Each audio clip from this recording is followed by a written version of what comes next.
everyone. Good morning. One second, please. We're launching our YouTube live stream. Can we let in everyone from the waiting room? Correct.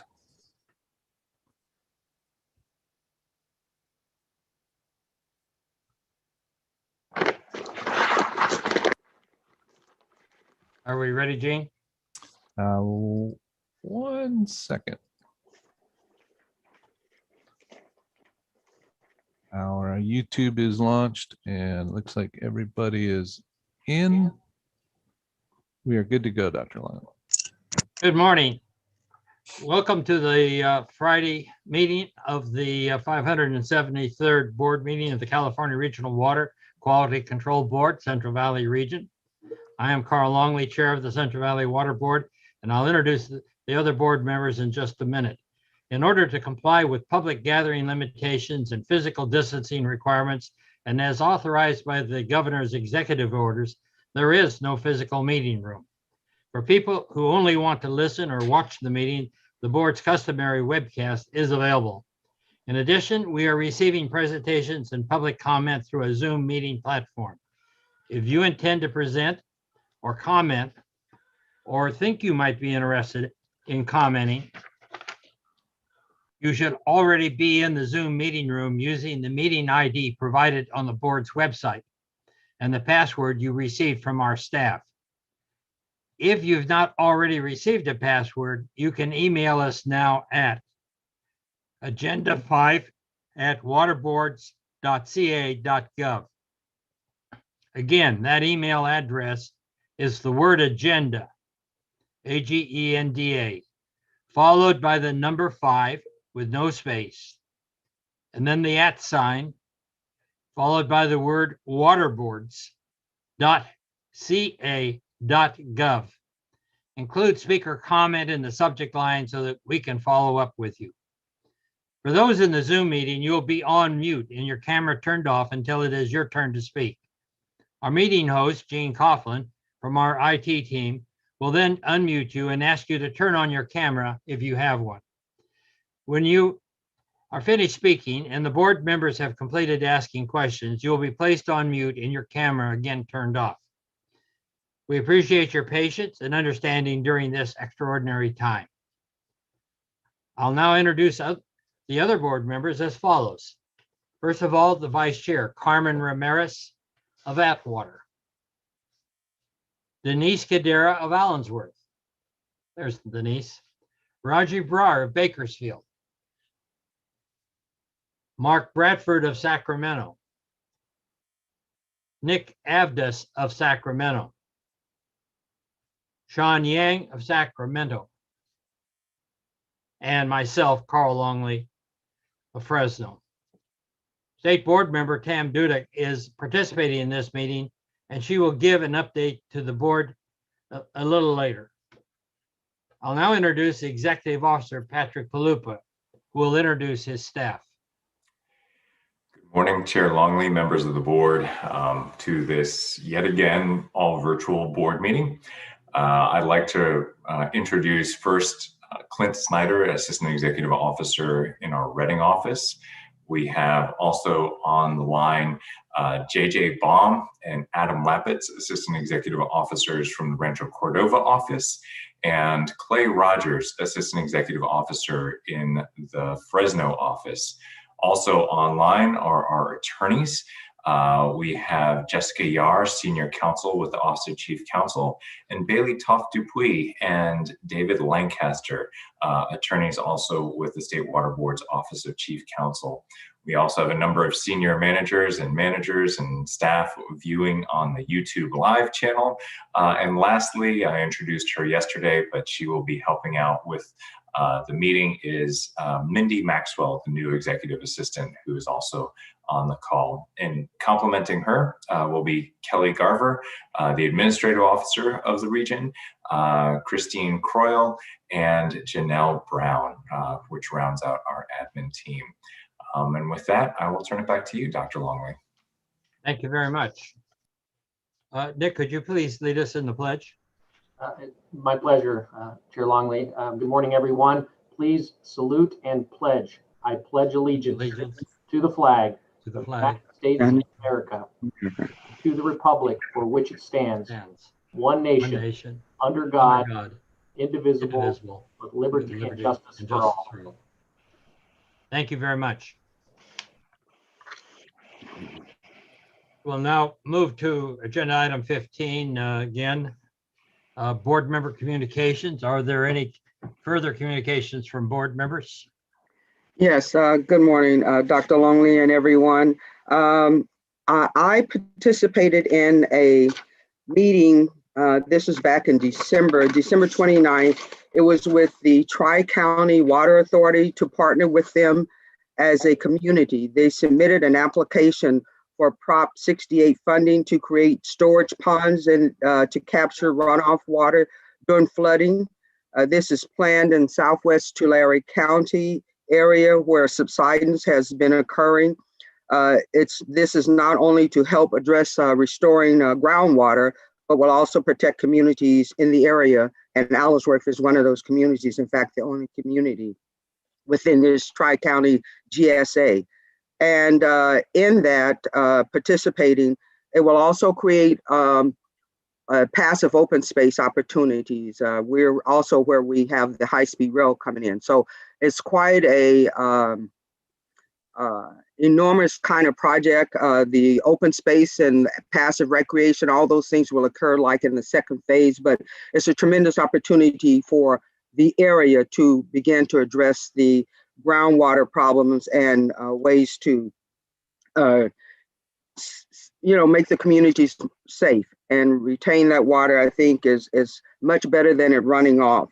On January 14th, I participated with the CV Salt's Executive Committee, and discussions was on management zones and the early action plans. January 29th, I participated in a presentation from the Community Water Center where they were doing a discussion on the new report and calculator tools, plus developing equitable and effective early actions plans. And then finally, on February 10th, I participated in a briefing from staff on the two orders, part of our agenda item today. That's all. Thank you. Thank you very much. Any further discussion by board members? Okay, on the 1st of February, I attended the monthly Regional Board Chairs meeting. A big item that the Regional Board Chairs have been discussing is WQCC and the spring meeting of the board chairs and the topics that will be discussed at that time. It would appear from what Patrick's been telling me that WQCC, which is in October always, and the Water Quality Coordinating Committee is provided for in the Clean Water Act. It's where regional board members from throughout the state come together once a year, typically for a day-and-a-half session. And last number of years, we've been doing it in Sacramento and receive presentations on issues which we can see determined to be of high priority for regional board members. From what you're telling me, Patrick, and from what I think I'm hearing from the folks at the chairs meeting, is that we're probably going to continue in this mode of communication for the rest of the year. Is that correct? From what we've been hearing, I think both the governor's office and Cali PA have been kind of tasking all the agencies to be prepared to hold these meetings in virtual form throughout 2021. So we'll see, but this last year we did WQCC in virtual form and it was useful. A lot of information was put out. Not quite like getting the opportunity to meet with board members, not only from your board, but from other boards and developing those contacts. One of the issues that some of us would like to see addressed further is the homeless issue. Certainly the regional boards have a significant role to play in that. And there are issues surrounding trash and so forth where we do have a little bit of leverage, but that's a topic to be discussed later. So with that said, I also did two presentations. One of them, both presentations were on CV salt, Central Valley Salinity Alternatives for Long-Term Sustainability. And for those of you new to the board, that's a major board initiative. It started in 2006, and it'll probably only go on for a few hundred years. But one of the presentations was on behalf of the California Water Institute and the Lyles College of Engineering on a tech series presentations they have. And the other one was on behalf of the Jordan College of Ag Science and Technology at Fresno State on their series that they present as part of the Ag exposition. What else have I done? Just real quickly, heavily involved in some research efforts focused on salinity management. I think one of the most exciting things underway right now is that working together with UC Davis and a number of other universities and agencies in the Southwest in putting together a center of excellence to if I could have my way about it, to address salinity issues. So we'll see where that goes. And certainly as we move forward on the prioritization, optimization studies, I think that a center of excellence with the kind of capabilities it would have would be of great use to furthering the board's role. So with that said, are there any other comments by board members? Thank you. We'll move then to agenda item 3, and I have the pleasure of calling upon State Water Board member Tam Dudek to give us an update on the state board. Good morning, everyone. Allow me to take a moment and welcome to your two new board members, our two new board members, Yang and Avdis. Is this Avdis? I'm sorry if I'm mispronouncing your name. Welcome and congratulations on having a full board. Yep. Thank you for volunteering to serve on this board, whom I personally think is a magnificent board, but also one of the most complicated one, given the breadth of issues involved and just the geography that is involved, the communities that are involved in this region. So thank you for volunteering, and thank you for committing yourself and your time to the service of this region. I have a special request for the two new board members, actually for all the board members, but I know that you are going to be provided with a lot of tremendous support from the regional board staff. They've had a great deal of experience with new board members, but also at the State Water Board, we want to improve the service that we provide to especially new board members as they come on board. So Meredith Thompson is a new person who started to work for our chair, Joaquin Esquivel. And one of the things that she will be engaging with regional board staff on is what can we do to provide service to new board members all across the state, to introduce them to what the regional boards do, what the state board does do, and how do we better have a level of communication and integration amongst us board members outside of the WQCC context, outside of the chairs meeting that Dr. Longley has already mentioned. So as new board members, I know that you'll be receiving a great deal of support and introduction from your own staff, but if there is anything that you can think of that we can all provide in assisting you as you ramp up and integrate yourself into the water board family, please do let Patrick know. And I'm sure Patrick will convey that to Meredith, because we want to be as supportive as possible. State Water Board, we had our meeting on Tuesday, and the subject there was not that we're in a drought. I'm looking out at the rain. I'm very grateful, but we did receive a hydrology report from the various water agencies as well as the fishery agencies, and we're starting to, and just plan for the worst, start to coordinate and have discussions in the event that this is a dry year. We heard a discussion from staff, a report from staff on what we did during the last drought, especially in the area of water curtailment. What we've learned, staff has interviewed a lot of the water rights stakeholders and gathered suggestions on how we might better communicate going forward if this indeed turns out to be a dry year. And then we also had a report from staff on something that I found absolutely fascinating, which is moving forward as we look at the issue of climate change. How do we address climate change in water rights, both existing as well as future water rights? Obviously, there's no immediate answer, but I am excited that we are starting to have that discussion, starting to engage our stakeholders in thinking about climate change and how that might be addressed in our water rights system. And then finally, let me mention, because I know it's a subject of a great deal of interest to you, the Safe Drinking Water Plan. This is something that is required of us every 5 years. So the last Safe Drinking Water Plan was issued in 2015, and we're a little bit behind in updating it. But in December, a draft Safe Water Plan was released.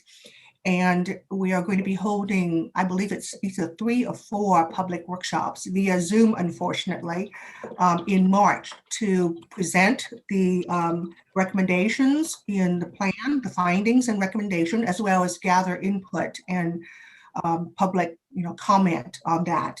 And so, it is a very, very comprehensive plan that addresses the issue of drinking water in California, that includes evaluations of data, identification of research needs, identification of a technology, and the feasibility of technology in treating water, drinking water systems. And there's a reason it's called the Safe Drinking Water Plan. It is comprehensive. It's, I think, almost 300 pages, but it is something that staff has spent a lot of time on, and I know that we're seeking engagement from the public as well as any of you who are interested in making sure that it is going to be a plan that is well documented, but also implementable in the next 5 years.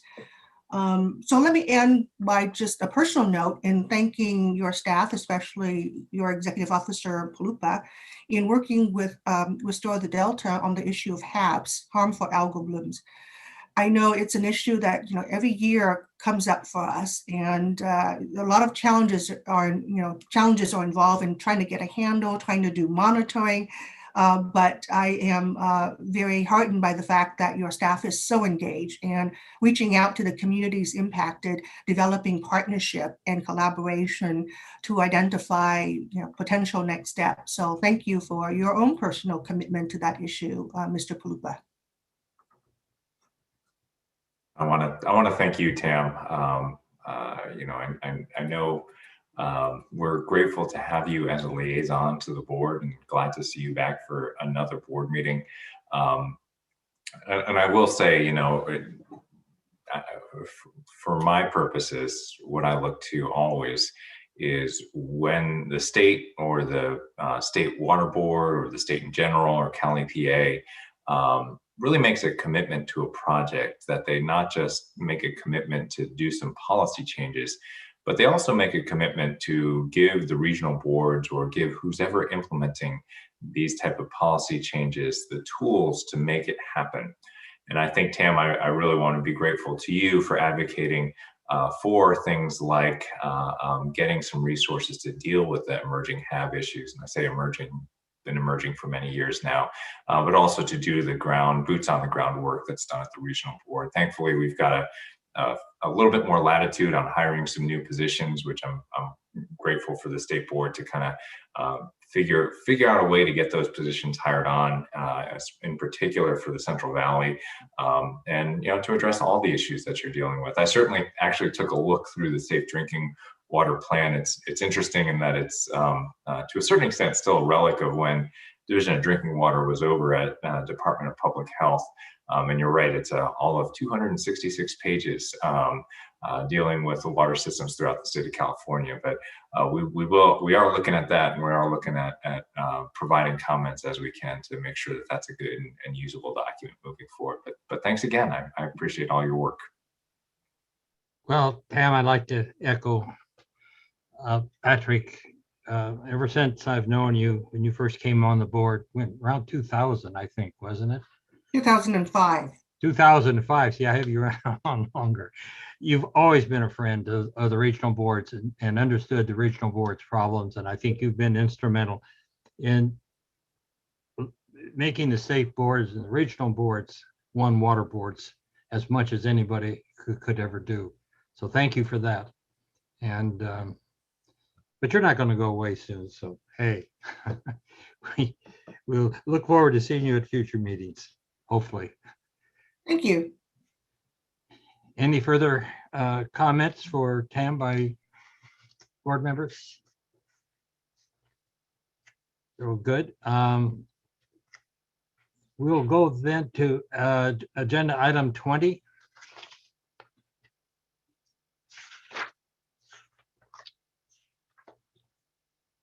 I need to get to agenda item 20. Well, if I could, I think we skipped ahead. Pardon? We have a public forum and executive officers report still. Oh gosh, you know, Patrick, I try to move these meetings. Sorry about that. Yeah. Let's go to the public forum, agenda item 16. Janelle, has anyone submitted an email indicating they'd like to speak to any item not on today's agenda? Yes, Dr. Longley. Yesterday, Laura Rosenberg Hayter wanted to respond to agenda item number 9 on food safety and didn't get the opportunity. So I invited her to the public forum this morning to comment. Okay, is she Sorry, I do not see her here. Perhaps she's the raised hand on the phone number. Gotcha. Let's allow you to unmute if you like. Phone number ending in 528. You can unmute if you like. Do you hear me? Do you hear me right now? This is Laura Rosenberger. You hear me? We hear you. We can hear you well. Oh, yes, I had a question. Do you know if there's any fracking being done in Bakersfield, like horizontal drilling with all those really toxic chemicals right now, fresh new wells? I heard they got some new permits over there, and that's the first question. Clay, could you answer that question? Yeah, I'm sure Clay could answer it better than I can, but I think with respect to the agenda item yesterday had to do with oil field produced water used to irrigate food crops. And the answer is no, there's no fracking involved with any of those practices covered by the scope of the food safety expert panel. In Bakersfield proper or in Greater Kern County. In Greater Kern County, there is fracking, hydraulic fracturing, although it's not hydraulic fracturing, it's some enhanced recovery actions. It's a little different, but there is enhanced recovery actions being done under SB4 in Kern County. I mean, it's not permitted in Bakersfield according to the permits and the ordinances. Do you think it's not permitted in Bakersfield, like in East Bakersfield, where we were doing the monitoring, the food safety, the crop testing, where it's not going to those facilities like the Coelho facility, any of that fracking wastewater? Are you sure it's definitely not going there, and it cannot go there in the future, like this year? Definitely not going there. Yeah, Ms. Rosenberg, this is Clay Rogers from Central Valley Water Board, Assistant Executive Officer. There is a prohibition in our permits for irrigation that prohibits the discharge of well water that has come from hydraulically fractured wells, plus the geologic environment. I won't go into the details, is such that hydraulic fracturing is not in this specific area. So that's not a concern. And as far as the hydraulic fracturing that's done from Kern County and recent permits that have been issued by CalGEM, you would need to speak to CalGEM directly to find out exactly where those activities are and what type of hydraulic fracturing and what's done. But there are very strict regulations under SB4 that cover hydraulic fracturing in California, reporting of the chemicals that are used, that are all presented on a database available from CalGEM, but that does not occur in the area where irrigation water is being where this water is being recycled for irrigation. And you might explain. Are there any more? Yeah, I know CalGEM. I know what that is. But are there any more toxic chemicals being used this year that were not used last year during the study that has to be tested for new chemicals? Because the standards are more lax. Not to my knowledge, the chemicals have not changed, although we require continual reporting of that information to us, and we will require additional study if new chemicals are being used. Could you also study Western Kern County and do a different experiment, continual experiment on the other side, and on irrigation that's being done in Western Kern County on crops over there, to see with the fracking wastewater over there, to see if you get the same results? The water on the west side of the San Joaquin Valley is of a very different chemical makeup. It's very high in salinity and very high in boron, and it is not recycled for irrigation because in that case, it would actually kill the crops it was applied to. So unless there is significant new treatment, which at this time is not economically beneficial to do, the water would be too expensive for irrigation. That water is not being recycled for irrigation. Dr. Longley, this is Carmen Ramirez, the vice chair. Would it be okay for Clay to follow up with this member of the public offline? I know that historically we're not allowed to sort of raise issues or questions during the public comment session. And certainly I would be happy to do that.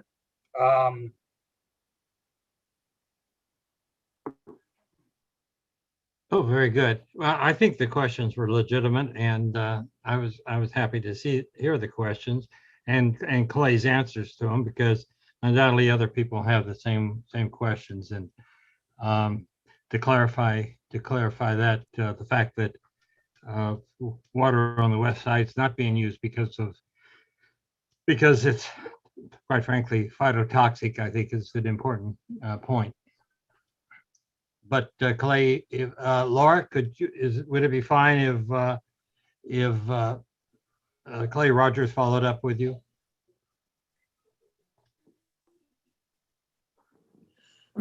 She's muted now.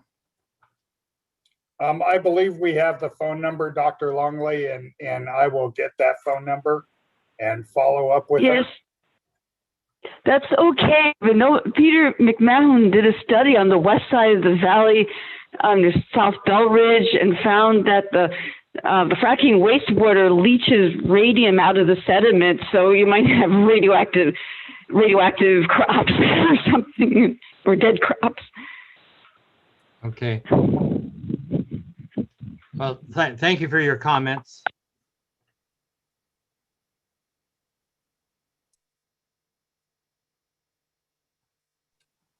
Janelle, is there anyone else who wishes to speak?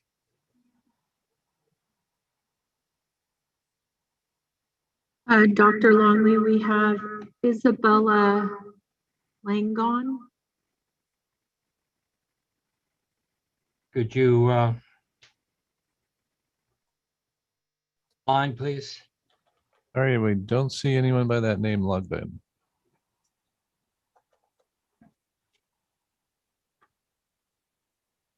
Gene, if you could give instructions for anybody to raise their hand if they are using somebody else's account.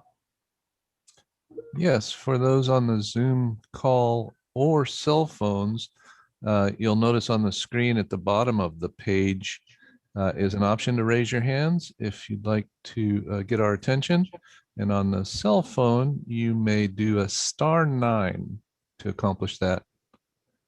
as well, *6 will mute and unmute you on your cell phones. Just found out Isabella will be speaking on agenda items 18 and 19, so we can move on. There are no further public commenters. Thank you very much. That takes us to agenda item 17, the executive officer's report. Is there any further discussion on the executive officer's report? And Patrick, do you have any further comments? Yeah, there's one thing I'd like to briefly discuss, and I think it's actually fortuitous. As you know, the board has been engaged in a strategic planning process for about 1.5 years now. It got delayed somewhat due to the COVID restrictions, and we have that strategic planning survey, that instrument that was released about a month ago, that's still open through February 22nd, and again, can be found off the board's website. Again, the suggestion is that board members themselves not take that survey. It's meant for you guys, so all the stakeholders can contribute as much as they want, and then we'll be digesting that information, providing it to you. I just wanted to take the chance today to update the board in terms of the schedule, what we plan to bring in front of you over the next a few months. So if I could, let me just pull this up and share this if you all are able to see what's on the screen. This is the timeline that we're planning. We've done a heck of a lot over the past 1.5 years. Initial commitment to start the strategic planning process in August of 2019. October was when we developed the mission statement, vision statement, went through a strength, weaknesses, opportunities analysis that was deferred a bit to February. And then about February of last year, so about 1 year ago, is really when we began to do this in earnest. There was a delay in the middle, but we worked through, developed an outreach plan. We developed a strategic planning committee, which board member Longley and board member Bradford participated in and kind of helped guide as we developed a outlook plan or a engagement plan. And then, as you may recall, in October, the strategic planning committee, after interviewing all of our program managers and several staff, made a presentation to the board about the opportunities and threats on the horizon for each one of the board's programs to develop kind of that internal assessment. The internal assessment is relatively complete, and now we're engaged right here in the strategic planning committee outreach, that stakeholder outreach. What's kind of cool is we found a bit of resources from the State Water Board in a facilitation contract that went not all the way spent. So they reached out and said, look, we've got this contract because of COVID restrictions. We weren't able to spend all the money. They cast out the message to all the regional boards. Do you have anything that you could use a facilitator for?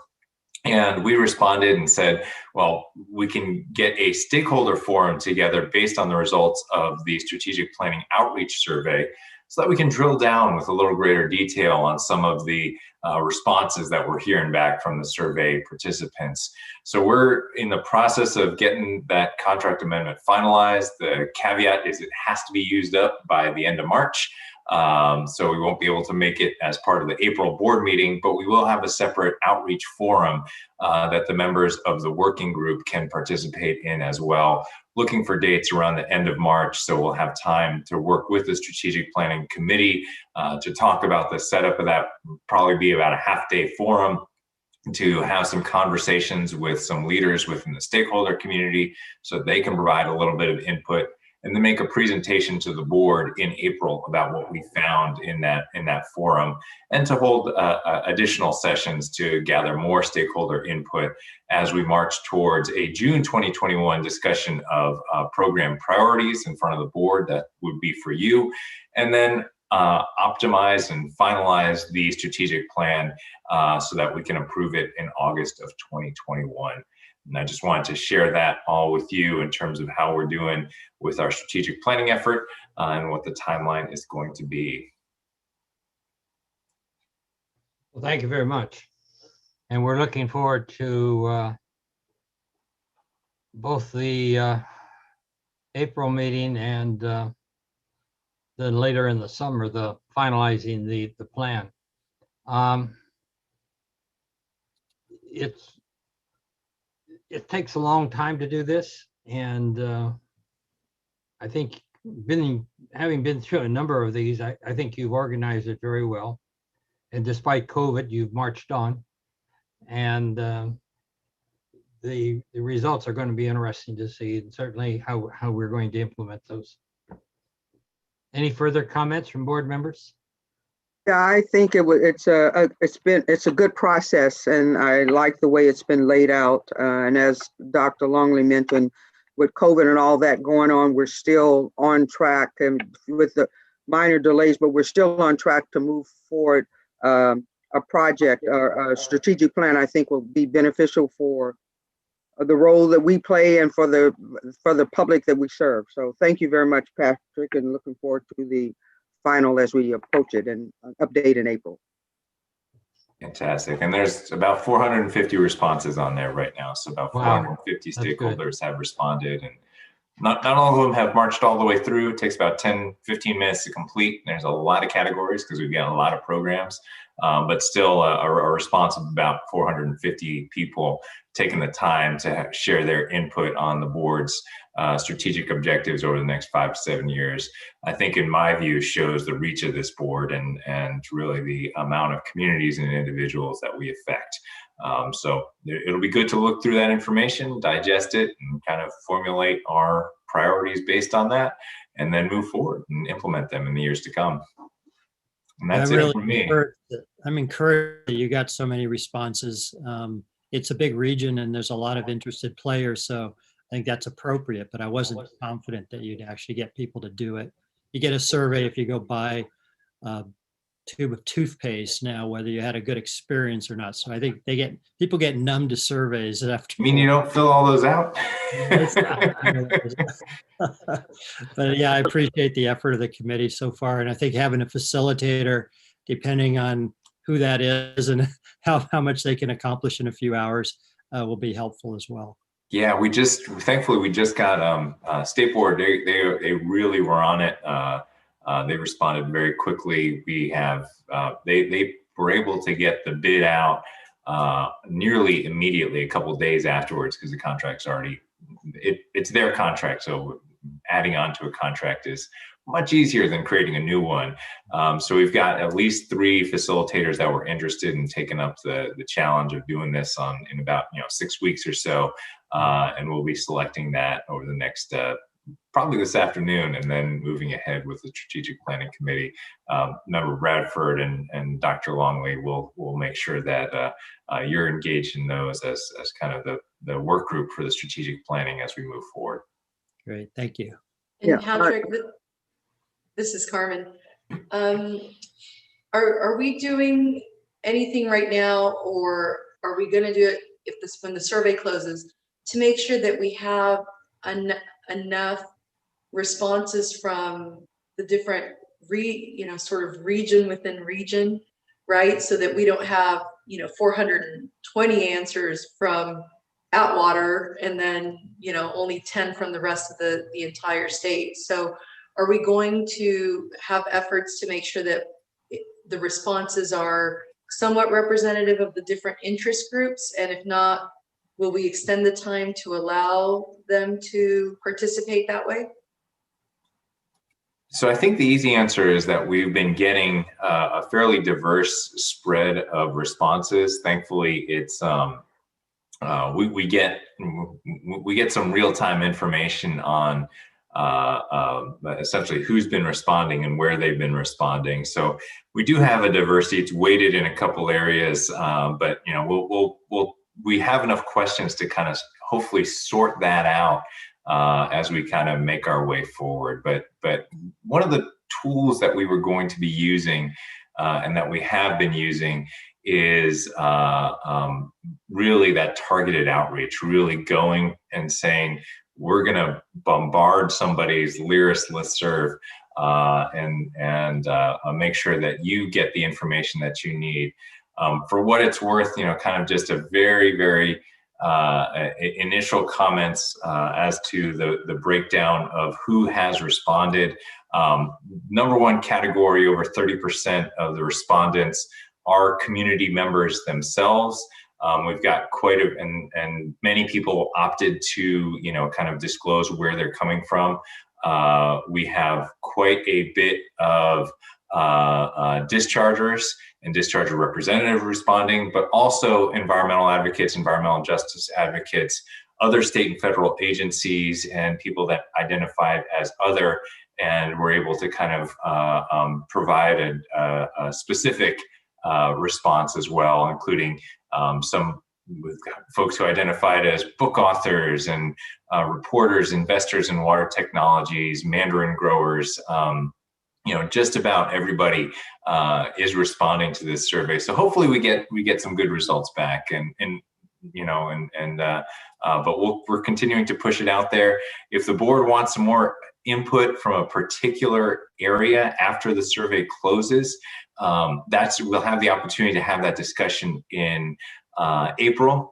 And then as we finalize the strategic planning survey, members of the committee can go individually to members of the community and say, hey, we're developing this. We know you may have missed the initial survey, but here's what we were asking. We're looking for a little bit more feedback.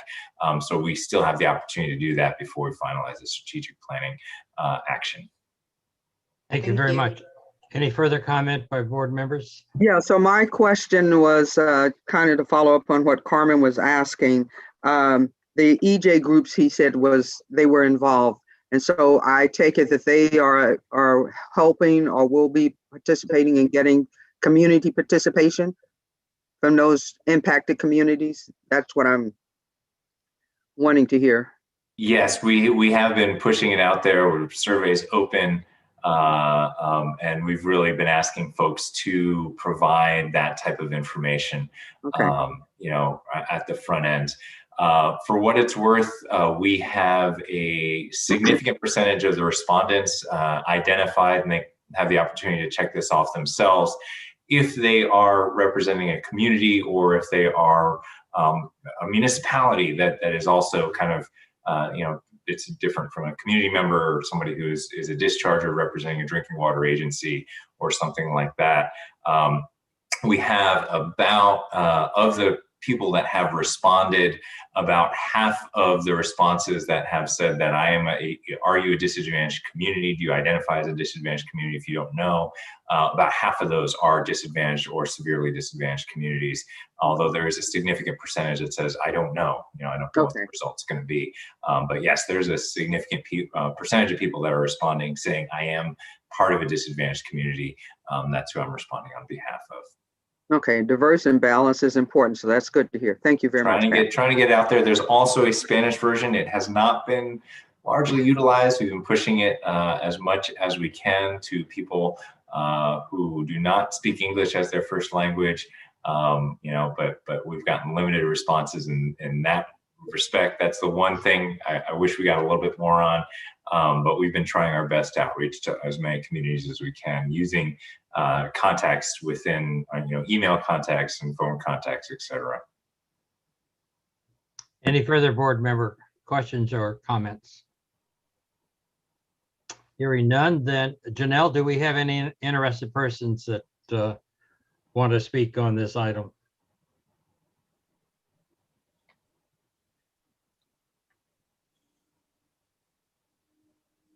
I don't have any more right now, Dr. Longley. Thank you very much.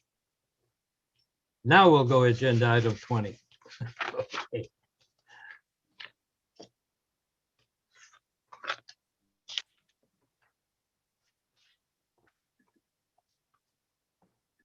Agenda item 20, update on expert panel review of East San Joaquin Water Quality Coalition surface water monitoring.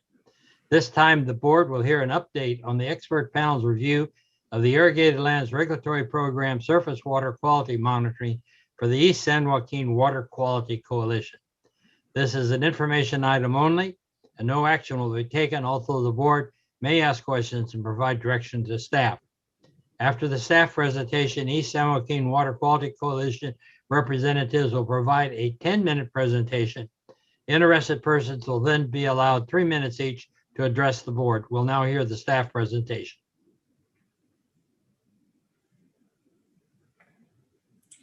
Good morning, everybody. Give me just a moment to start the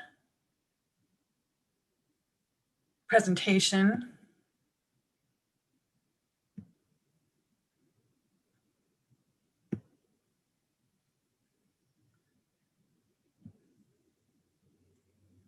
We see it, Sue.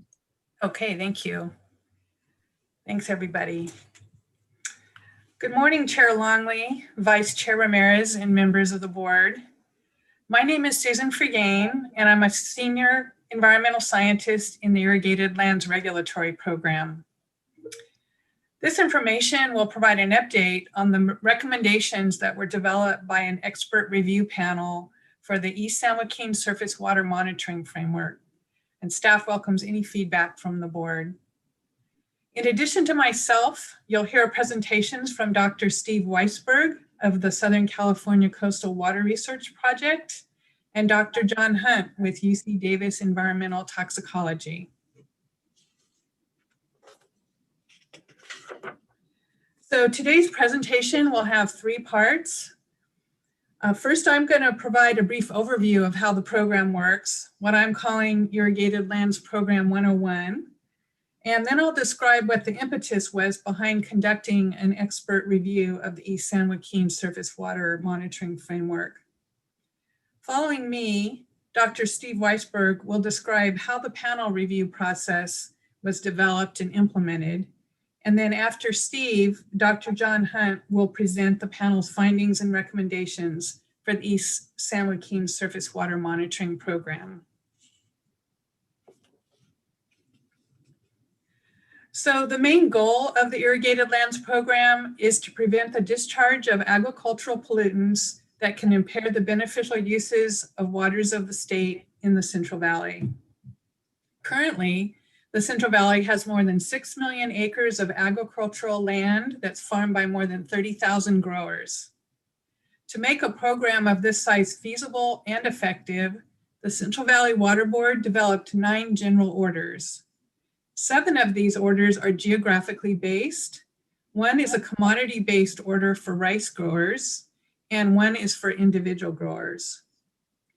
So these orders allow third-party groups, also known as coalition groups, to form and to help grower members meet their regulatory requirements. The program has 14 coalition groups, as you can see in the color-shaded areas that are shown on this map of the Central Valley. The general orders establish the monitoring and reporting requirements for both the coalition groups and their members. Water quality monitoring is conducted in receiving waters at representative sites. If water quality problems from agricultural runoff are identified, members are then required to implement improved management practices to correct them.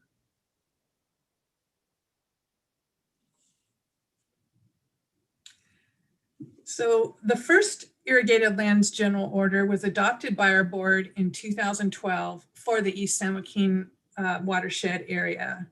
On this map, you can see the East San Joaquin Coalition area outlined in dark purple. Shortly after adoption, a number of groups petitioned the East San Joaquin Order to the State Water Resources Control Board, and this included agricultural, environmental justice, and environmental protection interests. The environmental protection interests asserted that the order's requirements didn't adequately protect water quality, and they considered the surface water monitoring framework insufficient. In response, the State Water Board directed the Central Valley Water Board staff to convene an independent expert panel to review the adequacy of the East San Joaquin Surface Water Monitoring Program and to provide their findings and recommendations to the Central Valley Water Board. So the East San Joaquin expert panel was convened in 2020 using an independent facilitator and an open public meeting forum during the review process. So before we move on to Steve's presentation, I want to let you know about the East San Joaquin panel website. which is hosted by the Southern California Coastal Water Research Project. So this website contains all the documents that are related to the panel, including all the meeting presentations, videos of the meetings, public comments, and the panel's final report. And it can be accessed at the links as shown here. So now I'll turn the presentation over to Dr. Steve Weisberg to describe the panel review and stakeholder process. And he'll be followed by Dr. John Hunt, who will present the panel's findings and recommendations. I'll stop sharing. I'll go ahead and share my screen.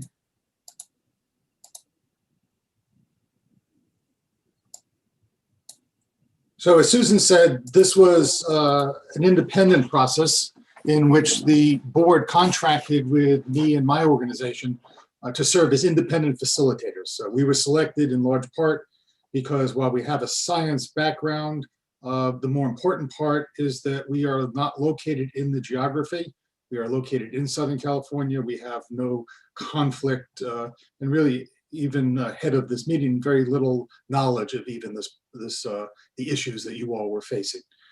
So what does a facilitator do? I think it's three main things. The first is we have to find the right panel members. The second thing we need to do is have clarity of the charge questions. The third thing that we need to do is make sure that the panel has all the right information. In particular, as we try and get panel members who are free of bias. We're picking people from outside the geography who really don't have a lot of knowledge of the specifics. We need to make sure they have that knowledge. In doing these three activities, I was supported by a stakeholder advisory group that we created. That included 3 members from the agricultural groups, 3 members from the NGOs that were involved in the original petition, and 3 people from the regulatory community, including both the regional board and the state board. They helped us with refining the panel charge questions. The original state board order included a number of items that they wanted to see covered, but there's a lot of nuances and a lot of opportunity for clarifying beyond that. The stakeholder group helped with that, and we ended up with, I think, a very set of clear questions. They also helped me with defining the meeting agendas and identifying the speakers, all the supporting documentation, so that the panel members could have a very thorough understanding of the issues in front of them. Panel member selection, again, critical. We have to have the right kind of panel members. We did this by first identifying what are the expertise that we wanted. Some of this was outlined in the state board order, but there's an opportunity to refine that to even a little bit more specific. You can see the 5 areas that we selected. The second thing that happened is I put together a list of 5 candidates from each of these characteristics, each of these expertise, and I provided it to the stakeholder advisory group. The stakeholder advisory group was asked to give me 2 pieces of information. One, is there anybody on that list that they would like to veto? There were, in fact, 2 people out of about the 30 people I presented that were vetoed, where somebody said, no, I just don't think that they would be right. They have too much knowledge of this process. And they were immediately eliminated without question. Beyond that, we asked the panel members, the advisory members, to identify who we had identified as candidate panel members that they would like. We asked them to rank them from 1 to 5 within each group. And then I took that information and did the invitations based upon who I thought was the best combination of expertise and fit. As it turns out, that the people that the advisory group recommended were also my top choices. And so the people we ended up with were the people that I, as an independent expert, thought were the right people, and your stakeholder groups locally thought were the right people. How did we get information to the panel? We held 3 panel meetings. The first one was on site. We did this in January before COVID came around. And we even had the opportunity for an all-day field trip in which we rented a bus and took the panel members to different sites. We had a second meeting done by Zoom, where the panel had gone in and done their deliberations since January. But as they do their deliberations, read the documents, they come up with more questions. And so we held a meeting for several days in August, in which the goal of the meeting was for people to address the questions that the panel had asked. We had a third meeting in which we gave them a draft report. We asked them, does this report make sense to you? Is there any information the panel members might have been missing that would cause them to go down the wrong road? We didn't get any of that, but we did get a number of things where people said you could make the report even clearer if you were to elaborate on this particular area. So with that, I'm going to introduce you. You have 5 panel members. They are all here today. John Hunt was elected as the chair, and he will make a presentation to you of the essence of what's in the report. And with that, I'll stop, and John, invite you to come up and tell the board the panel recommendations and findings. And John, you are not verbal yet.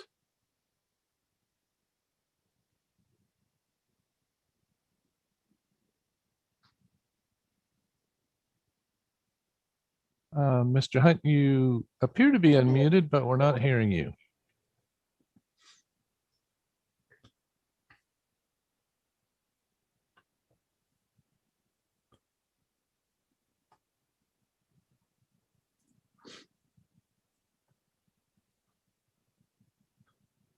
Not yet. At the bottom left of your screen are some microphone and video options. Sometimes if your speakers are muted at home, like if you're listening to music, that might do it. Still not yet.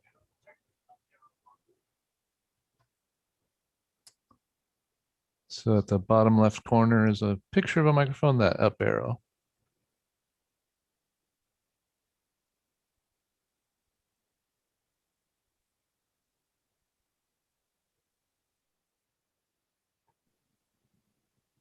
No.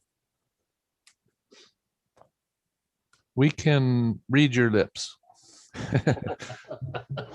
So Chair Longley, what I'll suggest is we'll give John another minute. If not, then what we'll do is we'll ask Susan to share his slides, and I can do a verbalization of the panel report. I was not a panel. That's fine. So let's take a 5-minute recess while we work out this problem.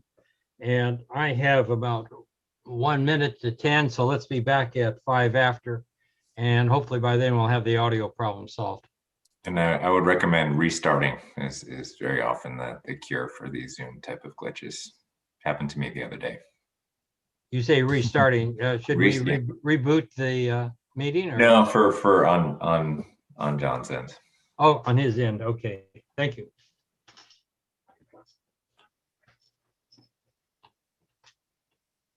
And John, I'm here if you need anything.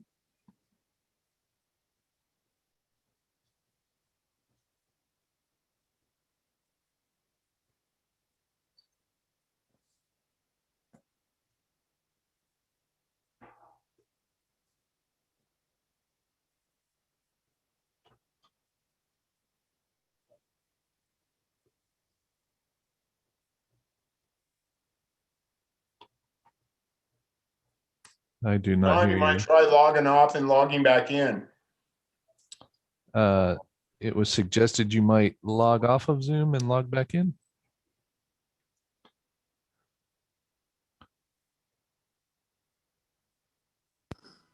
Hello, hello. Can you hear me? There you go. I hear you now.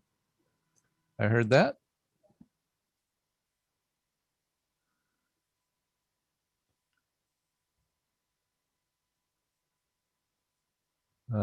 That seemed to work, whatever you had done.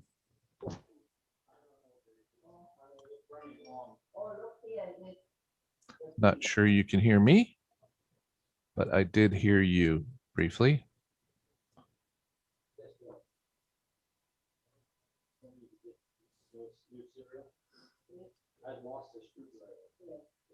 Can you hear me now? I do. It's very muffled, but I do hear you.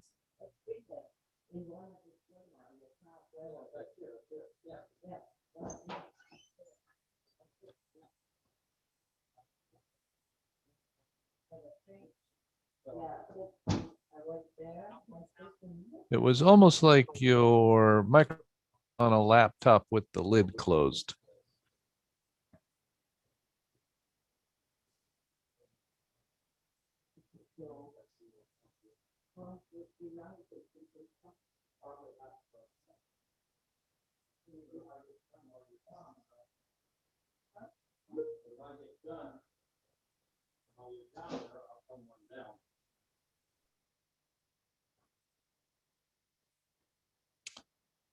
Sir, if you'd like, we can give you a phone number to call in on. You may have it with your meeting invite.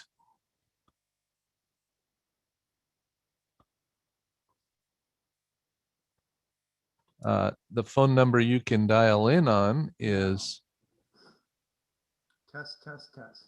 I did hear that. It's very muffled. I do not. John, at that level, it would not be an effective presentation. We could barely hear you. If you'd like a phone number, I can give you that.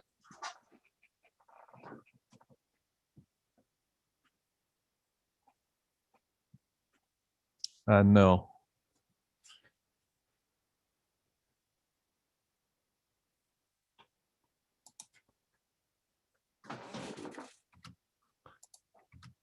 Okay, readmitting Mr. Hunt.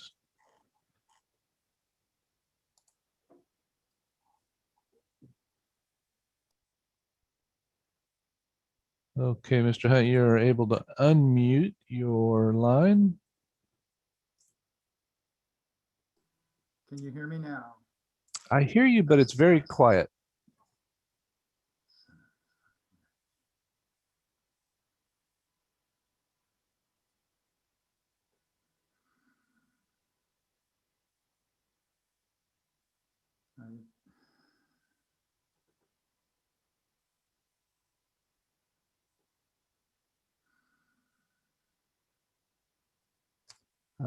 If you'd like to share your video, I can see when you're trying to talk.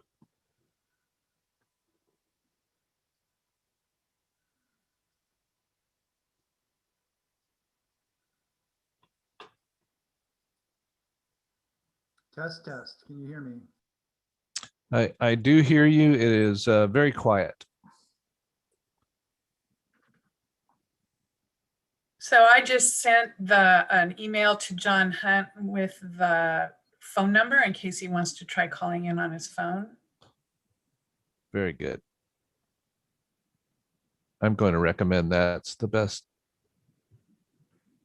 idea right now.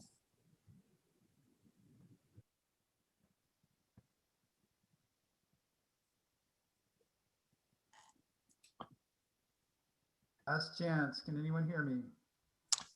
Just very faintly, sir. Oh, really? Okay. Can you hear me now? That's better. There we go. Okay. Whatever you did, you are now honorary IT. Okay. I'm going to share my screen. And we'll just ask you to speak kind of loudly. Okay, I'll talk as loudly as I can. Thank you. And that works, yes. So we're on a break for just a couple more minutes. Okay. There's Lori and Jim waiting to get in. Should we allow them to get in? Sure.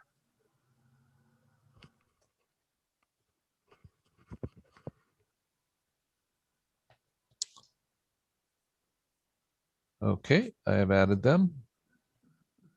Yeah, the board members are here. We're ready to go.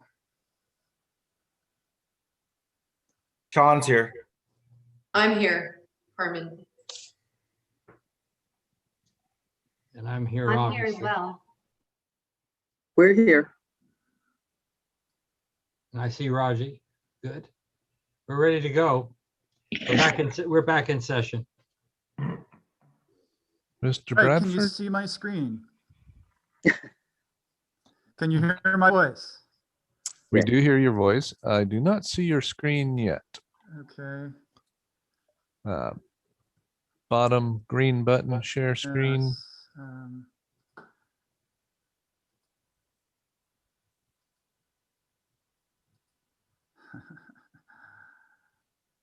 do I need permission? There you go. I see your camera, just not sharing your presentation yet. Okay. I have it. And you do have permission to hit the share button at the bottom of the toolbar. Right. Works best to have your presentation open and then hit the share screen and choose just that screen. So John, I do have your presentation open if you'd like me to share it. Susan, thank you very much. Let's do that. Okay.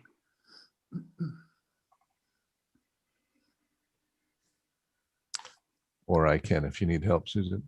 I have had a lot of Zoom meetings this year. This is the first time that either of these has failed. My apologies. Let me No see. worries. We see it, Susan. Do you see that? Okay. And I just need the to full screen. F5. Okay.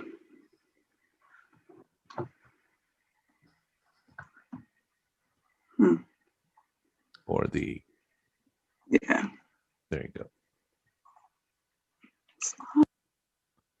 Oh my gosh, it's on the wrong. I'm so sorry. Hang on. So you can go to the bottom of the slide. That, yeah. It's still not. It's showing the wrong window. I'll help you.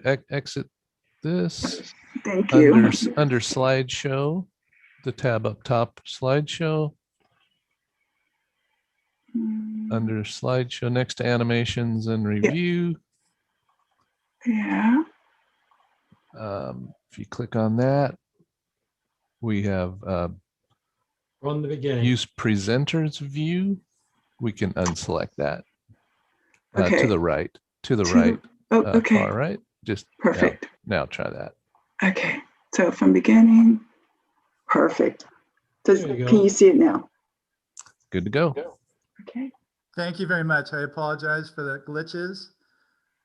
Thank you, Chair Langley and Vice Chair Ramirez. What I'd like to do is I'd like to quickly summarize the key findings and recommendations from our panel report, which is shown on the right, and the link to the panel report is in the summary sheet for this item. It's also at the Southern California Coastal Water Research page that Susan alluded to earlier. Next slide, please. I first would like to thank all the people involved with this process, the environmental organizations, including the petitioners, the Water Quality Coalition, the scientists at MLJ Environmental, and the regional boards, staff and management all provided a lot of information in a very cooperative way and very much helped us facilitate this process. So thank you all. Next slide, please. The panel focused on a few things and we tried to maintain our focus on these things. The first is the 2018 general order, excuse me, my fault. It's the regional board general order that established the program. And we're especially interested in specifically identifying and detailing the goals and objectives of the program. Because the monitoring design and implementation have to address the specific goals and objectives of the program. So we focused on those and tried to make sure the monitoring design was appropriate for what the program was supposed to do. The panel was also given a series of charge questions, and we addressed each of those in a section of the report, chapter 4. And we addressed specific concerns raised in the state board's order that created the panel. And during our process and our deliberations, a number of other documents and presentations were shared with us, and we considered those in detail as well.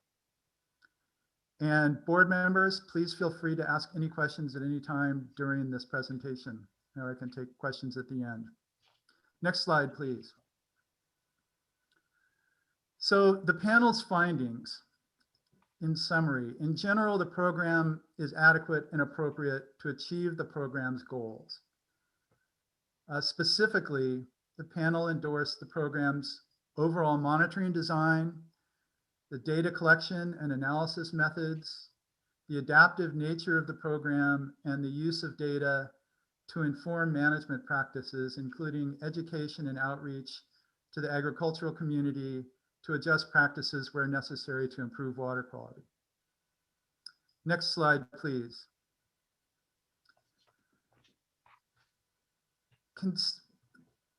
In our deliberations about whether the monitoring design was appropriate, we considered a number of hydrologic and geographic and other features that are characteristic of the East San Joaquin region.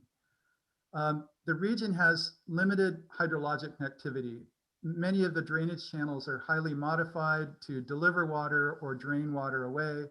It's very different from a natural system of lower order tributaries draining into higher order streams.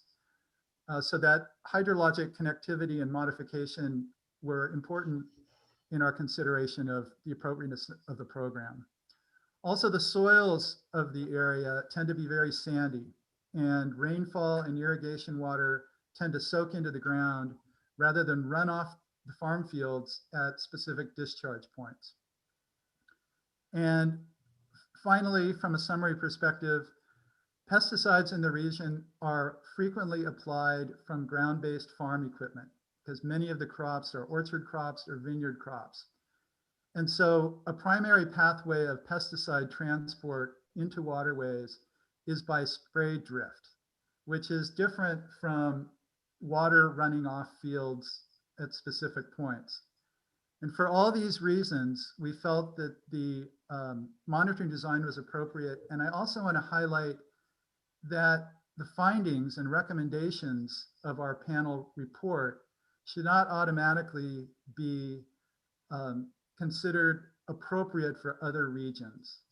The region has many unique characteristics, and so other regions and other areas should not automatically adopt any or all of our recommendations without carefully considering how they apply to the hydrology and geography of those regions.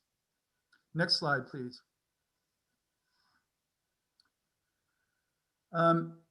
So for our findings, the panel believes that the intent of the general order was to monitor compliance at the watershed scale. And this is very important for determining whether the monitoring design is appropriate. Individual grower compliance can be assessed with a number of other tools that are available to the regional board. And we believe that the program is more efficient and probably more effective in targeting outreach to all the growers in a watershed rather than attempting to identify individual operations for outreach or enforcement. Identifying individual operations takes a different monitoring design, probably a more intensive monitoring design, and one that we didn't feel was appropriate for the region. And also the working at a watershed scale just allows outreach to a lot more operations. Next slide, please. So while we believe the overall approach is appropriate, we made a number of recommendations to improve and strengthen the program. We had 5 key recommendations, and I'm going to go into a little more detail on the 3 that are in white text. So the 5 recommendations were that the program should modify its approach to monitoring current use pesticides.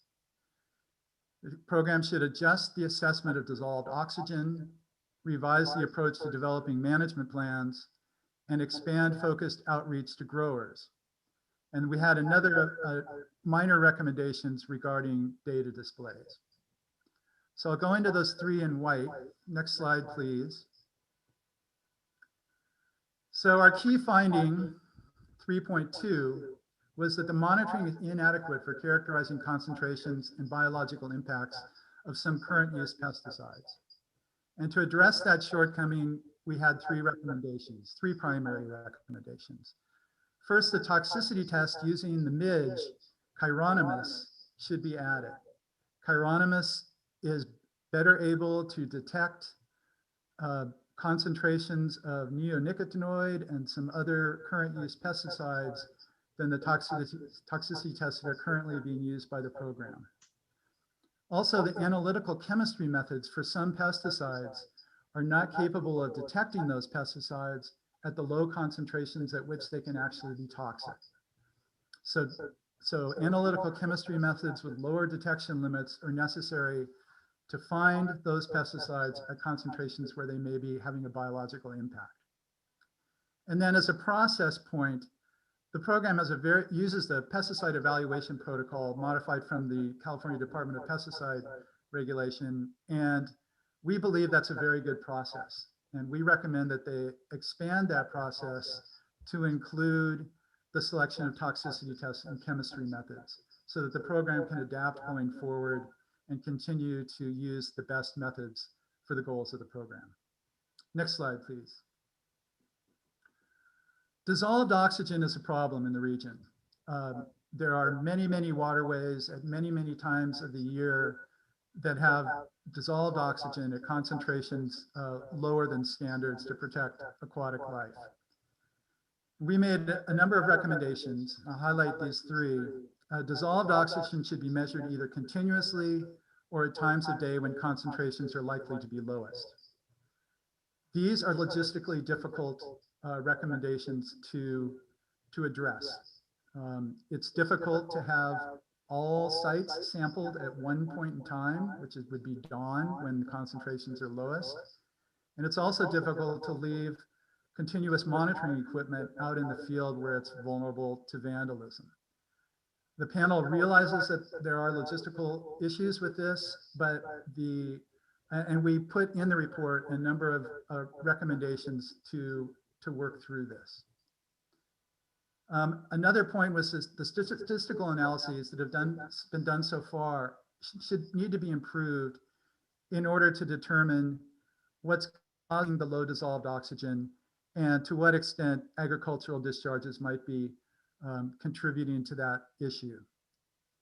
And we suggested that additional parameters that reflect eutrophication be included in the monitoring, especially chlorophyll A. Next slide, please. Finding 3.4, the program's approach to developing management plans, although generally appropriate and sound, results in coverage gaps. And to state this simply, the monitoring options in the region are constrained. They're constrained by the hydrology and the other points I mentioned earlier. It's never possible to monitor all sites at all times. And so you're always going to be working with a subset of information. And considering that the monitoring options are constrained, the outreach needs to be comprehensive. The assumption should be that not all exceedances for all chemicals are discoverable, and so the outreach should be as comprehensive as possible. And I have to say that we have been impressed with the coalition's outreach so far, but I'll give you an example of some of the gaps that we saw. Next slide, please. And this is my last slide. This is a map of the region, and it's broken up into 6 sectors for the monitoring program. And as an example, to look at the southernmost section, you can see the sampling sites in green circles and black squares. The dark color orange is upstream of those sampling sites. So any agricultural operations in those dark orange areas could conceivably contribute pesticides or other constituents to the samples at those sites.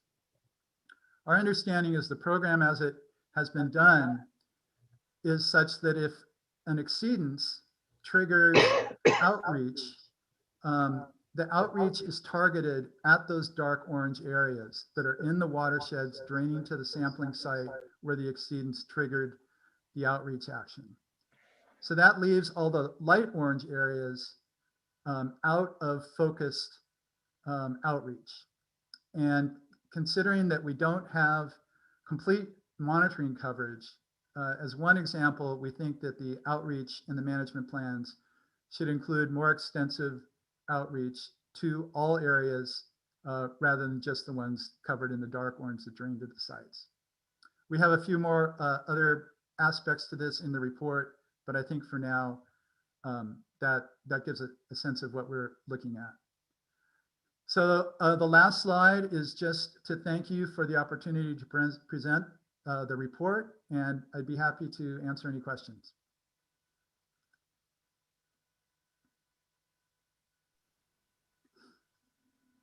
Hi, John, this is Mark Bradford. Thanks for that. That was a nice, concise presentation for a pretty complicated process. The only question I have related to the detection limits recommended to identify biologically active concentrations. Is that constrained by just laboratory procedures and abilities, or is it just that they are trying to get down to the lowest detection levels possible?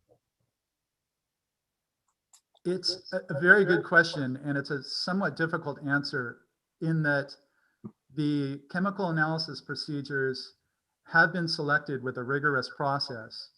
And there's a trade-off between having the most sensitive techniques and having ones that have a history of quality assurance and traditional use to support confidence in the results. So to get lower detection limits, you frequently have to go with newer methods. And there's a trade-off between the amount of time it takes to demonstrate the reliability of the methods with the detection limits that they provide. So I think the program is right now in a state of transition to newer methods. Okay, now that makes sense. So you could get more false negatives or false positives, and the QA, QC just wouldn't hold up. Yeah. And then the other question related to that, you said biologically active. Does that translate directly to toxicity, or are you looking at any biological effects? We considered other measures of biological effects, such as bioassessment and other ecological indicators. But most of the water quality standards are based on toxicity tests, and in some cases in bioaccumulation. But for many, most, the overwhelming majority of pesticides, there are no water quality standards. And so no promulgated EPA water quality criteria, but there are a number of thresholds from the Department of Pesticide Regulation elsewhere. Much of that is based on toxicity tests. So the short answer is basically when we're talking about biological activity or biological impact, we're talking about toxicity. Okay, thank you. Are there any further questions from board members? Thank you very much, John, and the panel that you're part of did great work. I'm sure we're going to hear more about it in just a minute. Susan, does that finish your presentation? Excuse me, yes, that finishes the formal part of the presentation. I believe there's some other speakers. Right. We'll now hear from the East San Joaquin Water Quality Coalition representatives. Jean, can you unmute them? Sure. I believe we have co-hosted you. Good morning. Dr. Longley, you ready? I'm ready. Thank you for the time. Perry Clausen with the East San Joaquin Water Quality Coalition. I'll be joined today by Michael Johnson with MLJ Environmental, who is our technical assistant or a consultant for the surface water and groundwater programs in the East San Joaquin region. Well, I have to confess to have quite a bit of trepidation when the state board passed down this expert panel review of our program for a lot of reasons, none of which I think came true. Fortunately, I thought it was done very well. Steve Weisberg was an excellent facilitator. He was able to keep us all channeled in the right direction, and especially in the stakeholder group, insofar as how we selected the panel members, refined the questions, and then had the ultimate meeting, the last live meeting I think I attended here with a larger group about a year ago. And what really helped, I think, overall was that we were able to organize a tour of the watershed area where we're doing the sampling, one of our central areas in Merced County that's very typical of all of our monitoring areas. And so I think overall the panel did what I thought was a good job. And I likened it to having, I always have to bring my farm analogies. I work on my farm for 17 years and I have a bunch of farmers coming over. They're going to lift up the hood and look at every detail of my farm and have at the end, an overall assessment of what did you do wrong on this nectarine farm? I think you ought to do these other things. And this panel especially was very qualified. We had great conversations throughout this whole part where they really did look beyond lifting up the hood. They tore the engine apart and looked at everything quite in detail. So I'll go to the next slide, and I won't repeat them other than if I had the ability to do this. Mike is doing my slide advancing for me. Maybe.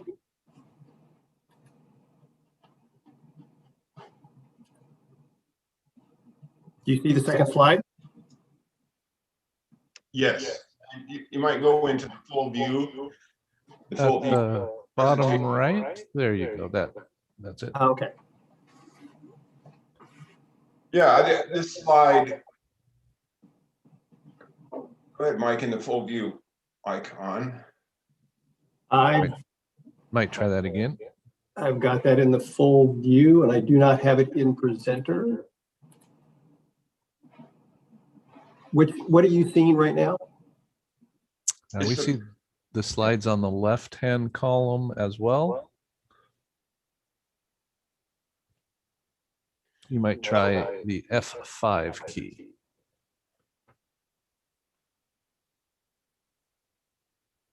No such luck. Oh, we love Zoom. Let me look at the screen share.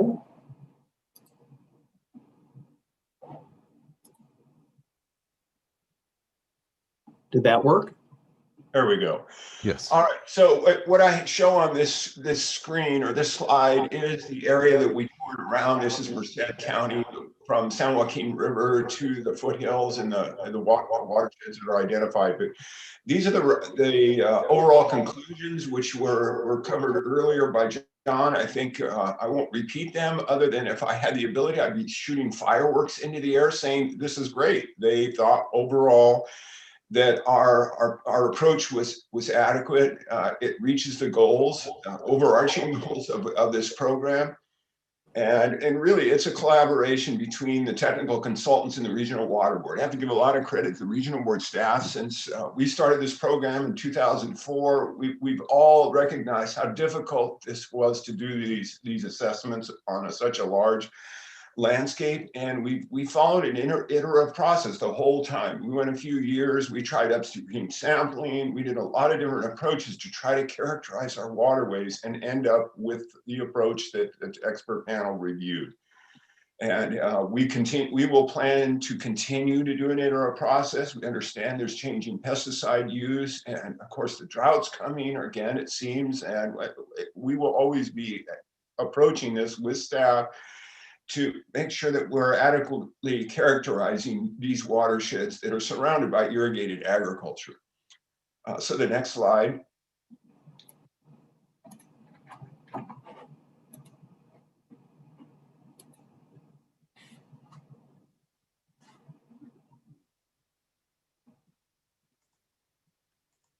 And I've got okay. So one of the things that's important, I think is really points to the successes we've had, is that we do outreach to what we consider the growers with the potential to cause these exceedances in an operation. And we did a pretty novel approach starting in 2008, where we mapped the whole watershed.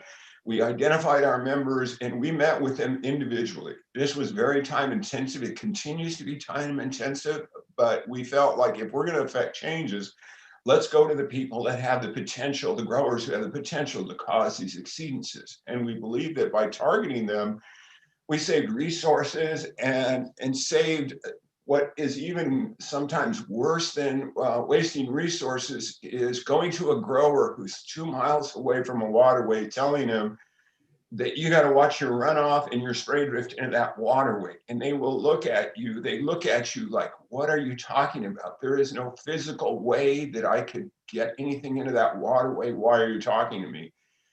And so we have selected this targeted approach, and essentially what we're asking growers or requiring or suggesting to growers things that they can do, because they ask, what should I do about this? And then simply after that, what should I not do?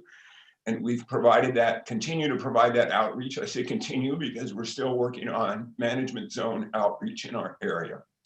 Next slide.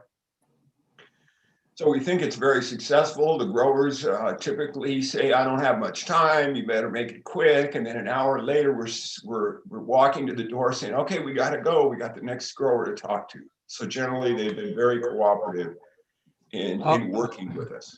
Harry, a question.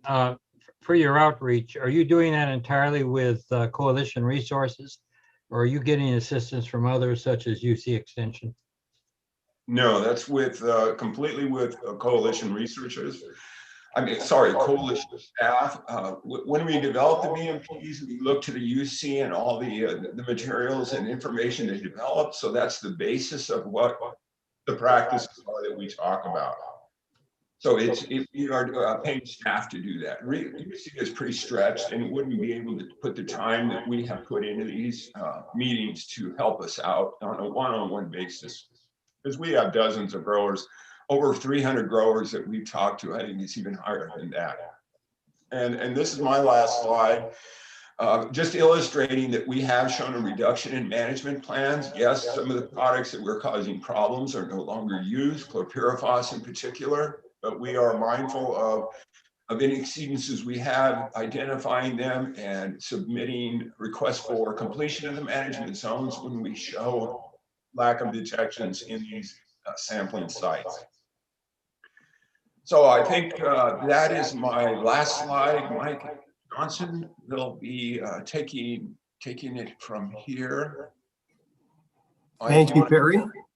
Good morning, everyone. My name is Michael Johnson, and as Perry mentioned, our company, we manage the technical program, the monitoring and reporting programs for the East San Joaquin Water Quality Coalition.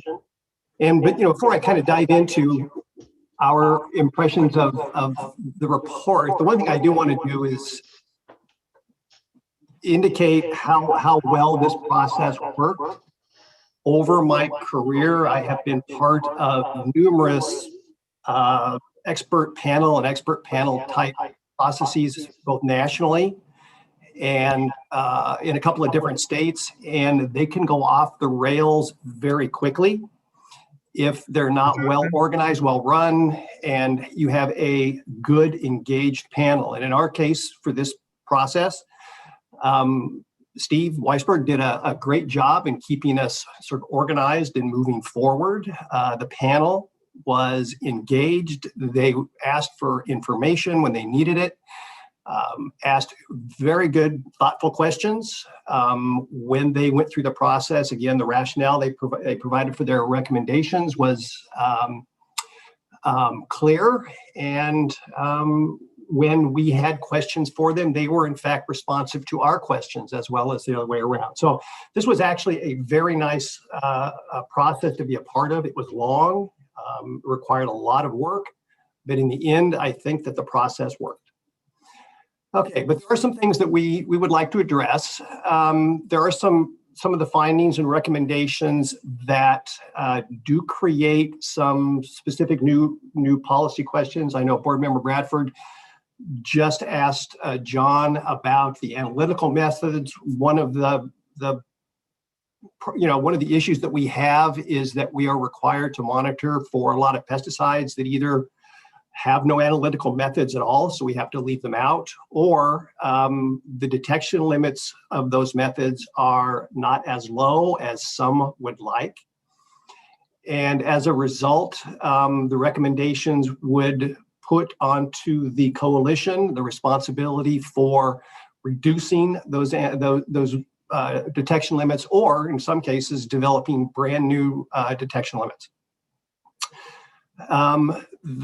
John mentioned specifically about dissolved oxygen. They had some recommendations about dissolved oxygen, which I'll come back here to in a few minutes.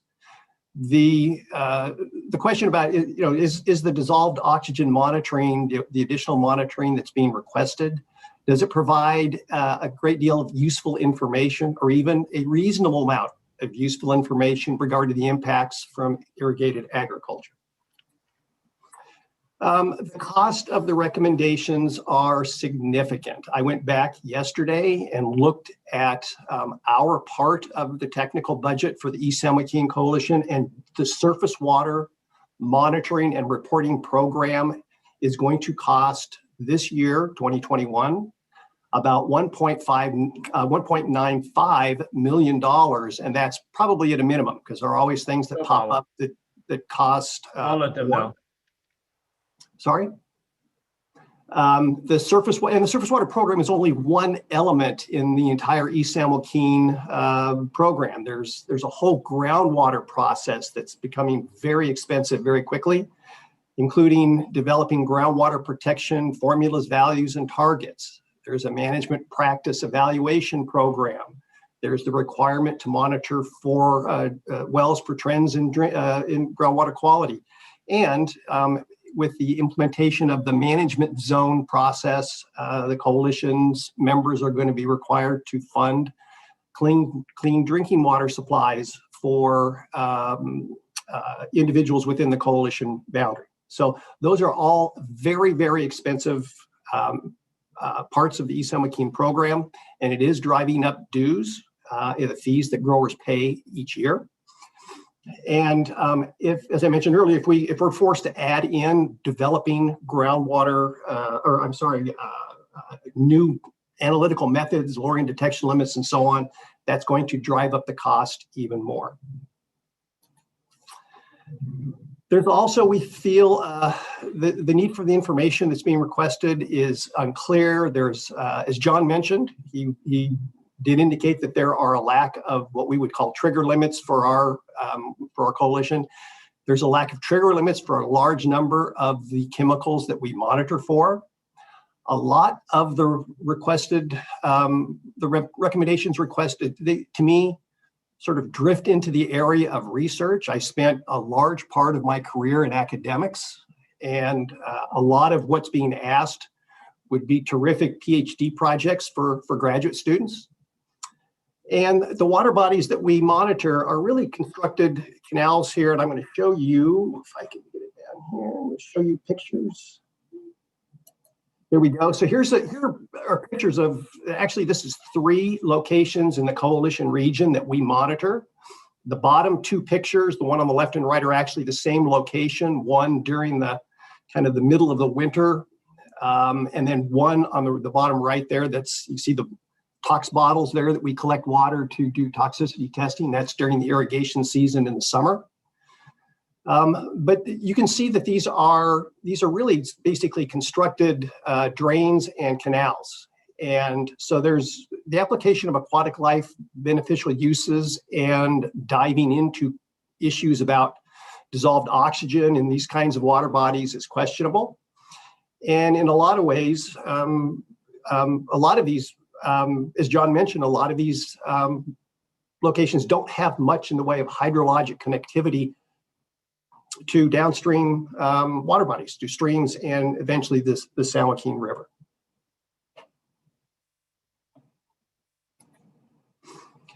Okay, John mentioned specifically about dissolved oxygen, and he talked about wanting to add chlorophyll A, for example, and it implies that this is a eutrophication problem, and we just want to sort of remind everyone that the state board does have an ongoing process for biostimulatory objectives development. And so implementing additional dissolved oxygen and other types of monitoring in the coalition region, I think, is premature. We need to wait for that process to be completed. Again, because of some of the water bodies that we monitor, doing a lot of extra dissolved oxygen monitoring in those water bodies is of questionable value. John did mention in his report that the recommendation wasn't to include additional dissolved oxygen monitoring everywhere all the time, but we're concerned that this could get out of hand fairly quickly. And we believe that a special study approach, there's the ability in the order to have special studies, and we believe this is a far more appropriate approach. All right, in conclusion, One of the reasons we feel that we should be keeping the status quo is that the monitoring design was found to be sound. We provide high quality data. We manage the data well, and we can identify water quality issues when and where they are found. That's an adaptive management framework. It's a large and expensive program, but it's also very nimble. We can identify problems. We can look at new chemicals when they're used in the watersheds. And currently we collect enough information to address the 6 basic questions in the order. Every year, the coalition is required to address 6 basic questions in their order. The current monitoring and reporting program allows us to do that. Special studies are probably more appropriate, especially with respect to dissolved oxygen, because dissolved oxygen is a problem that transcends the East San Joaquin region. It's much larger, and other coalitions should have the opportunity to comment and participate in this process. So with that, I'm done and be happy to take questions. Are there questions for Mike Johnson? A good presentation, Mike. Appreciate the information. I have a card for Tess Dunham. Is Tess available to speak? Sorry, Dr. Longley, I don't see her logged in here. He wasn't able to make it, Dr. Longley. Okay, very good. Are there any further questions by board members of any of the speakers? Hearing none, Janelle, are there any? Dr. Longley, I had just a comment. I'm Sure, sorry. Sure, go ahead. Yeah, this was for Perry. I was impressed with the efforts that they put forth to work with the growers and engage them in the understanding and working with them on addressing surface water issues. I mean, I've continued to be impressed with the efforts of the coalitions. The costs to address the issues that they face are enormous, but the willingness to continue to work through this process is very important. So I appreciate the presentations from our staff and all of those that have presented, but I just wanted to make that comment to Perry. Thank you. Thank you, Denise. Any further comments? Dr. Longley, this is Carmen. You know, I was on the tour that, you know, when we visited the Central Valley, we went right by my house. And it was complicated when we were starting. It got harder over time, but I really think the expert panel made a big difference in kind of making sure that they considered the, you know, the responsibilities and the weight that this program has. I mean, the burden that it has on the growers, but that it also provides the benefit that it's supposed to have. So I know it wasn't easy, but I'm really grateful for the quality of people that participated, and with the, the way that it was cooperative. You know, it's not perfect, but it's pretty good. Thank you. Any further comments? Thank you, board members. Carl, I have one short mention, please. Okay. So, for those of the board members who would like to view this watershed, we created a drone video of the sample sites that we visited, and it's available on esjcoalition.org. It's a pretty good bird's eye view of what the landscape is, what the waterways look like, and you can go just, again, esj.org, and there'll be that video for you to view. Thank you. Thanks for the info. Take a look at it. Was that esjcoalition.org? Correct, yes. Okay, thank you. Any further comments by board members? Patrick.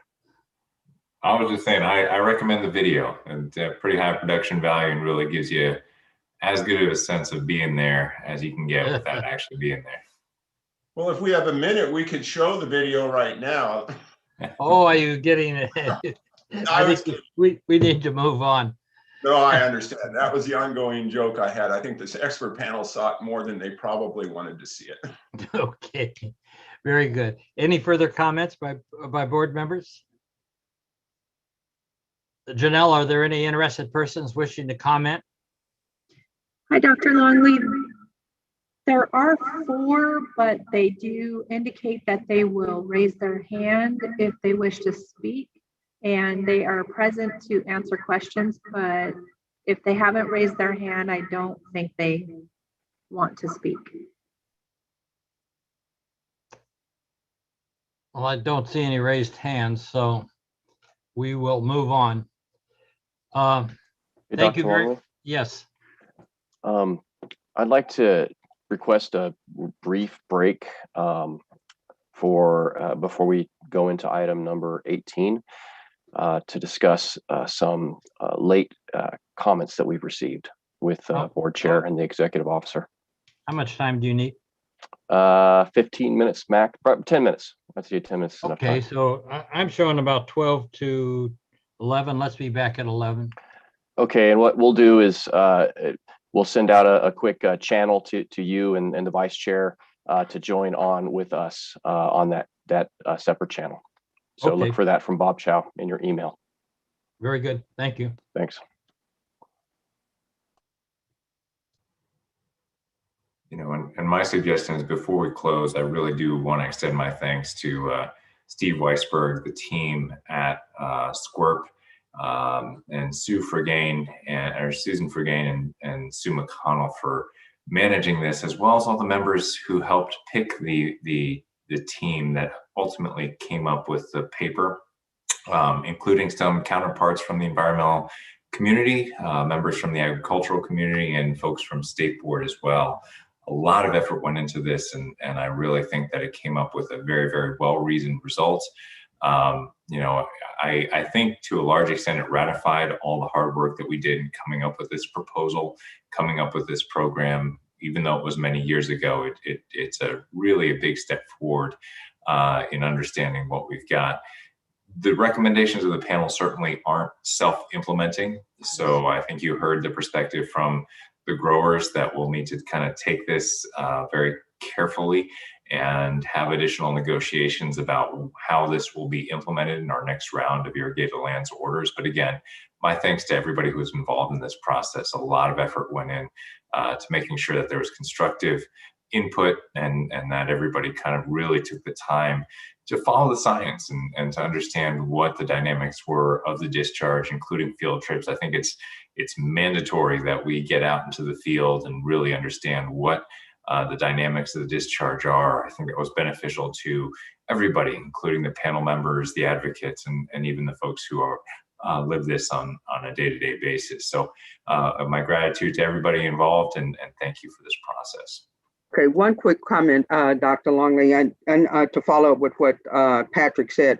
And the reason I didn't have any comments for staff is because they did such a great job in addressing all the issues, from the surface water to the pesticides and the dissolved oxygen. All of the information that was provided was great. And then, of course, the panel. But we're moving in the right direction. So again, I also want to thank the staff for their work on this. Thank you very much. And a tremendous amount of effort and some good results. We can't ask for more. And I will join in thanking everybody who was involved with this for the fine product. Thank you very much. We're going to take that break. I'm going to extend it to 5 after.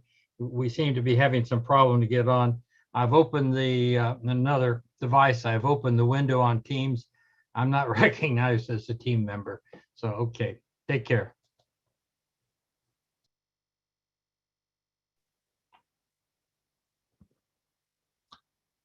So we'll be on a short 10-minute break here.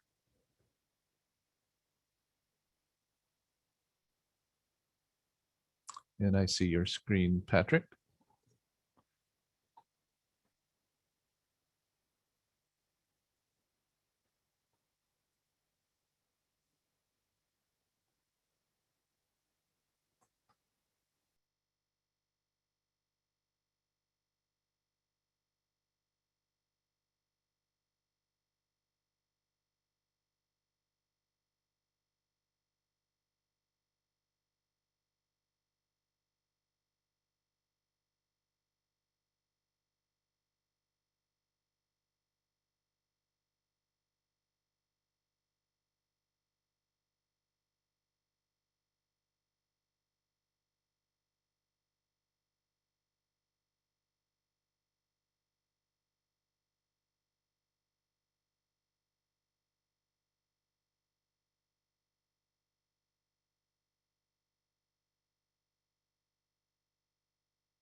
but it looks like it's a Zoom email. It says RB5 closed session.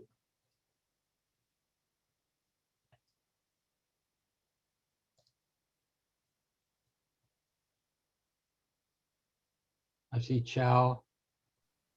Dr. Longley, you're not on mute.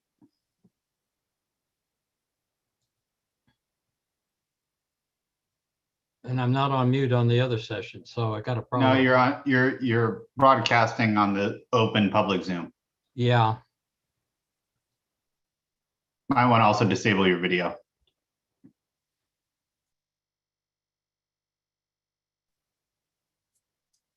I muted you.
Okay, we are getting everybody co-hosted and be ready shortly.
Quick sound check, Adam. Can you hear me? Sounds good. All right, great.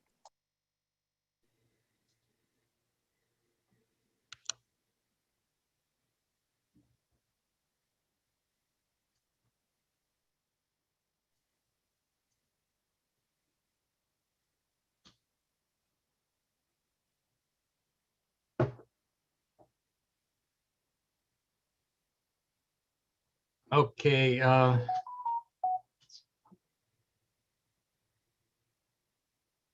we're ready to go whenever everybody's back. Adding Bailey right now, Dr. Longley. Okay.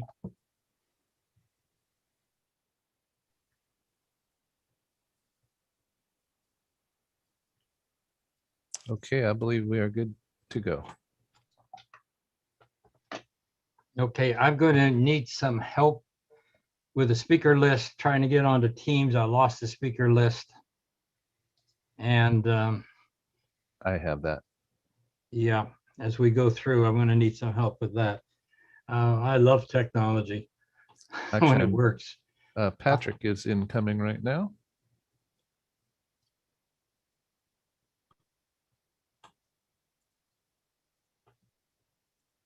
Okay, Patrick has joined.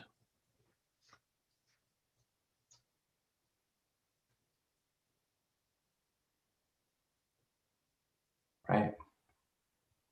Okay.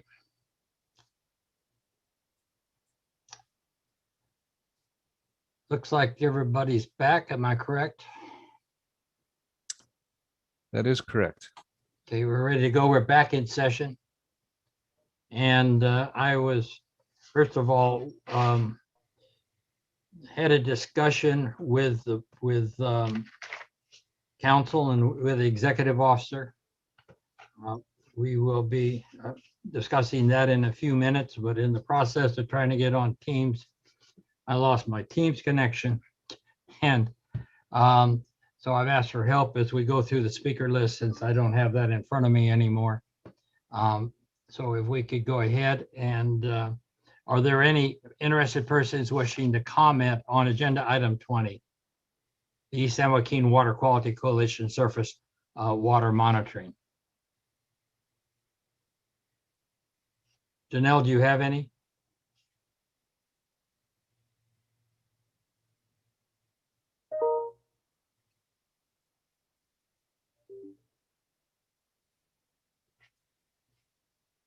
Is Janelle on? She is. She has said those folks will raise their hand We have Mr. Garabedian with a hand raised. Certainly, let Mr. Garabedian speak. You may unmute yourself, Mr. Garabedian. Good morning. Good morning, Mr. Garabedian. I'm very grateful. We're very grateful to be here and thank the Region 5 board for this opportunity.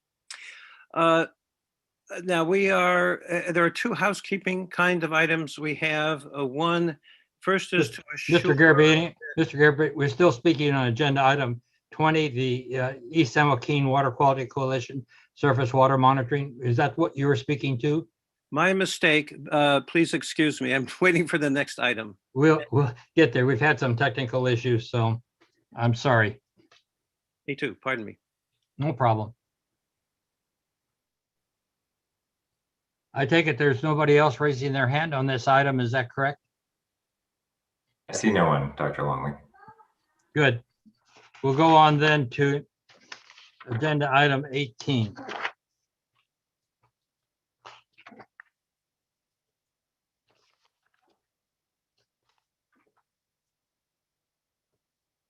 Agenda item 18, Coastal Partners LLC Vehicle Inspection Center, Placer County.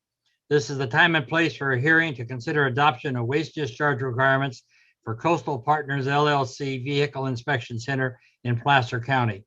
This hearing will be conducted in accordance with the notice of public hearing and the meeting procedures published with the meeting agenda. At this time, evidence should be introduced on whether the proposed action should be taken. The designated parties are Coastal Partners LLC and Mr. Michael Garabedian of Placer County tomorrow. Designated parties will have 20 minutes each for presentation and a closing statement. All other persons are interested persons and shall limit their comments to 3 minutes. A timer will be used. All persons expecting to testify, raise your right hand and take the following oath. Do you swear the testimony you're about to give is the truth? If so, answer, I do. I do. Before testifying, please state your name, address, affiliation, and whether you have taken the oath. If any designated party is having technical difficulties, and that's quite possible in this day and age, please notify us immediately by either raising your hand at the bottom of the Zoom window or under the presentations tab, or if you are using a phone by pressing *9. You may also send an email to agenda5@waterboards.ca.gov. And that's the word agenda with no space followed by 5, then at waterboards.ca.gov. If there are technical difficulties, we will stop the hearing to address those issues, and we will not resume until all designated parties can participate. Does council have any legal issues to address at this time? Dr. Longley, I have a quick item to raise before I turn it over to my counsel Jessica Yar. First, I'd just like to quickly note that Mr. Garabedian for Placer County tomorrow as a designated party did indicate prior to this hearing that the 20 minutes allotted may be insufficient. There was no determination on the sufficiency of this time prior to the hearing, but staff has noted that that all parties and interested persons will have the opportunity to request additional time. So I just wanted to note that opportunity again here. I appreciate that. Very good. Very quickly, I will note that Miss Jeannie Wilson has her hand raised.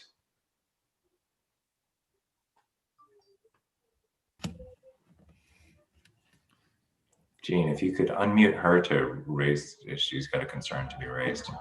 Yes, Ms. Wilson, you may unmute yourself.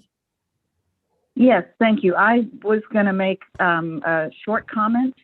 I assumed that would follow the interested parties. Is that correct? Yes, you're listed as an interested person, and we'll have the opportunity to present or to speak to the board after the parties have had their opportunity.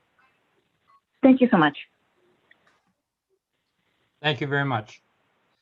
We'll now begin with the staff. Sorry, Chair presentation. Longley, Yes, there's one other thing to discuss. okay.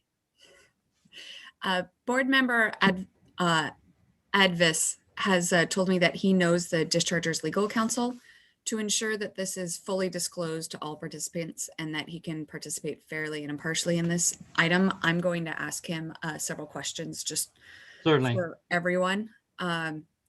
So the first question is, what is your relationship with the Dischargers legal counsel? Yes, I understand Mr. Marcus LaDuca is the Dischargers legal counsel. He and I were law partners years ago. And how long ago was that you guys were law partners? We parted ways in 2013 and haven't had a relationship, financial or otherwise, since. And was the discharger a client at the firm while you were there? No. And have you made any prejudgments about this permit prior to the hearing? No. And are you able to be fair and impartial when considering this permit? Yes. Thank you. Very good. Any further business we need to take care of before we proceed? No. Thank you. Then we'll now begin with the staff presentation.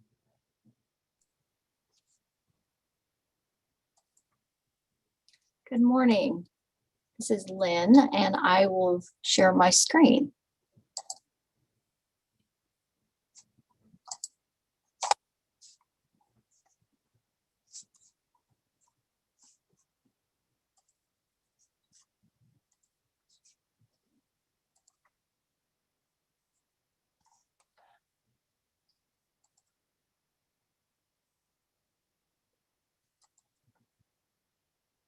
There we go, Lynn. Okay. Looks like we're ready to begin. Good morning, Chairman Longley and members of the board. My name is Lynn Coster, and I'm a senior environmental scientist in the Stormwater and Water Quality Certifications Unit in the Reading office. I have taken the oath. The next item for your consideration, Agenda Item 18, is the proposed adoption of waste discharge requirements for the Vehicle Inspection Center project. My presentation will first explain waste discharge requirements relative to this project and will then include a description of the project, a brief discussion of the items staff evaluated in response to the application, a summary of the public comments received and staff's responses, and finally, staff's recommendation. As previously mentioned, waste discharge requirements are proposed for the Vehicle Inspection Center, which will regulate the fill of wetlands and other aquatic resources that will occur as part of the project. This photograph was taken at the southern end of the project site and shows an example of a seasonal wetland, although this particular wetland will be avoided in development of the site. Regulation of wetlands impacts falls to our dredge and fill program, also known as the Water Quality Certifications Program. The program's purpose is to implement the state's no net loss policy for wetlands and to ensure that projects will not violate our basin plans. Normally, dredge and fill permits do not come to the board for approval, but are issued under the executive officer's delegated authority. Also, these permits are usually tied to a similar permit issued by U.S. Army Corps of Engineers. Situations in which these permits would be brought to the board for approval occur when the project is controversial and warrants a public discussion, when the Corps of Engineers is not taking an action, or when a procedural issue prevents us from tying our permit to the Corps' permit. In this case, Army Corps of Engineers determined the aquatic resources impacted by the project are excluded waters under the Navigable Waters Protection Rule, and the project is therefore not subject to a permitting action by the Corps. This project has also drawn a significant amount of public interest, and the board hearing gives the public further opportunity to comment.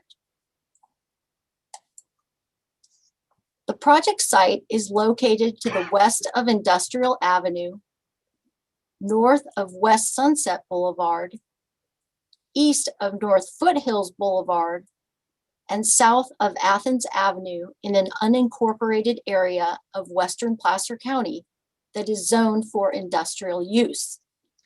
The site is located north of Roseville, south of Lincoln, and just west of Highway 65. This is an aerial view of the site and the proposed site plan.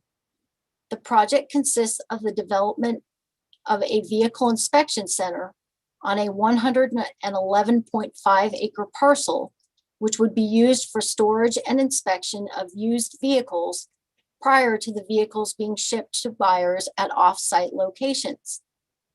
The project includes construction of an approximately 190,000 square foot vehicle inspection building, a fueling island, a car wash facility, 11.8 acres of stormwater facilities, and approximately 65 acres of paved parking lot. Development of the site will require the fill of 7.725 acres of wetlands and other aquatic resources. As shown on this map, this includes wetlands, shown in green, vernal pools, shown in blue, seasonal marsh, shown in pink, seasonal wetlands, shown in dark red, and stream channel, shown in light blue. All waters deemed by U.S. Army Corps of Engineers to be outside of federal jurisdiction, but still considered waters of the state. The southern portion of the project site includes an unnamed creek, which is tributary to Pleasant Grove Creek in the Upper Coon, Upper Auburn watershed. It's important to note that the proposed order only regulates the fill of waters of the state and does not regulate other aspects or impacts of the project, such as activities regulated under other Central Valley Water Board permits, land use planning decisions made by the county, or activities regulated by other agencies. There are many aspects of the project that Central Valley Water Board staff evaluated in response to the applicant's request for a permit. Some of the key items included an aquatic resource delineation of the project site, the type and quantity of aquatic resources impacted, a biological evaluation to determine any impacts to special status species, actions taken to avoid and minimize impacts, a compensatory mitigation plan to offset any unavoidable adverse impacts, and the California Environmental Quality Act, or CEQA, document prepared by the lead agency. Due to the significant amount of public interest, the Central Valley Water Board provided many opportunities for interested parties to comment on the project. Following receipt of the application at the end of April, the application was publicly posted for a 3-week comment period in May. Then, starting in December, the tentative order was circulated for public comment for 30 days. In order to give interested parties an additional opportunity to voice their concerns, staff held a public listening session in January, and upon request, followed up with one commenter in a separate meeting to walk through the permit individually. Additionally, from May through February, staff also responded to a number of emails and phone calls regarding comments on the project.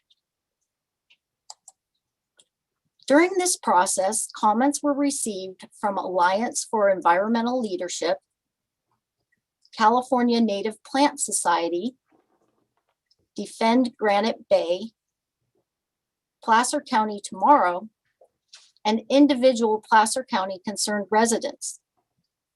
In response to the comments, several revisions to the tentative order were made. The revised order is included in the agenda package. Also included in the agenda package is a comprehensive summary of public comments and staff's responses. I will not be able to cover all of those comments in this presentation, but we'll discuss some of the most frequent comments which concern the order's consistency with the state's anti-degradation and no net loss policies, consideration of an alternatives analysis, the adequacy of the CEQA document, compensatory mitigation requirements, and concerns with stormwater runoff from the project. I will go through each of these individually to provide more detail. The first category of comments we received pertain to the project's compliance with the state's anti-degradation and no net loss policies. In response to these comments, additional language was added to the findings in the order to further explain how the project meets these state policies. The state's anti-degradation policy requires that high-quality waters be maintained, and any change will be of maximum benefit to the people of the state and will not unreasonably affect beneficial uses or violate water quality objectives prescribed in the Basin Plan. The objective of the state's no net loss policy is to ensure no overall net loss of and a long-term gain in the quantity, quality, and permanence of wetland acreage. This project involves the fill of wetlands and other waters, causing partial or complete loss of the beneficial uses of those waters. This photograph shows a wetland in the central portion of the site that will be lost due to fill. To reconcile such losses with the anti-degradation and no net loss policies, the order requires adherence to requirements in the CEQA Mitigation, Monitoring, and Reporting Program, compensatory mitigation for impacts that cannot be avoided, and other requirements to minimize the potential effects on water quality and resources. The next category of comments included questions as to whether an alternatives analysis was completed and if there were alternatives that were less damaging to the environment. An alternatives analysis was prepared by the project proponent and was considered by staff. Alternatives that would have resulted in greater environmental impacts than the proposed project were not further considered. Another alternative that avoided the individual vernal pools within the northern portion of the project was also not further considered because it would have resulted in a small, isolated preserve that would be lower in value than the compensatory mitigation proposed for the project. Two additional alternatives were considered. On-site alternative 1 would avoid impacts to 6.11 acres of wetland in the southern portion of the project area by building a multi-level parking structure. On-site alternative 2 would avoid all impacts to waters and would also require construction of a multi-level parking structure. Although these two alternatives would have fewer impacts or would avoid all impacts to waters of the state, they would result in an 86 to 167% increase in project construction costs, making the project financially infeasible and impracticable. As a result of the alternatives analysis process, modifications were made to the project design to avoid an 8.6 acre area that includes 0.6 acre of waters, thereby reducing the project's impacts. For the impacts that cannot feasibly be avoided, the proposed order requires appropriate compensatory mitigation. Water Board staff concur that the proposed project is the least environmentally damaging practicable alternative. The next category of comments relates to the project's compliance with CEQA. Quite a few comments questioned the adequacy of the environmental impact report. I will first provide some background on the CEQA review for the project prior to discussing the Central Valley Water Board's role and staff's response to the adequacy of the document. Placer County updated its general plan in 2013 and subsequently adopted community development plans, including the Sunset Area Plan and Placer Ranch Specific Plan. The Sunset Area Plan defines specific land uses for the development area, including the designation of areas suitable for industrial development.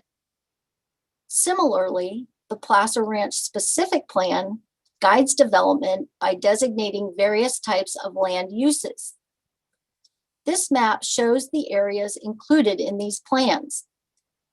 The Vehicle Inspection Center falls within the Sunset Industrial Area, designated in the Sunset Area Plan, as indicated by the red rectangle on the map.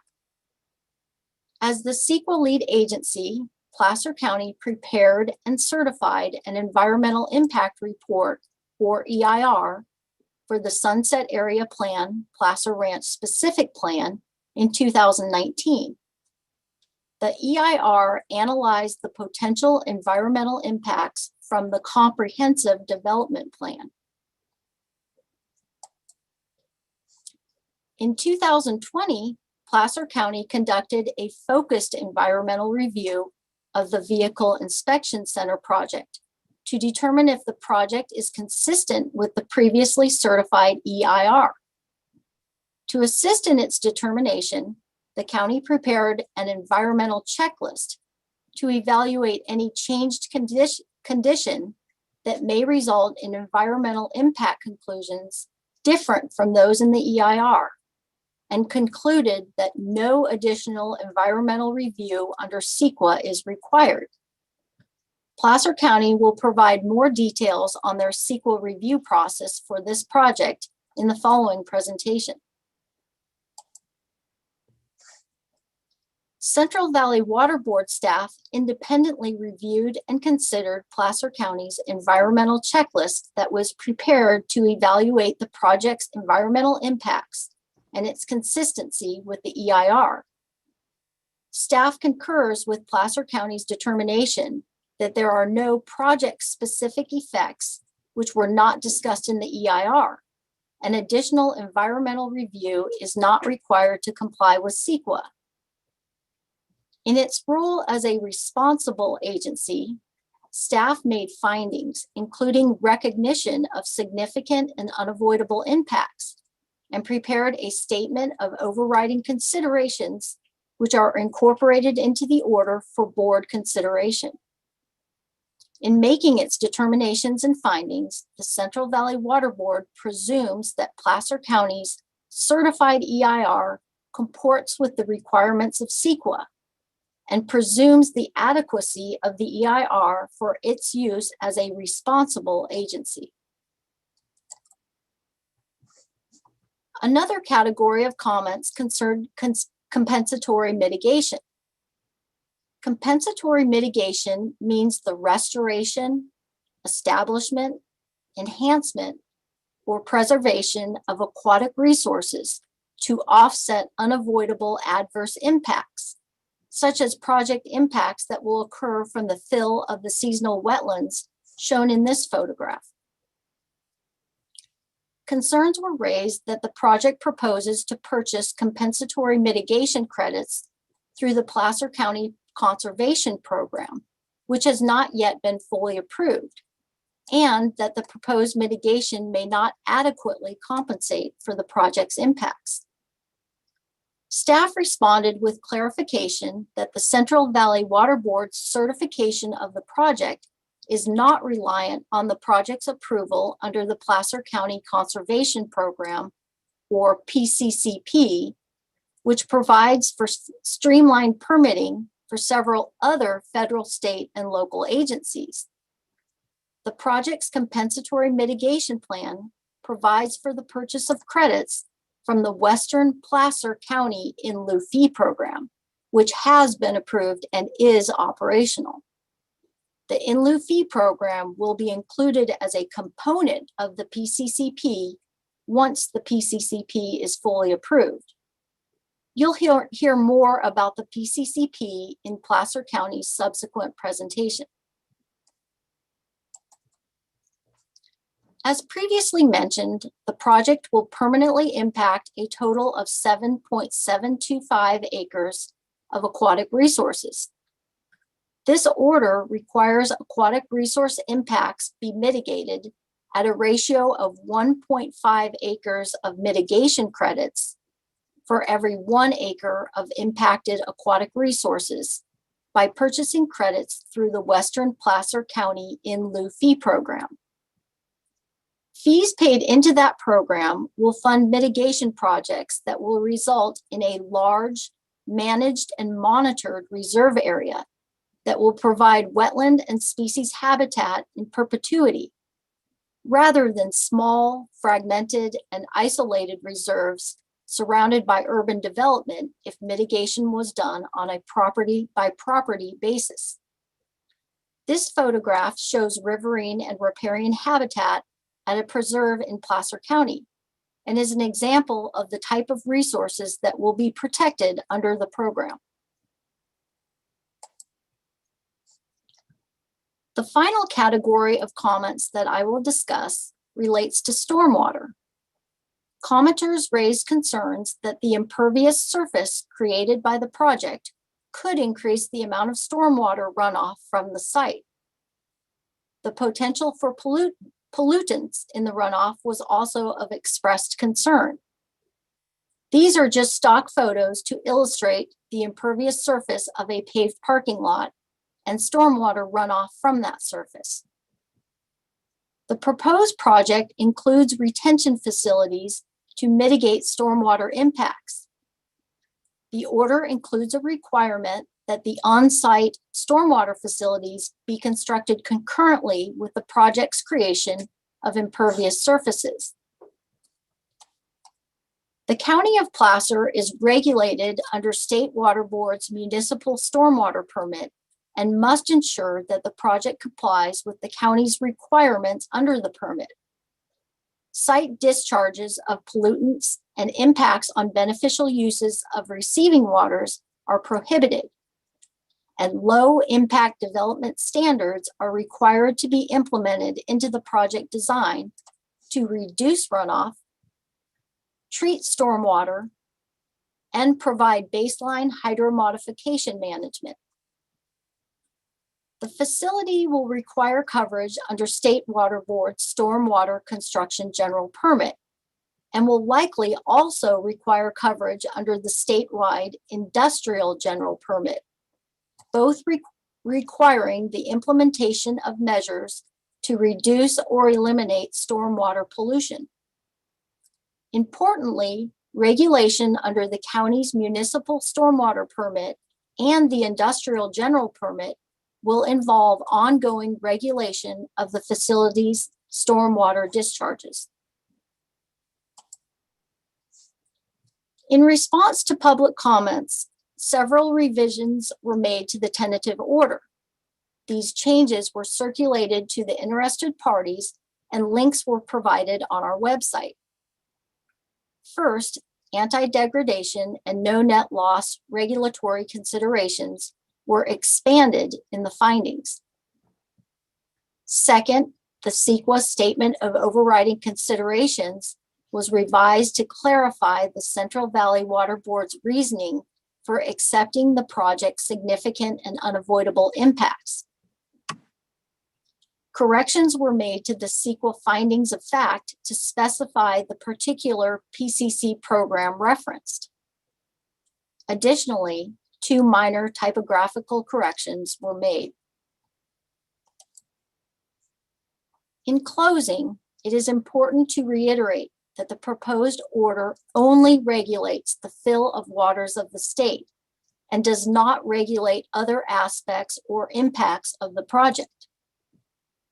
Staff carefully considered the project's water quality impacts and have incorporated provisions into the order to require that impacts are mitigated through high-quality compensatory mitigation.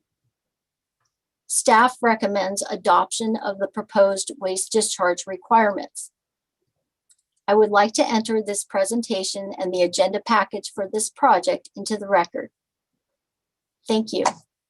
Thank you very much, and it's accepted into the record. Any questions by board members for Lynn at this point?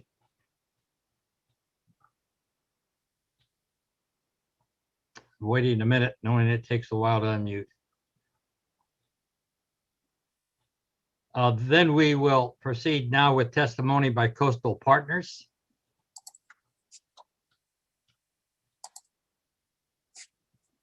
And I see Mr. Garabedian raised his hands. He'll be taken after Coastal Partners.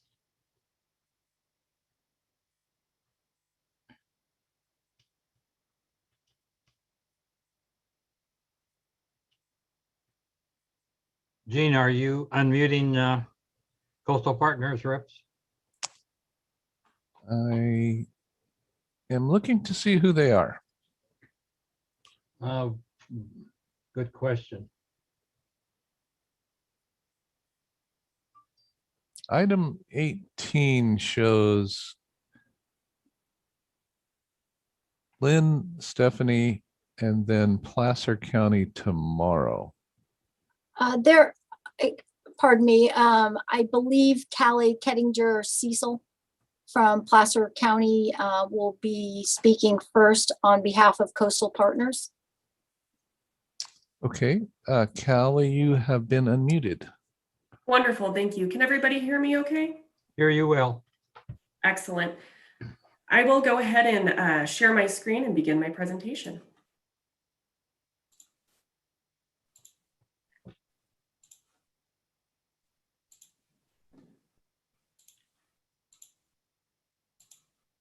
All right, can everybody see this okay? Yes. Okay, excellent. Good morning, members of the board. My name is Callie Kettinger Cecil, Senior Planner with the Placer County Planning Services Division. I have taken the oath, and additional county staff in attendance with me today include Phil France, Senior Civil Engineer with the Engineering and Surveying Division, and Greg McKenzie, Placer Conservation Authority Executive Director. The purpose of the county's presentation is to provide information on the Placer Vehicle Inspection Center, or Carvana, project, which was approved by the Placer County Board of Supervisors on November 3rd, 2020. The project site is located in unincorporated Rockland in western Placer County, approximately 20 miles northeast of Sacramento. The gray area demarcates the boundaries of the Sunset Area Plan, Placer Ranch Specific Plan, or SAP, and the red star indicates the project's location within the SAP. The project site is shown here outlined in red and is currently undeveloped. The Placer Gold Industrial Park is adjacent to the east. The site is characterized by flat to gently rolling terrain and supports a mix of native and non-native grassland and ruderal vegetation. Wetland and riparian habitats are supported on site, primarily in the southern portion. As noted, the project site is within the Sunset Area Plan, Placer Ranch Specific Plan. This plan was adopted and the final EIR was certified by the Placer County Board of Supervisors on December 10th, 2019. The Water Board was included in the SAP review and provided a letter regarding the various permits that would be required for project implementation. Mitigation measures in the Sunset Area Plan final EIR require approval of these permits. For example, Sunset Area Plan Final EIR Mitigation Measure 4.9-4A requires evidence of a waste discharge identification number prior to construction. Per CEQA Guidelines Section 15183, environmental review for projects within adopted plans for which an EIR has been certified is limited to those that are peculiar to the project or parcel. The Carvana project was required to prepare and submit a number of site-specific studies, including but not limited to a biological resources report, traffic memorandum, and preliminary drainage report. These studies were required to determine if the project is consistent with the Sunset Area Plan Final EIR, as well as identify if the mitigation measures of the Sunset Area Plan Final EIR would reduce any of the project's specific impacts to less than significant.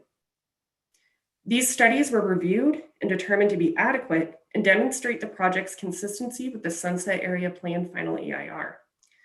To further demonstrate consistency, a detailed 230+ page conformity review checklist was prepared. This checklist is similar to the initial study checklist, Appendix G of CEQA, that is required to be prepared for projects under environmental review. The checklist identifies the various mitigation measures and Sunset Area Plan policies that the project is required to comply with. The Carvana project was initially approved by the Placer County Zoning Administrator in July 2020. Placer County tomorrow appealed the zoning administrator's decision, and the appeal was heard by the Placer County Planning Commission in September 2020. At that hearing, the commission considered the staff report, the conformity checklist, as well as public comments, and took action to deny the appeal and approve the project. Placer County tomorrow appealed the Planning Commission decision.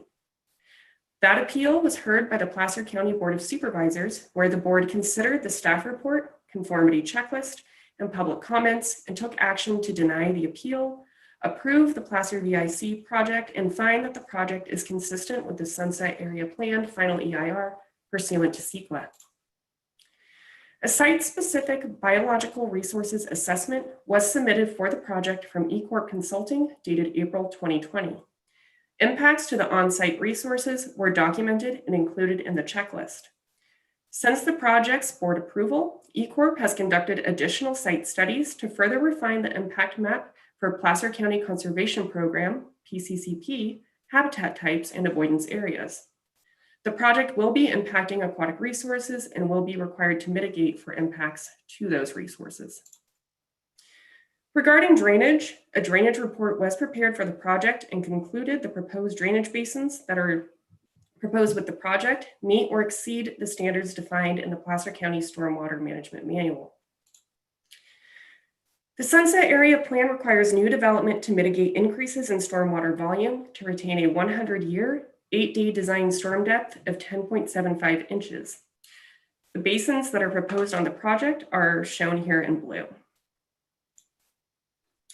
The project is required to comply with numerous state and local regulations for water quality. These include the Phase 2 NPDES MS4 permit, compliance with the State Stormwater Quality Association Best Management Practices Handbook, the Placer County West Placer Stormwater Quality Design Manual, Sunset Area Plan policies for retention and detention, submittal of a final drainage report, and project COAs imposed by the county for stormwater treatment, grease oil separators, runoff treatment features, and finally, compliance with applicable state water quality permits. Phil France from the county's Engineering and Surveying Division is available to answer specific questions regarding the project's stormwater quality requirements at the end of this presentation. Lastly, the project proponents have submitted an application for PCCP authorization for participation in the PCCP's in lieu fee program. The PCCP was adopted by the board by the Placer County Board of Supervisors on September 1st, 2020, and received approval from state agencies, and final federal approval is anticipated in March. Pending final federal adoption of the program, review and approval could occur. Greg McKenzie, Placer Conservation Authority Executive Director, is available for questions regarding the PCCP at the end of the presentation. This concludes the county's presentation. Staff is available for any additional questions, and I thank you for the opportunity to present to your board. Thank you very much. Are there any questions from members of the staff? Excuse me, members of the board?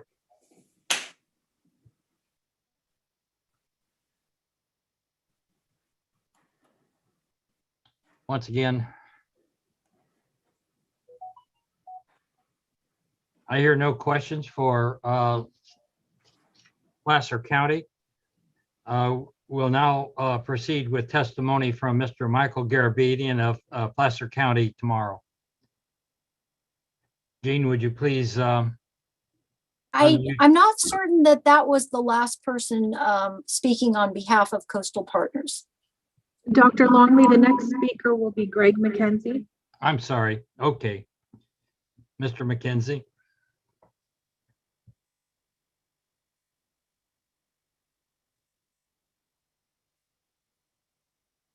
Mr. McKenzie, you can unmute if you like.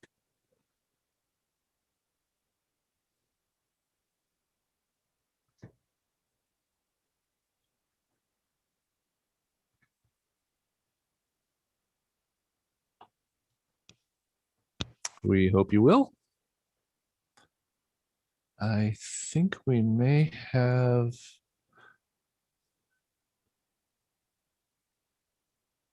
Okay, Mr. McKenzie, you're able to unmute yourself if you like. There we go. Thank you. Very good. Greg McKenzie, Placer County. Actually, Callie covered what I would otherwise cover for the county and the PCP. So I just wanted to let you know then I'm available to answer any questions you may have. Thank you. Thank you very much. And before we go to Mr. Garabedian, it will Phil Franz be presenting.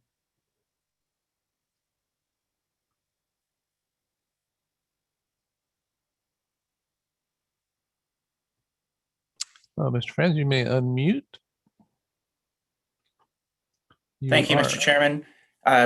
As Greg mentioned, I'm here to answer questions if you have any. Callie addressed all of our issues in her presentation, so I'm available Very to answer good. questions. I'll ask once again if board members have any questions of Placer County before we proceed. Dr. Longley, this is Carmen. I don't have any questions right now. I mean, I think that after Mr. Garabedian and everybody else goes, I may have follow-up, but the presentation was very good. Okay, thank you very much. I'm not certain if we have still a presentation from Todd Wood. Yes, Todd Wood here, and I'm present. I do not have a presentation, but I am going to speak on behalf of Coastal Partners.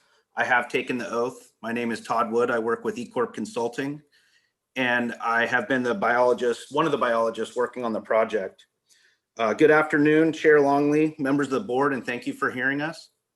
I just want to expand on the site-specific biological surveys that have been completed. There were comments that indicated that there were no site-specific surveys, but there has been. So I'm going to describe these briefly. There has been full U.S. Fish and Wildlife Service protocol surveys for federally listed fairy shrimp and tadpole shrimp. Those were conducted in 2019 and 2020. No federally listed shrimp species were found. Additionally, Western spadefoot surveys, larval and auditory, were conducted in 2020. No Western spadefoots were found. We also conducted U.S. Fish and Wildlife Service, California Department of Fish and Wildlife, and California Native Plant Society protocol level rare plant surveys in 2019 and 2020. These were early and late season surveys. No special status plant species were found. And lastly, the wetland delineation studies that have been done, there was a comment that the 3-parameter Corps of Engineers methods were not used. Those methods were used. They were boots on the ground methods, and we evaluated vegetation, soils, and hydrology. That's all I have. Thank you. Thank you very much. Are there any questions from members of the board?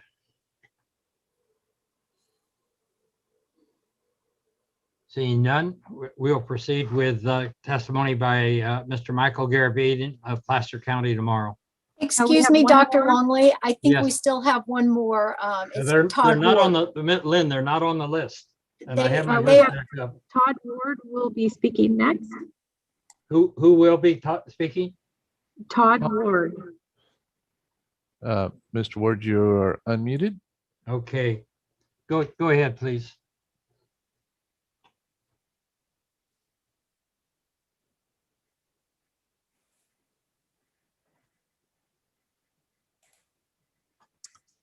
You are able to speak, Mr. Ward.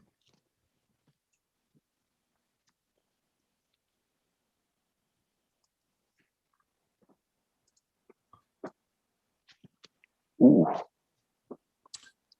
You are no longer muted. Mr. Ward?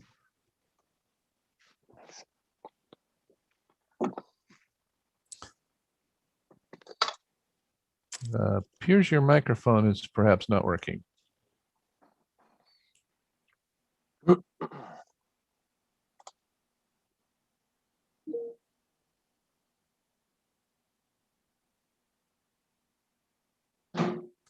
So I suspect we're having technical difficulty there. I see you are unmuted, but we do not hear you. But we see Adam.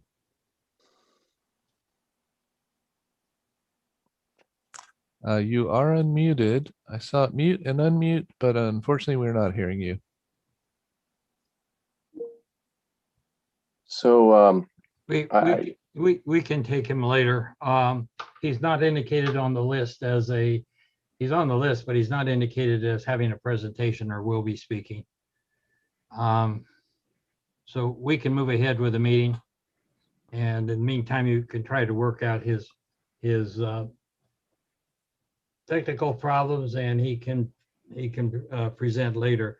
Let's go ahead with Mr. Michael Garabedian. Mr. Garabedian, you may unmute.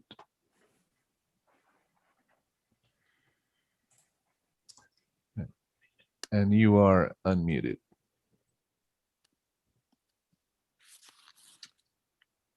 Hi, Mike Garabedian with Placer County Tomorrow. What is my video status? Do I need to do anything on that? It is not necessary. We hear you just fine. But he wants to show a video, apparently. Well, I didn't know, Mr. Chairman. That would be good, I think. If it's not possible. I can share that for you. Let me just figure out which one of these that is.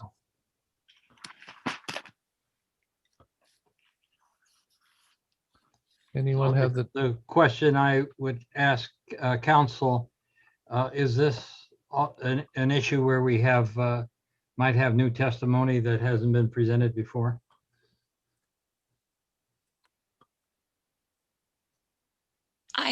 I have not seen a presentation submitted from Mr. Garabedian, but I invite others to speak up if they have. Would be helpful if I knew the title. Mr. Chairman, this is on my agenda to bring up as well.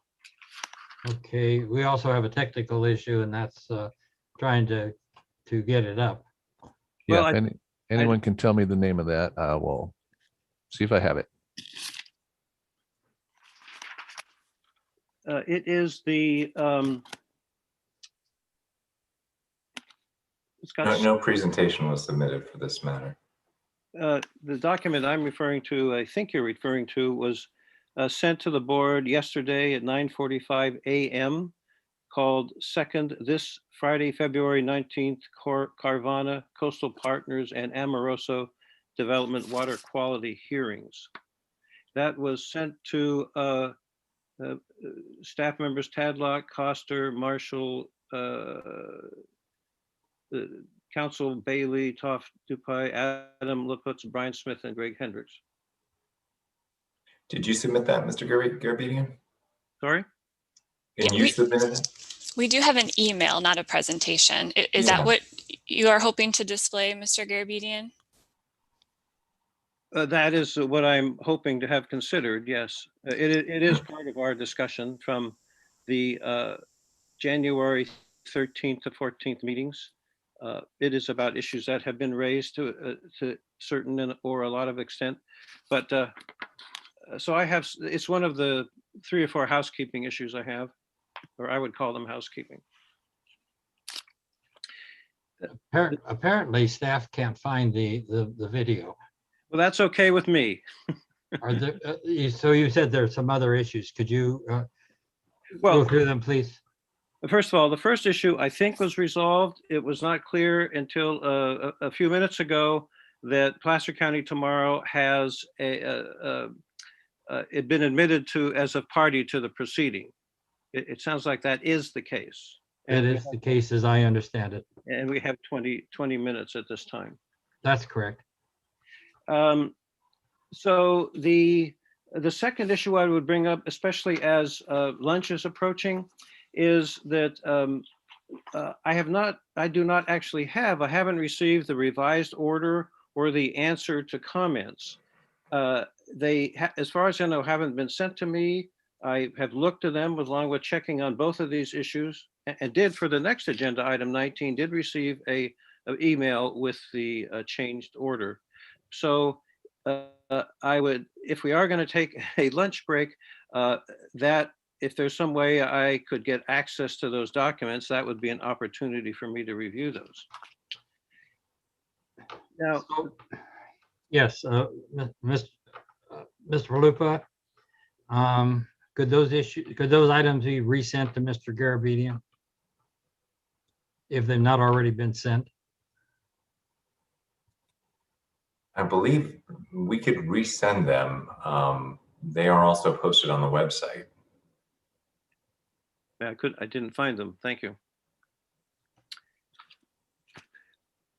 So what are your next item? Okay, the next item is the memorandum, the email sent yesterday. This email was generated by the meeting discussed, the January 13th meeting that was set up very generously by the board staff. Now, the purpose of that meeting was a listening session, quote, help board staff better understand the context, written comments that you have already submitted or intend to submit by the January 19th deadline. Understand that context and provide information regarding the meeting process, timing of the meeting, and also ground rules for the meeting.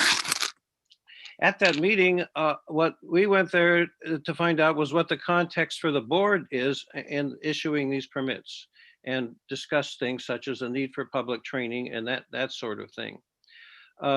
So we've been working on that ever since that meeting through the memo submitted yesterday. The critical thing is in what it is led to most importantly is if you have that memo, the second page has a list of hearing factual issues, what we call hearing factual issues. And these are issues that we feel need to be addressed as part of either a meeting or workshop or this hearing for that matter. Now, among those, the key things on that list are botany, California wetlands and vernal pool habitat loss, carbon sequestration by grasslands, not addressed at all. Mr. Garabedian, I think that you're getting into your presentation now. Yes, you're right. You're right. Yes. So were there any other issues that you'd wanted to address? Well, in terms of this the email of yesterday, 9:45, that is a very critical document that to sort out the issues and understand the issues in this proceeding on both issues, both the agenda items 18 and 19 are important to proceeding with this. And if not with the entire email, certainly key parts of it. Now, do we have other? So if I could, the request is to you're asking the board to admit a supplemental written comment letter received after the comment deadline. I think that's all that's possible in this case. We would have hoped for a meeting with staff to go over these issues as the best possible way to address it, but that doesn't seem to have been possible, and it was only submitted yesterday morning. So if that's the only option, I mean, if there were an option to continue an issue or part of the hearing or some other way, we would be grateful to learn about that. But Well, if, Mr. Garabedian, I think at this time we will take a lunch break and give staff and you time to resolve these issues, and we can come back to us after the lunch break. Dr. Longley, I would suggest that staff have sent both the FTP site containing the comments received and the comments themselves to Mr. Garabedian already. We'll do that again. What we have before we break for lunch, I suggest that if there's actually a couple requests on the table from Mr. Garabedian, one, to continue the hearing, and two, to allow additional evidence to be submitted into the record. Board staff are certainly familiar with the content of that email and have received that email. It was essentially, we said to Mr. Garabedian that this is a late comment, are we accepting this or not? So that's before the board right now, both those two questions. I would suggest we actually resolve those before lunch, because I think that would give us some time to understand what we're going to be doing over the lunch break. Certainly. So let's go to the email. Is there a decision to be made on the email by the chair and the board? It would be before the board. It's quite a lengthy email, and again, submitted immediately before the time signature, correct me if I'm wrong, is Thursday, February 18th, 2021, 5:44 p.m. And so this is certainly after the close of the submittal of comments. My suggestion, my recommendation would be to not admit this into the record unless counsel says otherwise, but certainly to allow Mr. Garabedian to have the full time to address this during his presentation. Well, I would concur with you, and likewise, if council has any other comment, certainly entertain that comment now. Dr. Longley, can I just really quick one slight adjustment? The email I received, and I think there's probably the chain is long, so it's hard to figure out when we actually got it. But I actually received it at around 9 in the morning yesterday. And that's past the closing of comments. Correct. Unless I hear an objection from members of the board, I will rule to not receive the contents of that email as part of this record, but allowing Mr. Garabedian to proceed with his testimony regarding that. Do I have? I would support the chair's decision. Thank you, Carmen. Appreciate that. Same here, Dr. Longley. Thank you. Is there any other issue to consider from Mr. Garabedian before we recess for lunch? Well, his subsequent request, at least as far as I heard it, and again, counsel can correct me if I'm wrong, was to continue this matter to a later board meeting to allow additional listening sessions for the board to entertain additional discussion with environmental advocates in the area. But my suggestion there would be, we've had a lot of process, as kind of Lynn heavily detailed, and we've held listening sessions and a number of outreach for this particular facility. In addition to all the outreach and engagement that's happened as part of the entitlements process through Placer County. So my suggestion would be that we do continue with this hearing today, acknowledging that this is another forum to provide additional input to decision makers on this project. Certainly, and there's other remedies, but I certainly have seen in the presentation we've heard so far that there has been considerable opportunity for input to the process. I would likewise rule that this hearing not be continued, but that to a later date, but that it continue after lunch. Are there any comments from from members of the board on that? On No that comment. ruling No. before I finalize it? No objections, no comments, Dr. Longley. Okay. Yeah, I agree. Very good. We will, after the lunch break, we will continue with testimony from Mr. Garabedian. And he has 20 minutes. I'll rule it. He has additional time, additional 10 minutes if he needs it. So a total of 30 minutes. With that said, it's now 10 after. We'll be back in session at 1 o'clock. Chair Longley, I just need to announce closed session. Say again, please. Sorry, this is Jessica. I need to announce closed session. Okay, go ahead, announce a closed session. Thanks. We will be discussing items A, which are the Malaga cases, items F, which is the Valley Water litigation, and item L, which is the 16-1 mine. And we have those. Repeat that one more time, Jessica. Malaga. Malaga, item F, which is the Valley Water litigation, and item L, which is the 16-1 litigation. Okay. And we have a separate Zoom meeting for that. Is that correct? Yes, all board members should leave this Zoom and go to the separate one. Okay. And so we'll start that in about 7 minutes. Great. Okay. Bye. And just for staff's information, I was able to get Teams back up, so I have the list in front of me. It's a lot of fun. Okay, I will see you back then. Meantime, I'm leaving this Zoom session.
Don't you need a jacket in your car when you go? You need your purse too. I'm not going to like, no, why should I go now? It's 12, 1 o'clock, I got another hour.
For those on the Zoom meeting, it looks like we'll be about another 5 minutes.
So we are just waiting for the board members to finish up their closed session, and we will restart this meeting.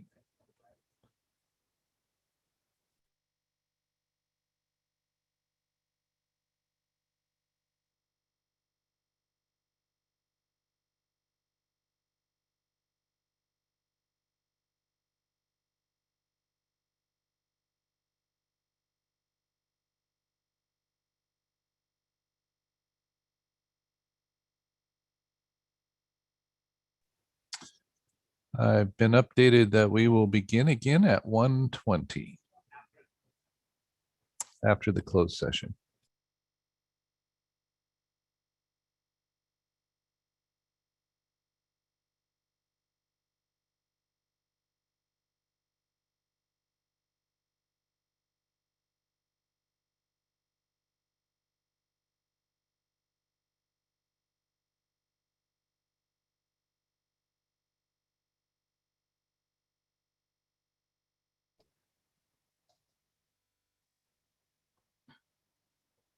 Okay,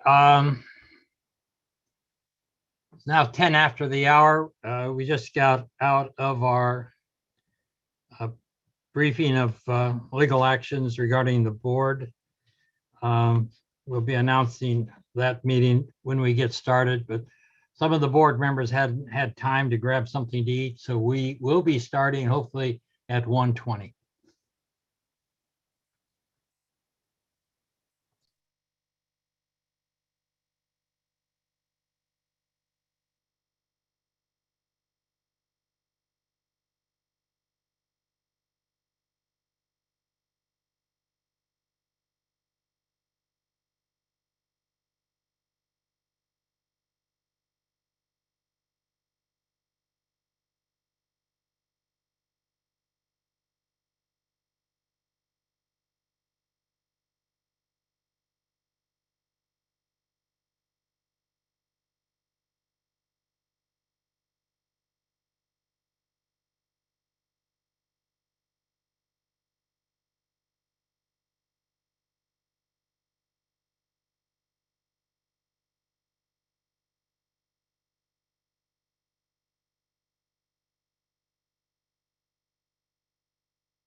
As a reminder, we'll restart this at 1:20.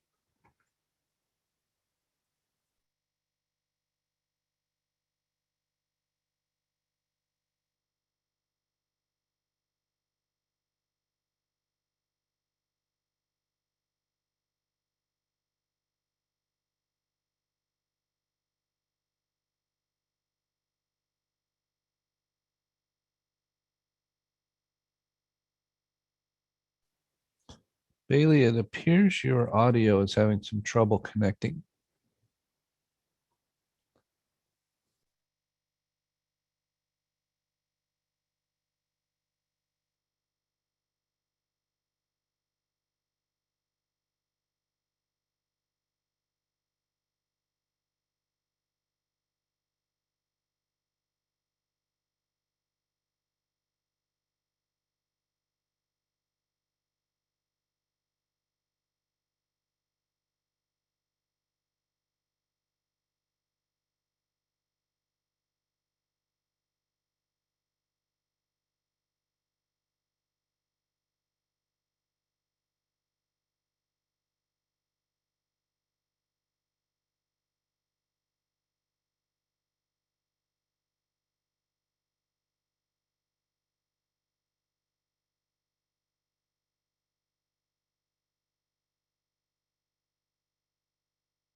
Looks like we almost have everyone back.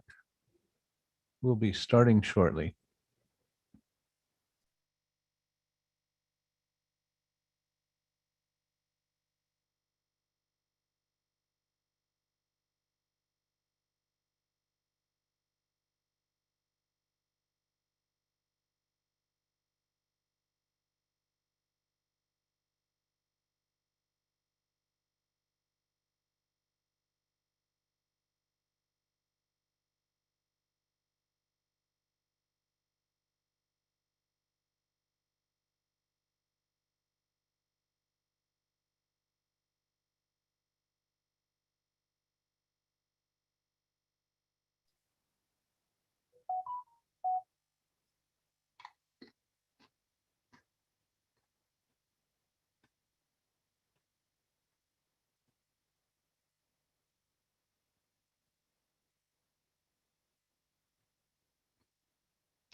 We only have 4 board members, I think, with us at this point.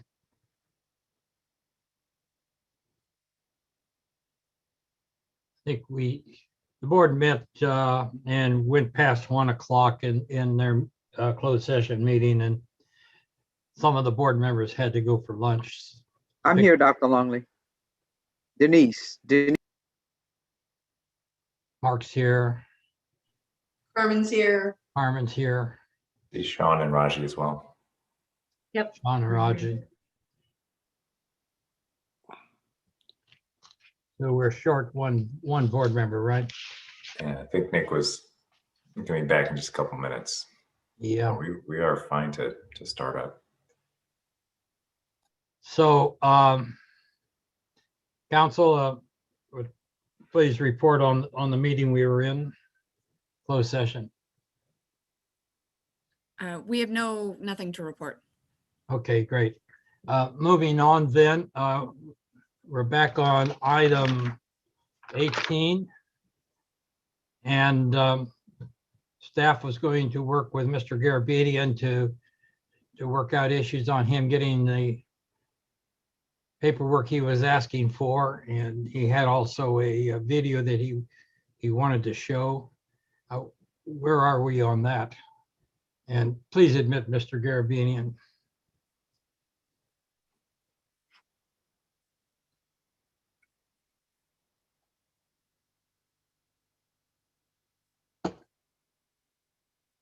Mr. Garabedian, we are unmuting you.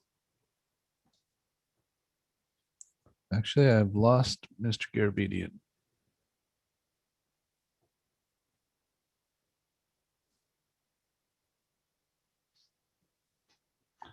He does not appear to be on at this moment.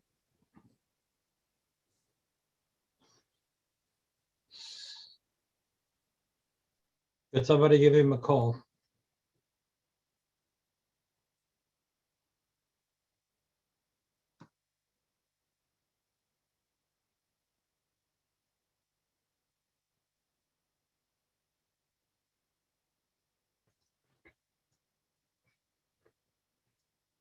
Adam, do you know the outcome of staff working with Mr. Garabedian?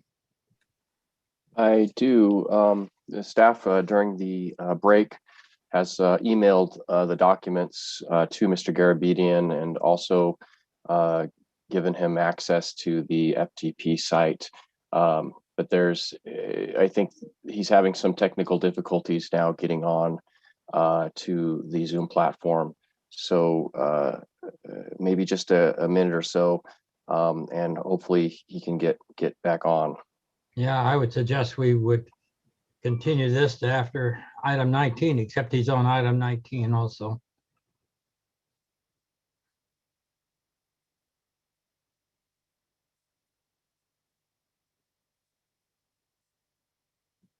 Very good. If somebody could call him, that would help.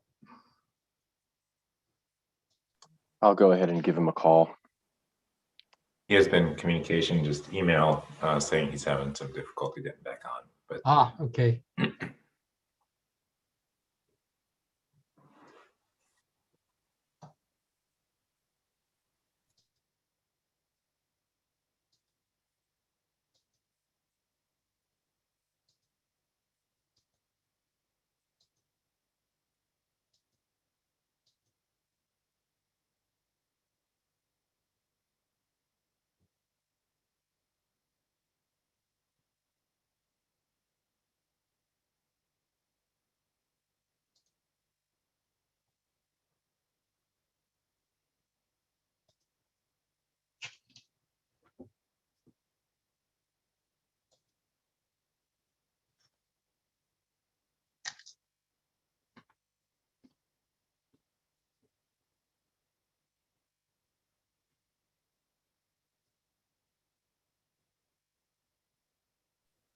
Otherwise, we have everyone checked in.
So it looks like Mr. Garabedian has joined us.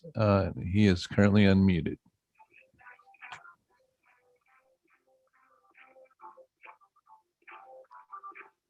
The meeting has not yet started. Please try again later. Goodbye.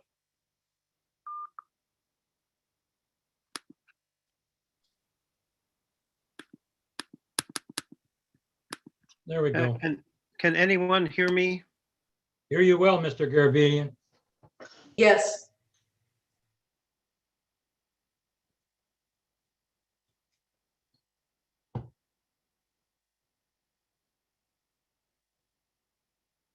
So do you hear us, Mr. Garabedian?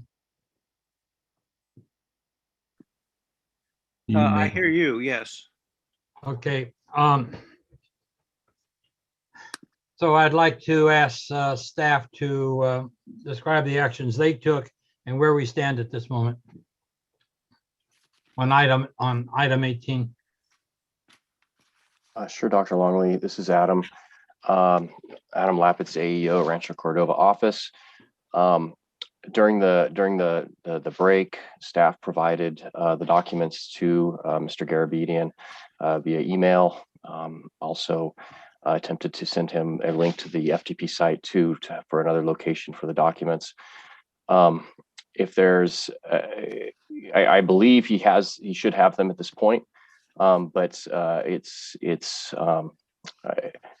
we haven't had any response from him to say he has received them. Okay, good. Mr. Garabedian, you have those documents now?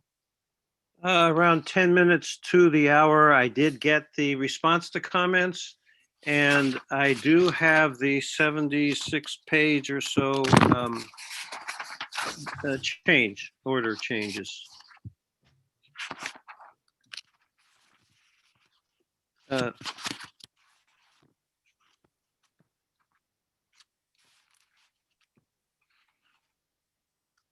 if you would proceed, please, with your testimony. Well, it's been a difficult break to get the information from that one location I've been to before a couple times. But it's good to have the documents now. Have not seen the response, gotten the response to comments that I recall, and I certainly haven't seen they sent it to me by a PDF attachment to an email after I never found anything like that on the other site.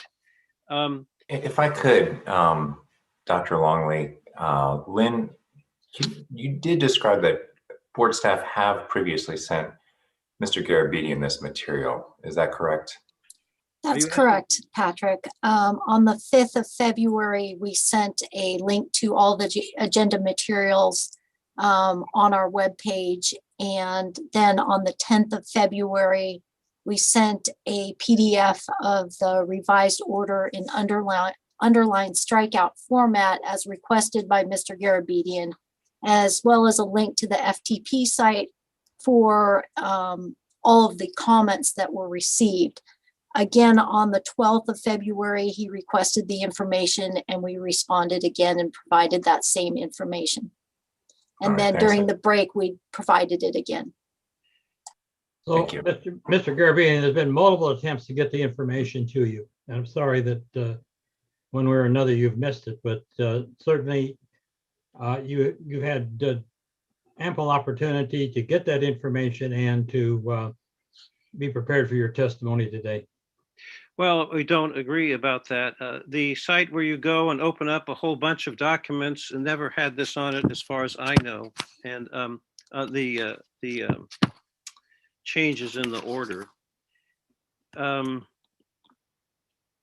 it's been a busy time just trying to get online and get back to you. Glad to be back.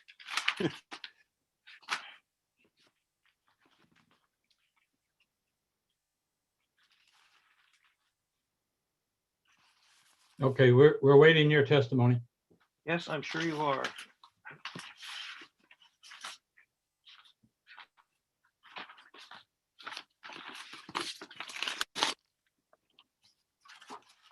And I apologize.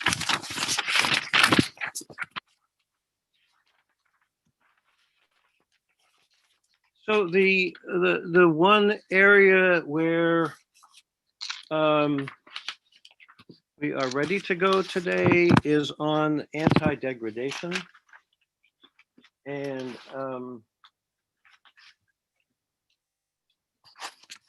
I am looking for that file here.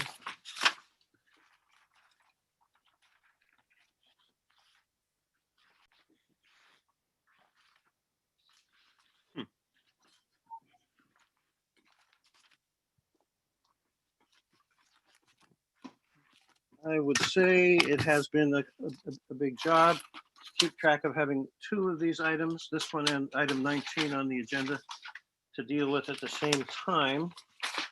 Not any excuse for delay at the moment, but that has been a problem. So there has been no anti-degradation analysis that we know of whatsoever. The anti-degradation policy stems from the state board's resolution 6816, which I'm sure you and other members of the board are familiar with. This provides that existing high water quality will be maintained until it has been demonstrated that any change will be with the maximum benefit to the people of the state. The change will not unreasonably affect present and anticipated beneficial uses. The change will not result in water quality less than prescribed in the policies. And any active that produces a waste or increased volume or concentration will be required to meet the waste discharge requirements, which result in the best practicable treatment or control of the discharge necessary to assure that a pollution or nuisance will not occur, and the highest water quality with maximum benefit to the people of the state will be maintained. And I emphasize maximum. So the California Water Code sections 131.46 and 132.47, they require the board in carrying out activities that affect water quality to comply with state policy for water quality control unless otherwise directed by statute.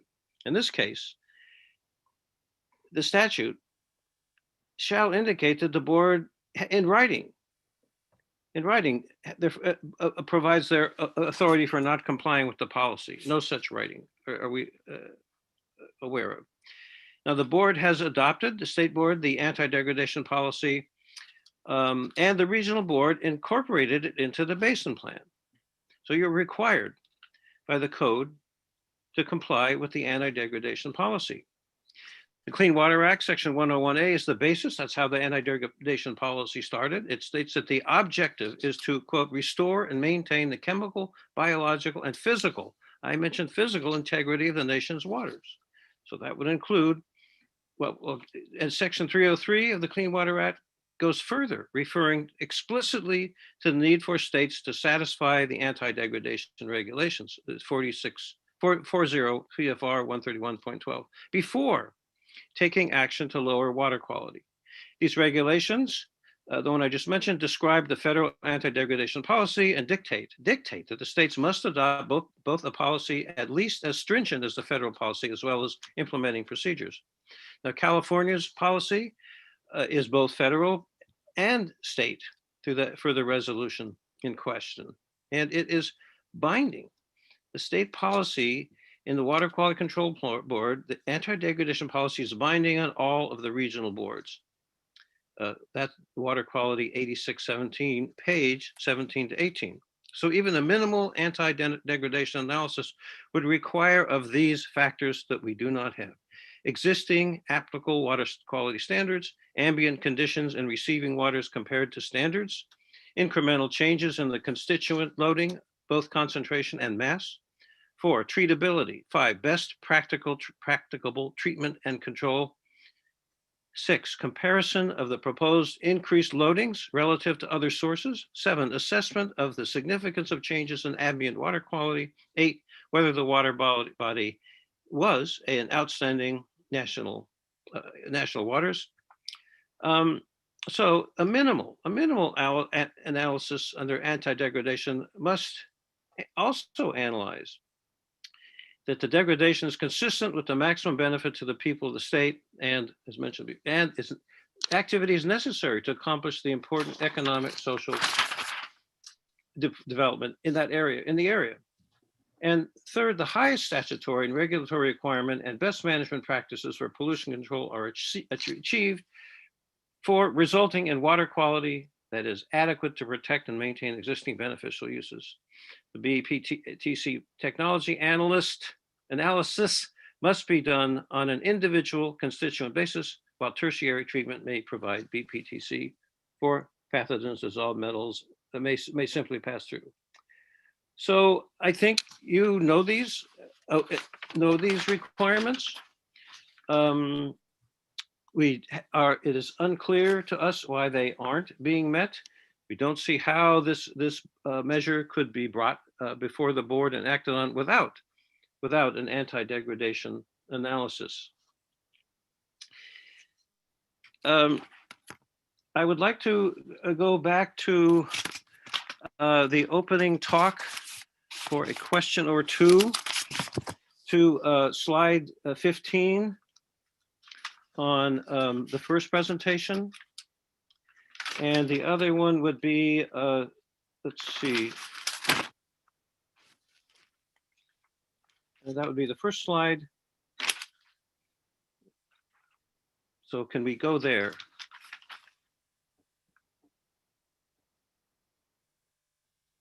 I'm sorry, what are we asking for? I think it might have been Ms. Staff Member Coster's slide 15. It was slide 15 in the first presentation.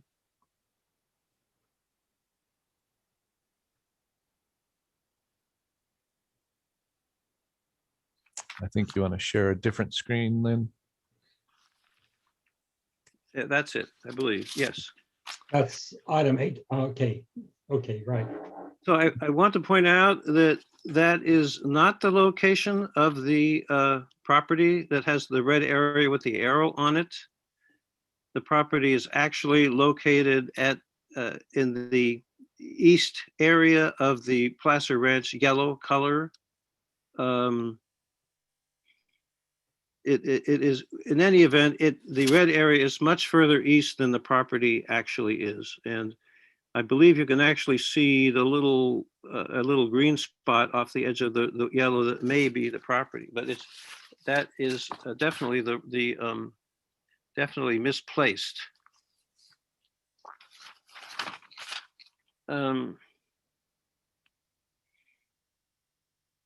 So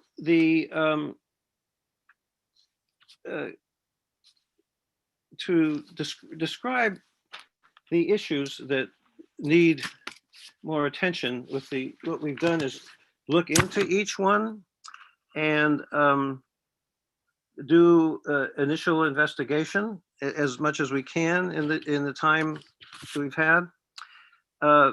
The first area where we think there is need to present a witness and have expertise is in the area of botany.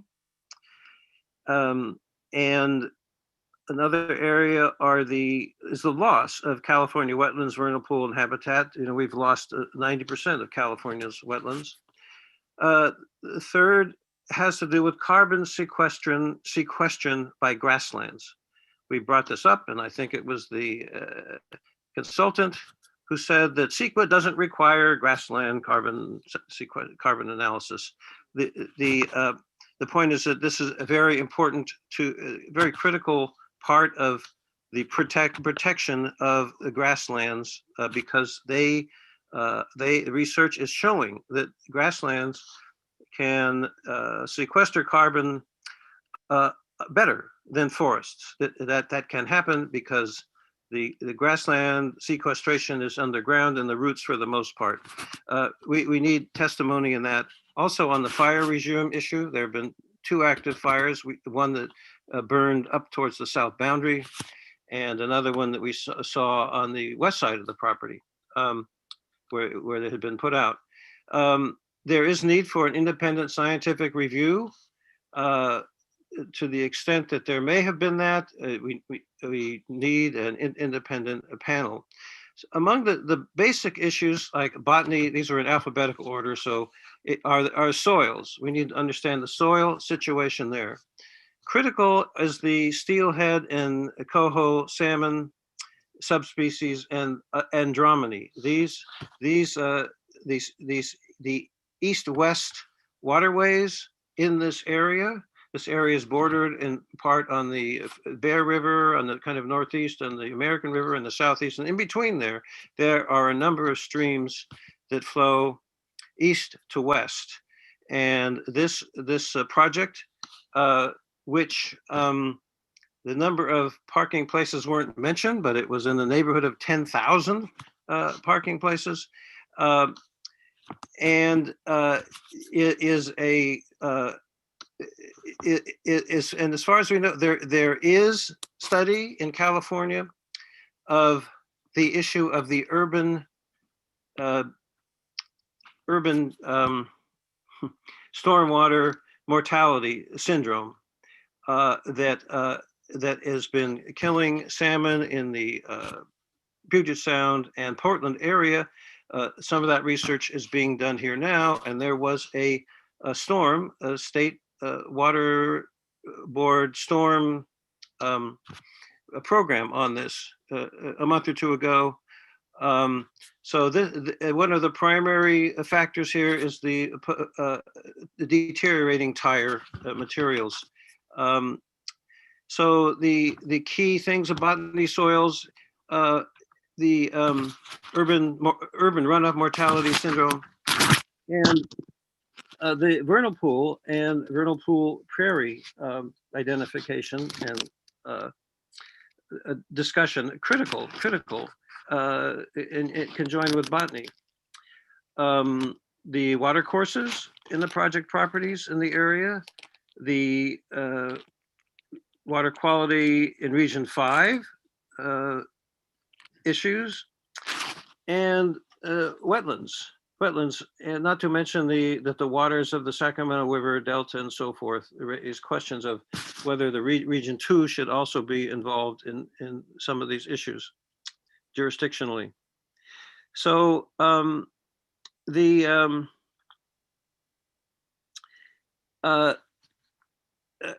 factor mentioned closely about the speaking of WDRs, the state has a number of WDR programs that are listed on the state board website. Among those WDR programs, there is no program that can be seen for this project. So we seem to be operating in an uncertain area without an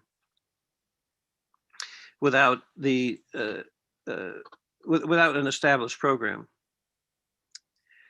And the list developed of these issues to identify and find witnesses to testify about and bring forth information just a little bit less than a month ago was a part of our requesting at the January 13th meeting that we needed to have public training in these issues and workshops on the issues. This is a part of a major issue related to the Placer County Conservation Plan, which has been a process that has enabled this process, that has encouraged and led to these applications that if they don't use the West Placer mitigation bank issue area, I don't think I have the title quite right, they also, in the application, including this application for this project, they say they want to use the PCC in lieu fees if it's available. And this is an issue that cuts across all of the approaches to finding uses that, or using one of the in lieu fee programs.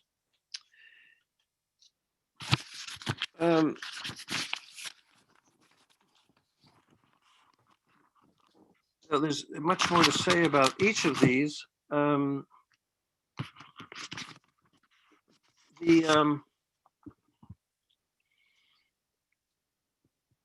The kind of workshops, without the workshops, and with the limited public involvement in relation to a project like this and the PCCP, without the WDR training and public trainings, workshops, we are on the horns of a dilemma about this. The problem is complicated because there have been memorandums of understanding between Placer County and the Army Corps of Engineers for coordinating procedures for 401 and the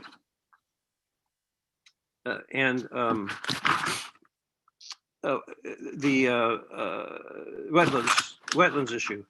This has led to the need to do research, was not clarified in the June 13th meetings,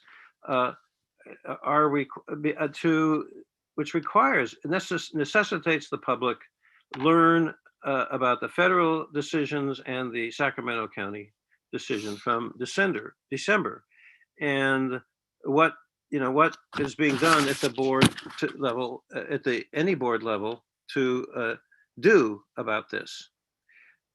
It requires that area alone for the comments require it to be able to penetrate and involve effectively is but one of several major areas that have arisen in the last month since that meeting. The CEQA issues, it's very clear that the CEQA documents referring to they find that there are natural resources which cannot be mitigated. It's not possible. And the thing about that is that CEQA is a disclosure law. It's a disclosure about environmental impacts, and you have had a fair amount of testimony today referring to CEQA. Well, CEQA is CEQA, disclosure, but the decisions that need to be made here for a WDR certainly includes this agency as a CEQA responsible agency. But the findings for CEQA do not affect you, the findings you need to make, this board needs to do to protect our waterways. Not only first based on an anti-degradation analysis, but the myriad other issues that are involved with the take of species under California and federal law. The take species in this wider area were identified. There were 31 species they were considering by the PCCP back in 2012, and they ended up with 14, which is even less than the South Placer County HCP NCCP, which has 28. And the environment, the habitat, the river waters for this, for salmon, the rivers that will carry water into and affect and potentially impact the fish and fisheries from here through the bay and into the Pacific Ocean. These are issues that have been that require addressing and input, and if not by this agency, certainly by other state agencies that have the responsibilities for these areas. Let's see, you had indicated there are 40 minutes and I see 8 minutes left. Is that 8 minutes left of the 40 minutes? Sir, I gave you 30 minutes and you have 8 minutes left. I thought you added 10 minutes to that. Excuse me. You had 20 minutes. I added 10 minutes to that. I see. Thank you. Stand corrected.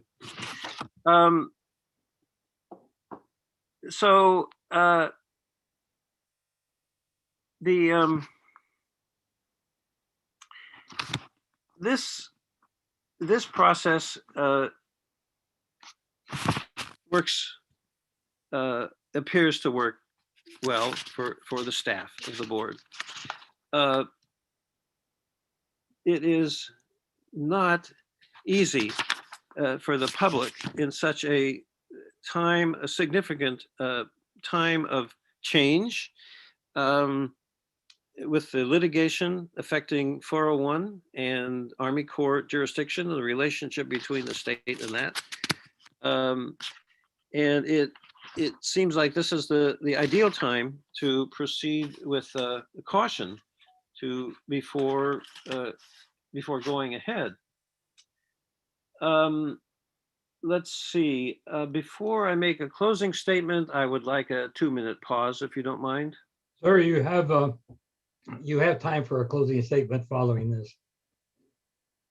Yes, I would like a 2-minute recess for the moment, if I may. You get 2 minutes. Thank you.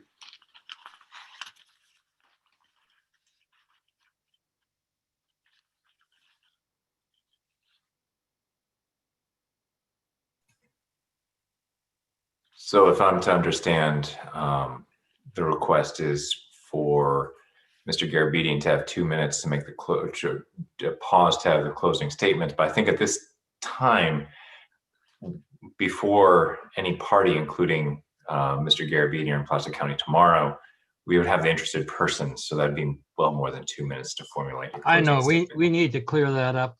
Mr. Garabedian? Yes, sir. Were you going to make a closing statement now?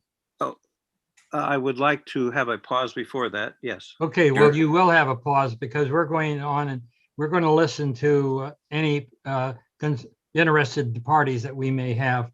Following that, I'll be asking you for a closing statement. Well, I look forward to that opportunity. Thank you. Thank you. Janelle, do we have any cards for closing statements? For interested parties, excuse me. Yeah, perhaps we should check back with Todd Ward to see if he's available to speak. This is 18. I have a...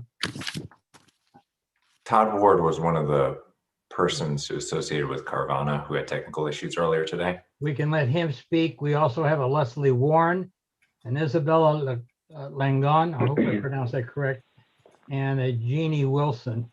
Mr. Ward is unmuted. Mr. Chairman, members of the board, appreciate the opportunity. My name is Todd Ward, and I'm the manager of development and entitlements for Carvana, who will be the user of the site that's building the inspection center. I won't take too much of your time. I know you have a full agenda today. Just want to give you a quick overview of the project so you could understand that A, this is not a junkyard. It's not a pick-apart yard. This is a place where Carvana brings the cars that we buy wholesale and inspects them, 150-point inspection to make sure that they meet our criteria.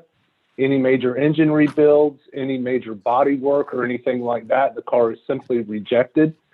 We do not have storage of old materials sitting on site. We comply with all EPA and California environmental regulations and look forward to bringing 700 new jobs to Placer County, 70% of which are skilled workforce.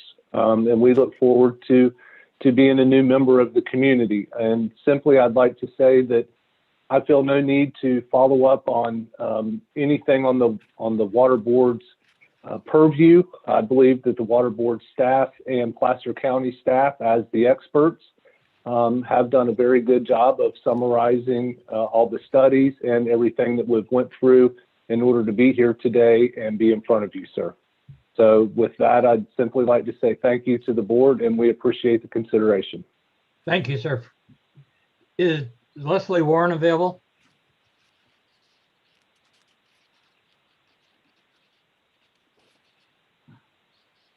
Or Yes.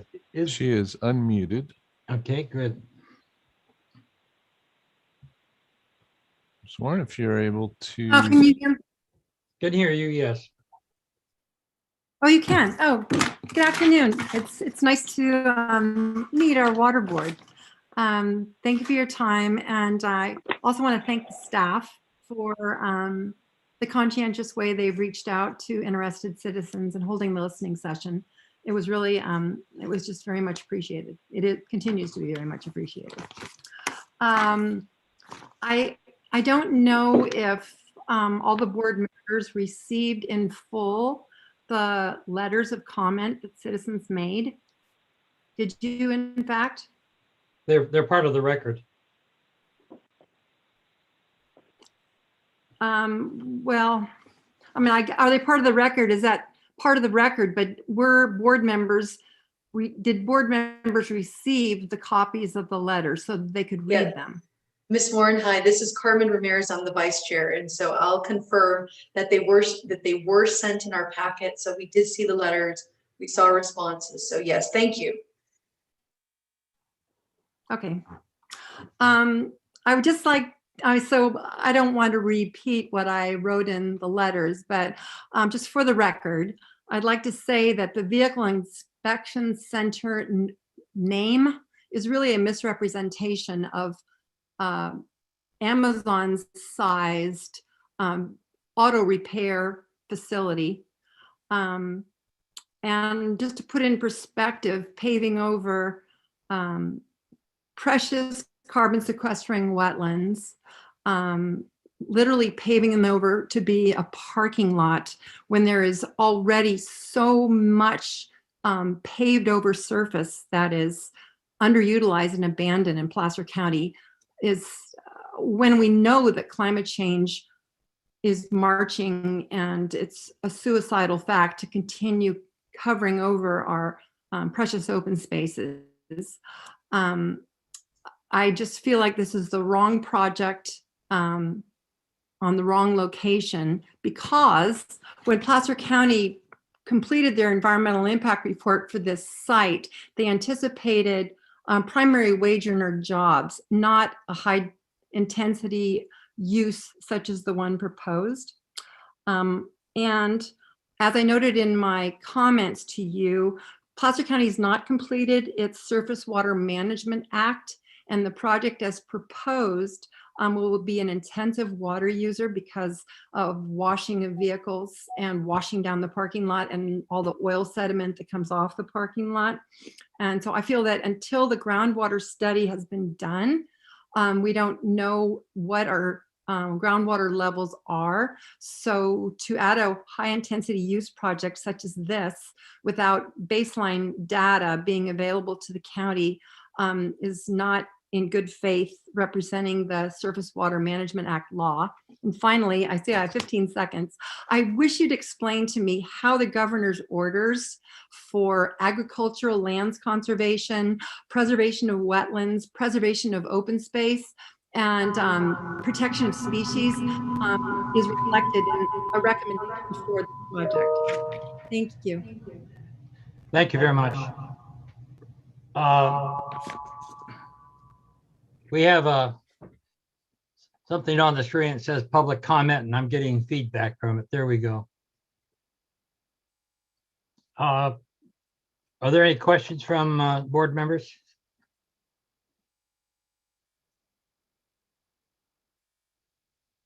Hearing none, we'll move on to the next speaker, Isabella Langon. Sorry, Dr. Longley, no one here by that name. And do we have a Jeannie Wilson? I'm here. Okay. This is Jean Wilson. I have taken the oath. Thank you. I appreciate the opportunity to address the board. I wanted to mention that I've reviewed the revised order for the Amoruso project, And after reviewing that, I meant to say that I'm the president of the local Redbud chapter of the California Native Plant Society. We believe that the Vehicle Inspection Center order should be revised so that it is consistent with the last-minute changes reflected in the Amoruso order. The late revisions to the Amoruso order made several positive alterations, and we believe this Vehicle Inspection Center order should incorporate similar revisions, including the requirement that prior to earth moving on each phase of the proposed project, the applicant will purchase in lieu fee credits and pay other relevant PCCP fees sufficient to compensate for impacts within that phase. And that would be before they start construction. The order also, the Amoruso order also makes clear that the applicant is required to purchase ILF credits for the Western Placer ILF plan consistent with the requirements of the PCCP So finally, additionally, that order requires that the applicant purchase ILF credits at a 2-to-1 ratio rather than a 1.5-to-1 ratio. And we believe that a 2.1 ratio is more accurate and appropriate. Finally, I have one comment in response to the statements that were made by the biologist that biological surveys were done both in 2019 and 2020, and they complied with all the appropriate protocols. And I want to say that, echoing what Mr. Garabini has said, it's not always easy to find the information we need in the boards. You do a good job getting quite a bit of it out, but we were not able to find any publicly available copies of those biological surveys. They weren't part of CEQA that I'm aware of, and we would like to make sure that we have access to them for public comment. So if someone could provide the locations where those reports can be obtained, I would appreciate that. Anyway, thank you very much. Thank you. And I'm asking board staff to, in their later when they're presenting to, if they could also reply to the comments made by both of the presenters. I have no other cards here. There's Dr. Longley? Yes. I believe that Isabella Langon is actually phone number ending in 569. And so I think she's here to comment on that phone number. We have a Cheryl Burkema as well. I don't know. I see a Marcus DeLoco, and he said he'd raise his hand if he wanted to speak. Hi, this is Isabella. Can you hear me? We can hear you. Okay, great. So I'm Isabella Langone. I'm with the California Native Plant Society, along with Jean Wilson. Thank you so much for this opportunity to comment. I just want to echo the appreciation of the previous commenters to the staff and to the board. Jean Wilson, who commented before me, I think summed up our comments, so I have nothing further to add at this time, and thank you so much. Thank you. Patrick, you said there was somebody else?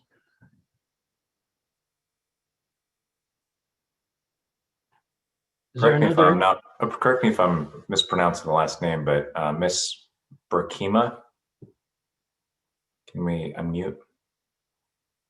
And Dr. Longley, this is Bailey. At this time, if I could just bring up with Ms. Burkema submitted a few slides this morning to board staff requesting that she be able to present these slides during her comments to the board.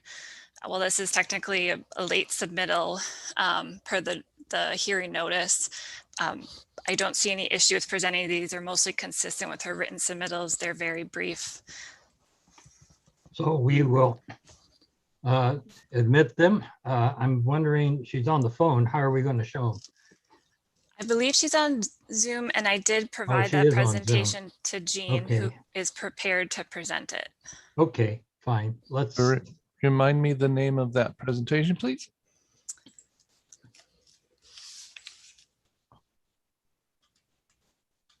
I have a Vehicle Inspection Center board presentation. That was Ms. Lynn's. Burkema, are you able to share your screen or? Ms. Burkimi, you are unmuted. Hello, can you hear me? We can hear you well. Okay, I'm trying to share. I would like to actually respond to, I'll see if I can share these, but if someone there could share them. It's Central Regional Quality Water Board, February 19th, 2021.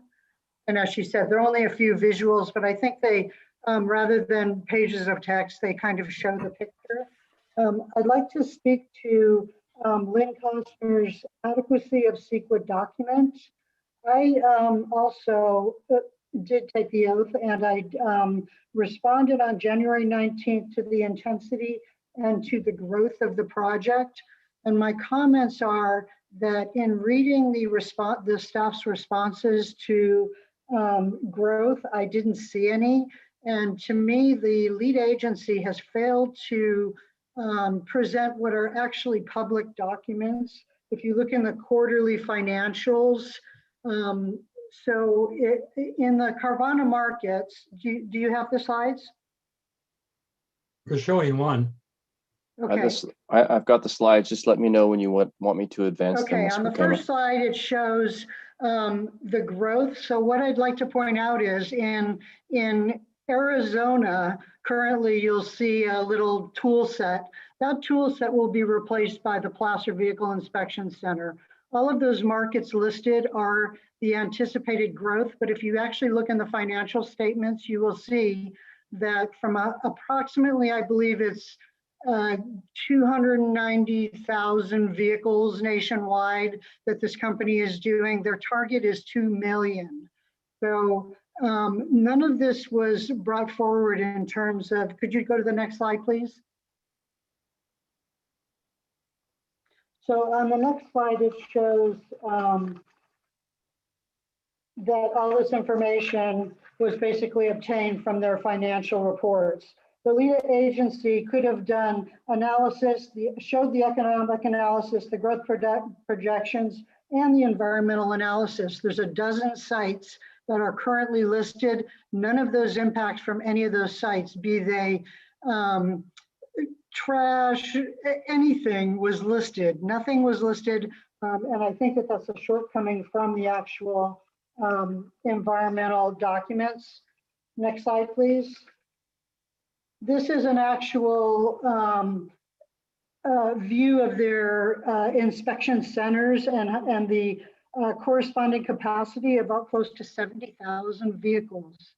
In the sunsetted EIR, to respond back to the mitigation, the programmatic mitigation had multiple jurisdictions involved, and Placer County agreed to mitigate odor, traffic mitigation. So those mitigations, this is above and beyond what was anticipated for traffic, trash. We have a shared landfill resource across all of Placer County.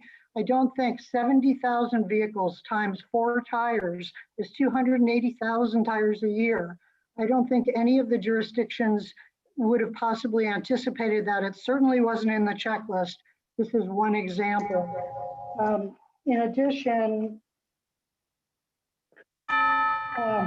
next slide.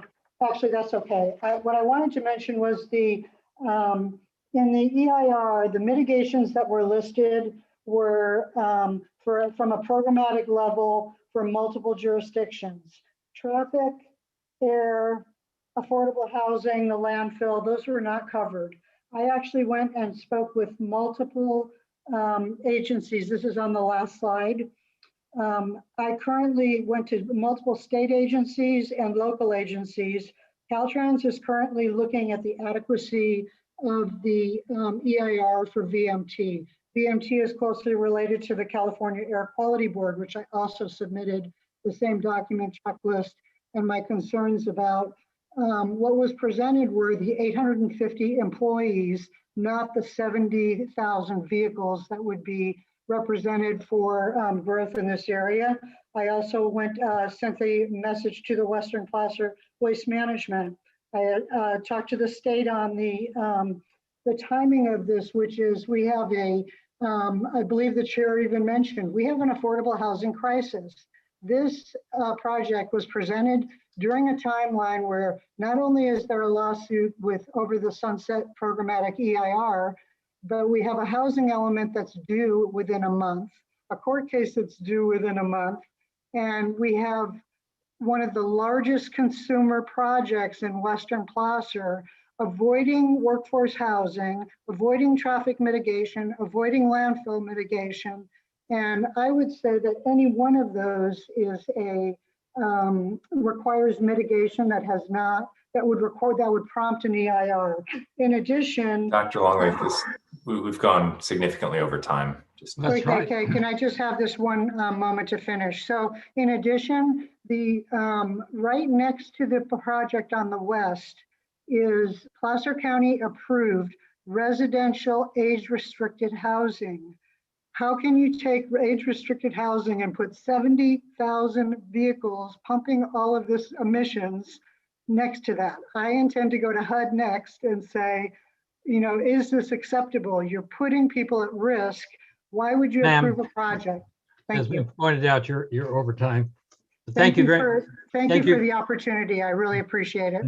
And thank you for your testimony. Is there anyone else desiring to testify on this issue at this time? Dr. Longley, perhaps if we could ask if people could raise their hands if they haven't provided testimony and if they would like to provide testimony.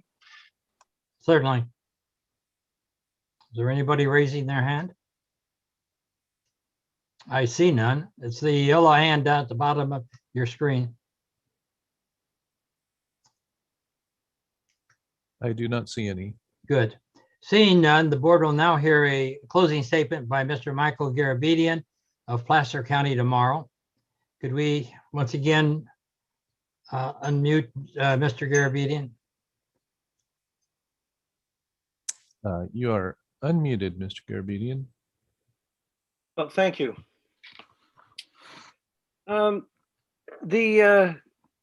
This is a part of a major conversion of an approximately 400 square mile area by wiping out the central 200 square miles that includes this project and the next one.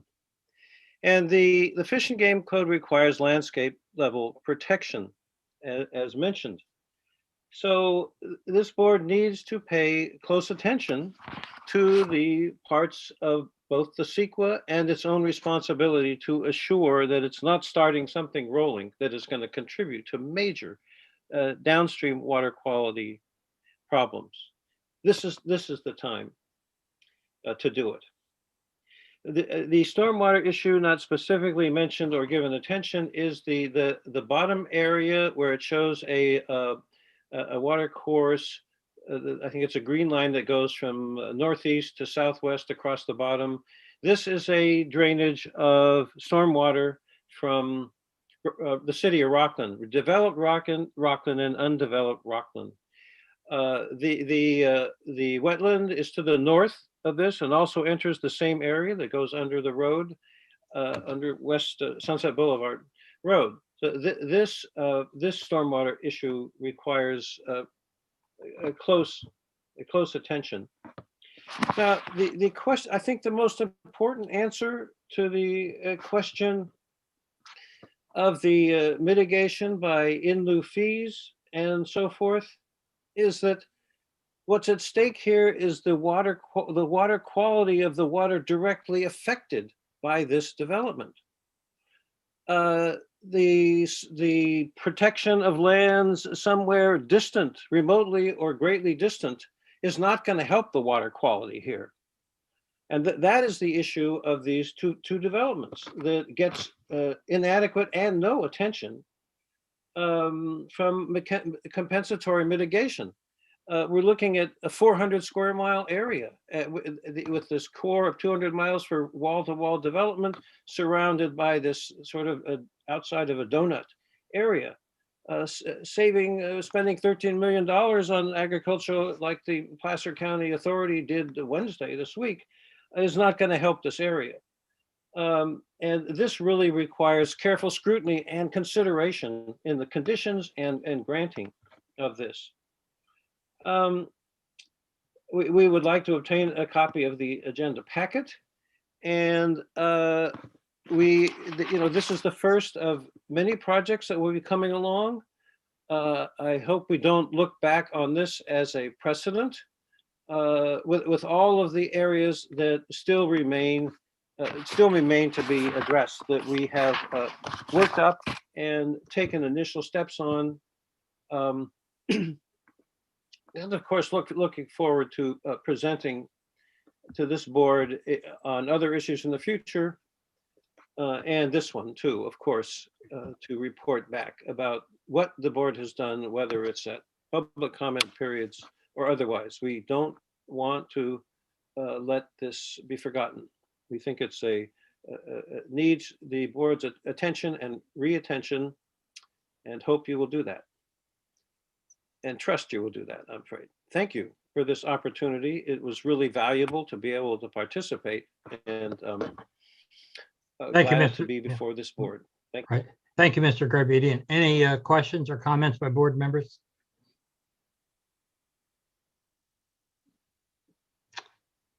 Hearing none, the board will now hear a closing statement by Coastal Partners, LLC. Jeannie, can you unmute them, please?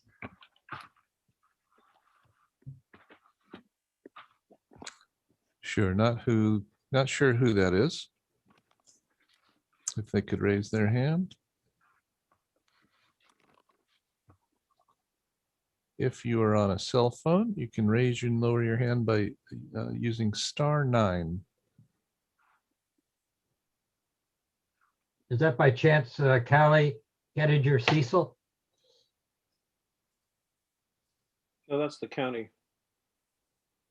Well, that's the county, right? Coastal Partners, it'd be Todd Ward again.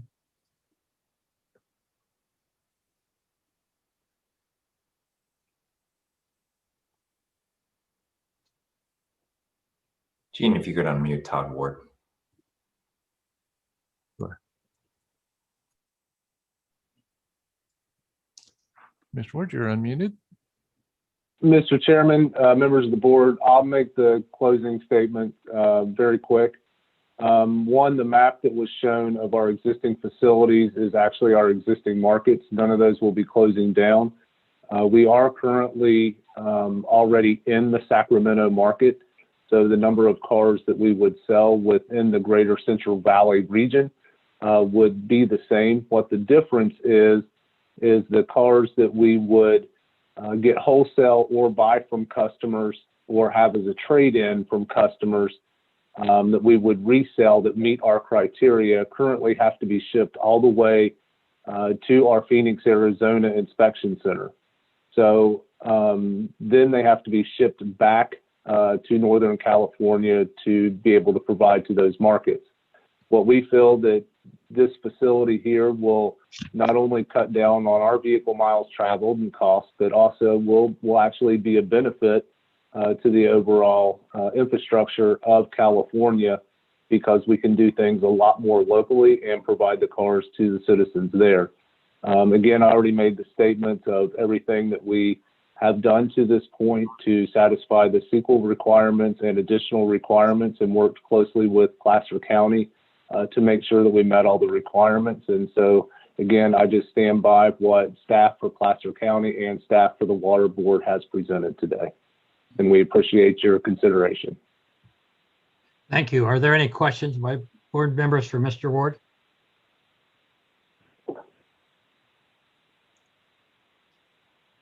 Hearing none, the board will now hear any closing remarks and recommendations from staff. Hello, Dr. Longley. I'm going to look to Patrick for those, unless you'd like for me to speak on any specific issues, or if the board has questions for staff at this time. So my comments would be, if I could have staff answer the question about the mitigation comparison to Amoroso Ranch. I think that's relevant to this discussion, and I believe there may be some mistaken numbers being quoted in that comment, and I just want to make sure that that's clarified for the board. And then I would ask Bailey Toft Dupuy if you could comment on the issues around anti-degradation. I know the order itself does have findings with respect to no net loss and anti-degradation in it, but if you could elaborate on that just a little bit more. I think those were some of the relevant components in addition to CEQA, which was addressed during the presentation. But again, perhaps Bailey, you could speak a little bit to that too. So perhaps it's Lynn talking about the 1.5 or 2 as the mitigation ratio, or Stephanie, I'm not sure who would respond to that one. And then Bailey, if you could talk about anti-degradation, whether there's findings in the order, which finding it is, and on the issues, really clarifying our role as responsible agency versus some of the issues that were raised in the context of the commenters' presentations. And then I will provide a recommendation after that.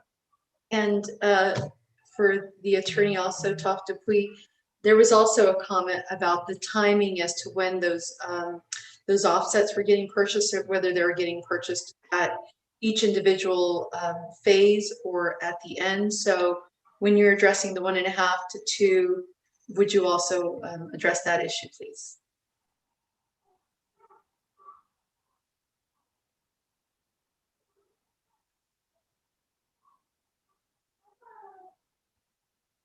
This is Lynn Coster, and I think Stephanie Tadlock, the senior that is overseeing the Amoruso project, is better able to speak about the mitigation requirements for that project. Perfect. Yeah, hi, thank you, Lynn and Patrick. My name's Stephanie Tadlock. I'm the Senior Environmental Scientist supervising the 401 Water Quality Certification Unit in the Rancho office. I have also taken the oath. As far as mitigation is concerned for the Amoruso Ranch project, originally in their final EIR, it was discussed that their ratio would be a 1.5 to 1 in terms of mitigating for losses to waters. With that, they had further discussions with the United States Army Corps of Engineers, as well as the United States Fish and Wildlife Service to look into purchasing their mitigation credits from the Western Placer County in lieu fee program. And with that, the ratio had gone from 1.5 to 1 to 2 to 1. And those are fairly recent discussions within the biological opinion consultations and the final biological opinion that was produced by the United States Fish and Wildlife Service.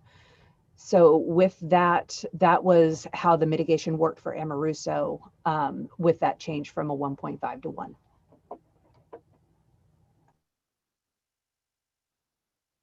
Thank you. Next, please.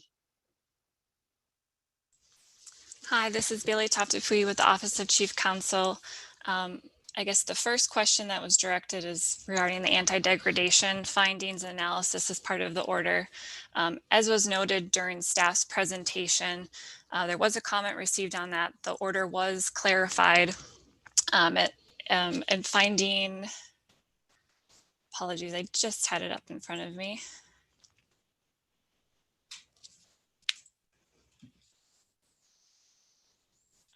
Starting at finding 24 through 26 to clarify how this order is consistent with both the anti-degradation and no net loss policies. As is detailed in those orders, to reconcile the losses or partial losses, here the total losses of the waters here, the order does require certain measures, avoidance, minimization, and mitigation to help offset those losses. A strict application of the anti-degradation to this type of permit, a fill permit, is not warranted. It would result in no fill permits being issued. The finding is clear that those measures are meant to ensure that there's no degradation at more of a regional level as opposed to a local level. And this is consistent with the 404B1 guidelines under the Clean Water Act that the Army Corps follows, and consistent with the federal anti-degradation it is to comply with. Thank you. And as far as the CEQA component, I believe that was adequately addressed, but if there are still concerns, I think the most important thing to note, which has been stressed throughout this proceeding today, is that the board is a responsible agency It is a more limited capacity than a lead agency, a more limited jurisdiction to mitigate the impacts. I think it was already adequately explained that the EIR was certified. We can presume its adequacy. There's nothing been presented that warrants additional review beyond what's been contained. And the board did detail the findings as required under CEQA, and those can be found in attachment C of the WDRs. And on Vice Chair Ramirez's comment, I think I would actually point that back to technical staff to answer the timing of those, if Lynn or Brian could speak to that, or Adam.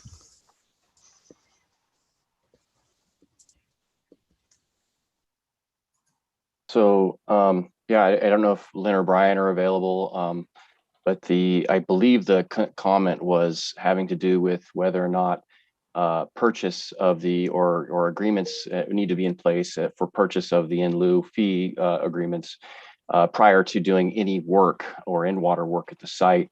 And my understanding is that the order already requires that on it's actually on page 23 of the waste discharge requirements. It requires that. Very good.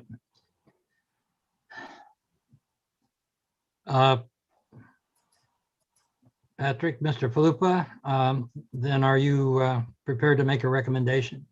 I am, but first I want to see, it looks like we have a hand raised from Brian Plant, who I think was working with Amoroso, if I'm correct, Stephanie. I'll look to you. I see a head nod from Stephanie Tadlock. That's correct.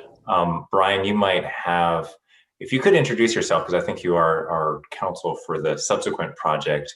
But if you, my guess is you want to shed some light on your client's ratio for the Amoroso project, and if I'm not mistaken. So Gene, if you could unmute Mr. Plant. I am unmuted. Thank you, Brian Plant. I represent Brookfield in the Amoroso project, and the only reason I'm talking on this item is the ratio discussion. And I think the numbers are reversed. So the original plan was to have 2 to 1. And then in consultation as part of our 404 permit and our biological opinion, we went to the purchase of credits from the ILF program as part of the PCCP, and the PCCP requirements are 1.5 to 1. Perfect. No, thank you. That makes sense. I know there was a lot of numbers being tossed about. First rule of radio, and I suppose first rule of Zoom, is you don't talk about numbers because it's tough to follow. But I don't know how the board can get through its business without doing that. But yeah, so just to clarify, I think that was my understanding too. I know it was mentioned by, I believe, the woman representing California Native Plant Society that there's a 2 to 1 mitigation ratio for the Amoroso project. I think it's actually entirely consistent with what Carvana is doing. The 1.5 to 1 is really kind of the takeaway message there. So in a lot of respects, they are similar projects, though the dynamics of the projects are a little different in that they're a preserved space versus in the fee program. Just a little bit of minor differences, but I think big picture wise, we are looking at similar mitigation ratios for the 2 projects, and that's something that I think we're, something we look for when we look at similarly situated projects, that we are imposing similar measures on them. Big picture, to take a big step back and to really inform why I will recommend that the board adopt the order as proposed, has a lot to do with the fact that the action that the board is taking today is a waste discharge requirements action that is entirely consistent with what we would be doing if this was a 401 water quality certification. We are looking at the fill of wetlands as something that is very serious. It's not something to be undertaken lightly. So our staff takes a hard look at the project and ensures that there's adequate mitigation to preserve and protect the water quality of the state of California, to preserve and protect the water quality and species that depend on those watersheds. And I think that's absolutely being done here. I think there's an excellent mitigation program in place. And ultimately, completely understand the perspective of the environmental advocates who are appearing before the board today and that have concerns about the county's approval of the Carvana project. I can understand their perspective, and I'm sure Carvana's advocates can understand their perspective too. But that said, the decision on where to site these type of facilities and what type of growth is going to happen in the county, in these communities, is ultimately a local decision. It is a local land use decision to make, and we are not a land use agency. We are an agency that responds to land use decisions and ensures that whatever mitigation measures are undertaken are adequately protective of the surface water and groundwater of this region. I believe this order that is presented to you right here does just that. It is consistent with the anti-degradation policy of the state. It's consistent with the federal anti-degradation policy to the extent that that policy applies. And it is consistent with the no net loss policy and other applicable policies of the state of California. So it's with that, I will recommend that the board adopt these WDRs and file any appropriate CEQA documents following the adoption of the WDRs. Thank you very much. Before I close the hearing, I'd like an indication of any board member wishes to ask any further questions of staff or anyone else for that matter.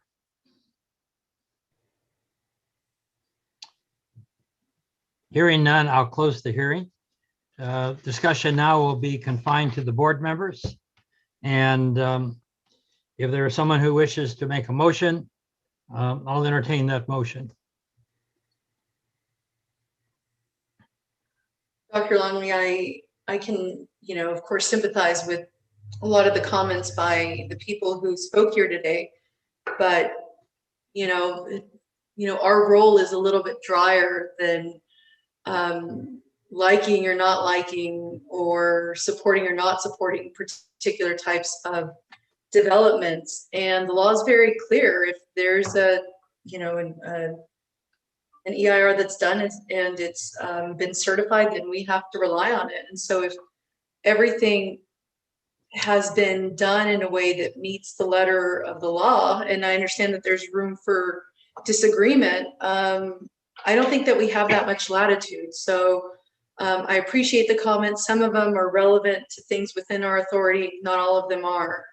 So I'm glad that people are engaged, but at this time, while I heard the comments, I'm not prepared to, take this off the table. So I would make the motion that, let me find the exact language for the record. So.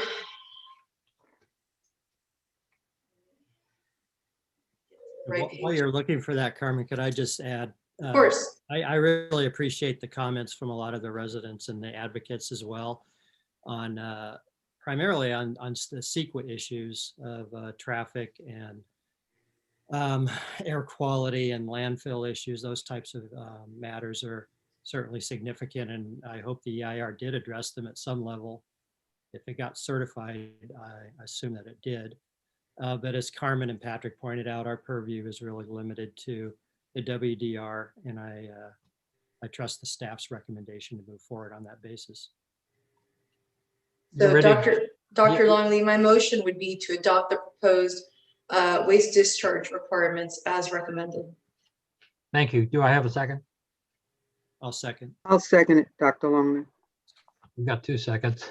Carmen made the motion, Mark seconded, followed by Denise. Is there any further discussion? Well, Dr. Longley, I'd just like to make a comment. My background is in city planning, and I dealt with a lot of projects where you had the in lieu fees and opportunities to, provide. If you take away something, you provide something else. And in a situation like this, from all the comments that I've heard from people expressing their concern about the project, the opportunity is there for preserving the integrity of the area. And the lead agency has moved a project to this level, as Patrick and our vice chair has said. We are in a different position in how we deal with this. Our main concern is to protect the water quality. And I think that's what staff has put forth before us, and that's our role. And I think that will be a decision that we will address. Participation, public participation in this process is key, and we've heard your concerns. But the local agency has brought a project to us, and we've looked at it, the staff has looked at it in terms of the role we need to play in it as a board, and I think they've done a great job. And so I'll move forward with supporting the project as well. Thank you. Any further comments? Hearing none, please call the roll. Board Member Bradford,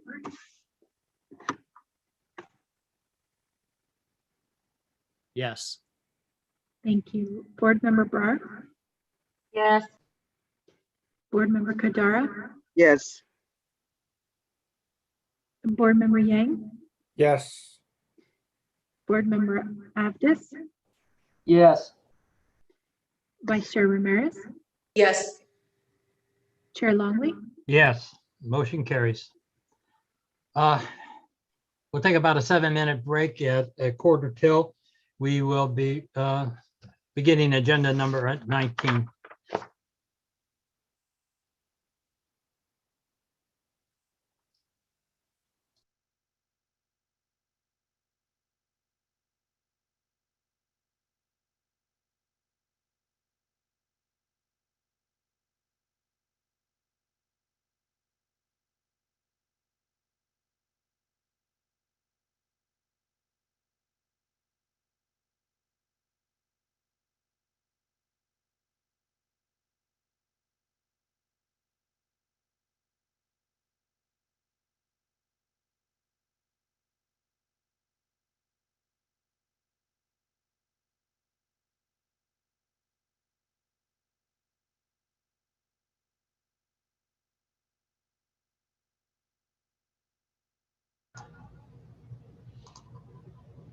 Okay.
So Greg, looks like you will be up next. Sounds good. Audio sounded good? Okay, do we have everybody back? I think Nick's here, Carmen's here. Denise is here, Mark is here, Sean is here. Oh, Adam's here, we can go. Raji's here. Good.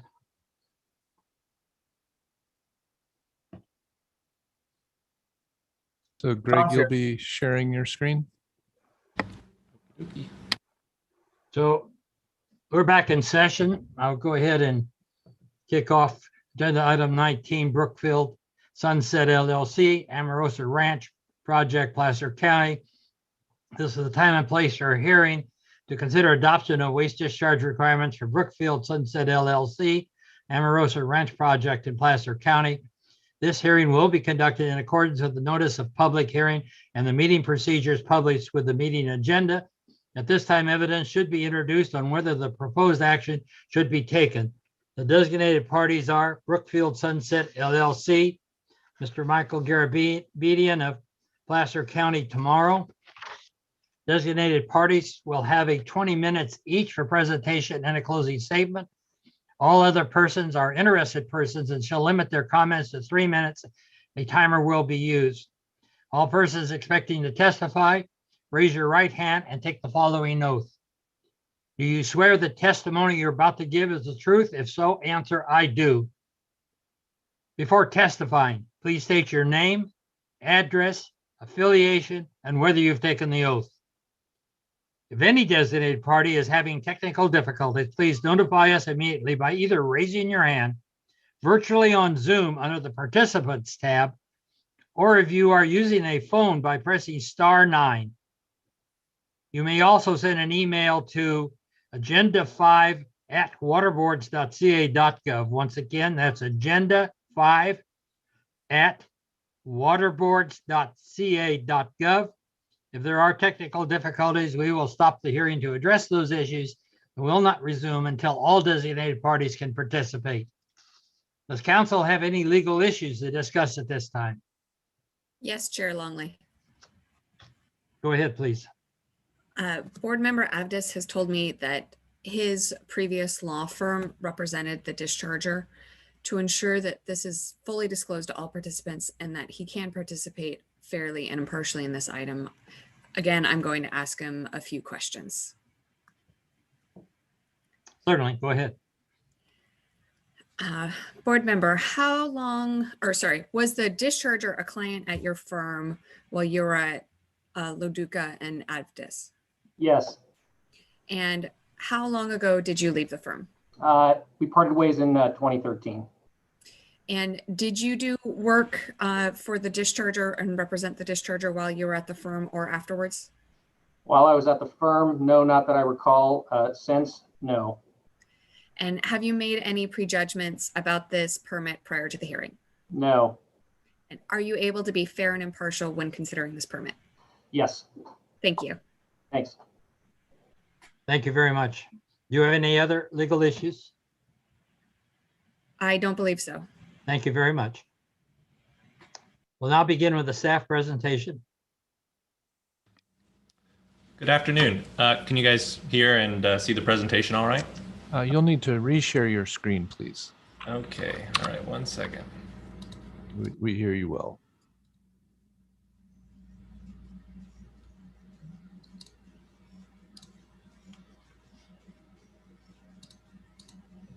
Can you guys see it all right now? Looks good.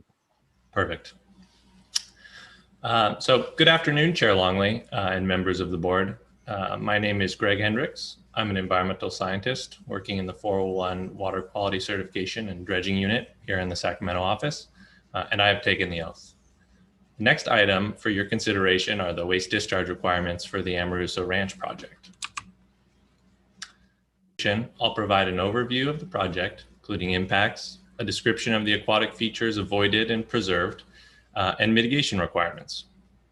Additionally, I'll also discuss communications for the waste discharge requirements that have taken place with local citizens, concerned groups, and staff. Finally, I'll conclude with the regional board staff recommendation for the waste discharge requirements.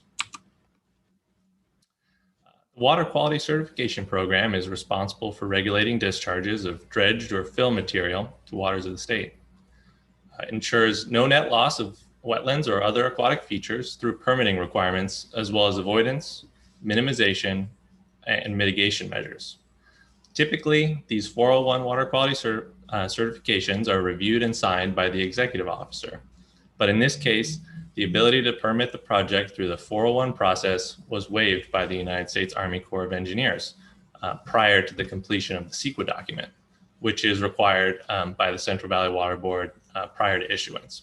So due to this procedural action from the U.S. Army Corps, the project is instead proposed to be permitted under the board's authority under Porter-Cologne Water Quality Control Act. So this 674-acre project, it's located in Placer County along the northwestern edge of the city of Roseville. The purpose of the project is to construct a large mixed-use, mixed-density master plan development, including commercial, office, residential, and public uses in Placer County. The project lies within the potential future growth area denoted by the tan color on this map.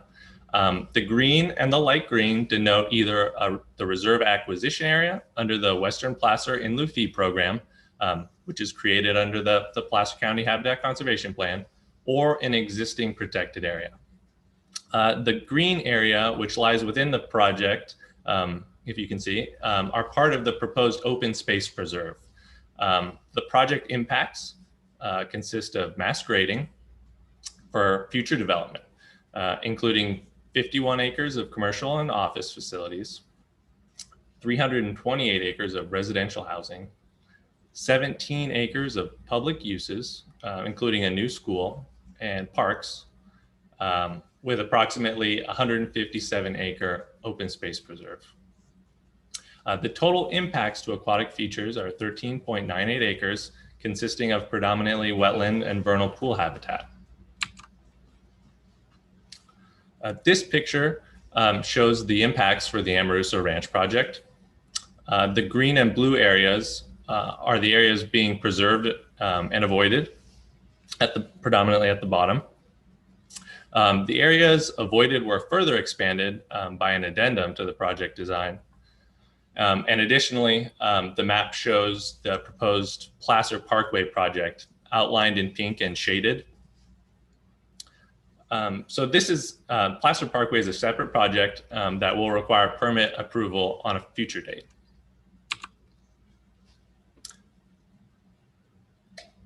The proposed WDRs require that within the approximately 157 acres of open space, 108-acre preserve be established prior to the initiation of construction activities. This preserve protects approximately 17.28 acres of waters of the state, and the permittee will place the avoided and preserved aquatic resources and any vegetative buffer into a preserved parcel prior to the initiation of construction activities. The City of Roseville, as CEQA lead agency, certified an environmental impact report for this project on July 7th, 2016. The environmental impact report included mitigation measures to protect environmental resources and best management practices that are required through multiple permits issued by multiple agencies. And furthermore, the applicant worked with the Army Corps of Engineers to further avoid and minimize impacts by reducing the overall size to the project as an addendum to the CEQA document, which was approved on March 19th, 2020. These WDRs ensure a no net loss of aquatic features with mitigation through the Placer County Habitat Conservation Plan or an approved mitigation bank. They require that the project mitigate for the 13.98 acres of impacts at a minimum of a 1.5 to 1 ratio, which is consistent with the state's no net loss policy. The project has been approved by the Army Corps of Engineers to be an enrollee in the Western Placer in lieu fee program, the component of the PCCP that creates the large contiguous preserve system. So we received written comments during the public comment period from several interested persons listed on this slide. And so on the next handful of slides, I'll go through a few of those concerns, as well as the changes that were made to the waste discharge requirements. The concerns that were brought up included a lack of notice for public involvement, concerns with the CEQA document, the wetland delineation, compensatory mitigation, and stormwater.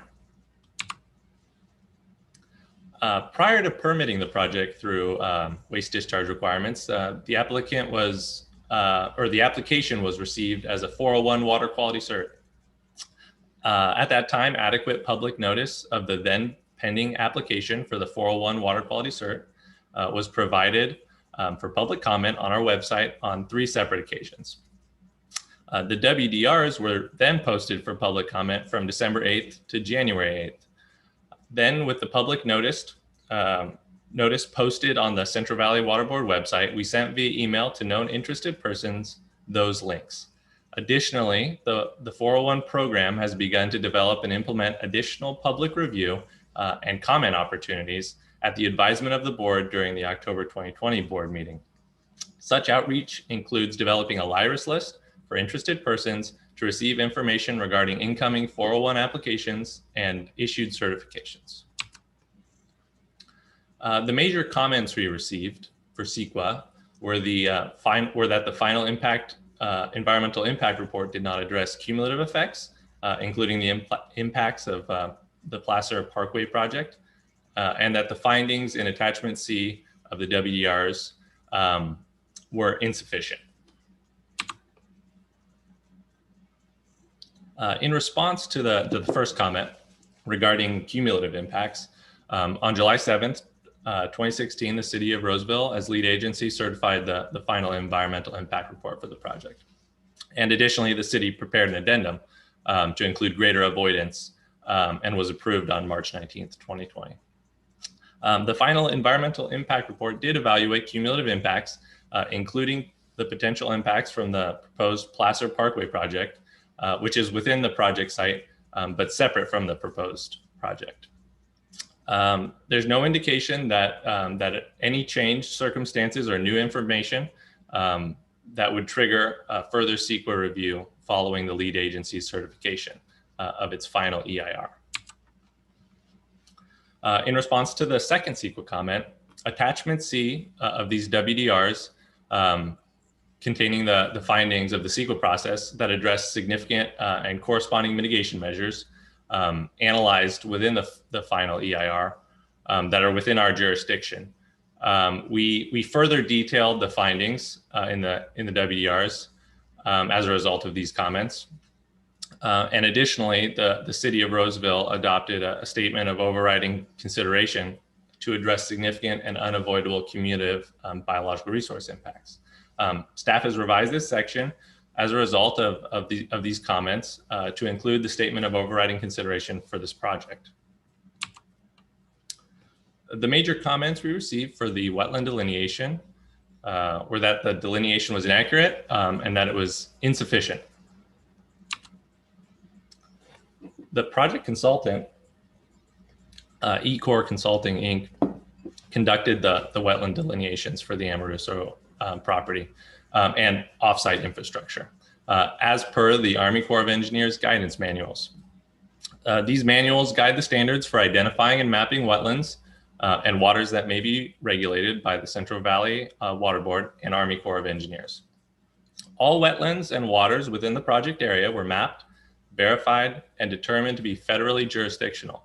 And this is the industry standard for the process for mapping wetlands and waters.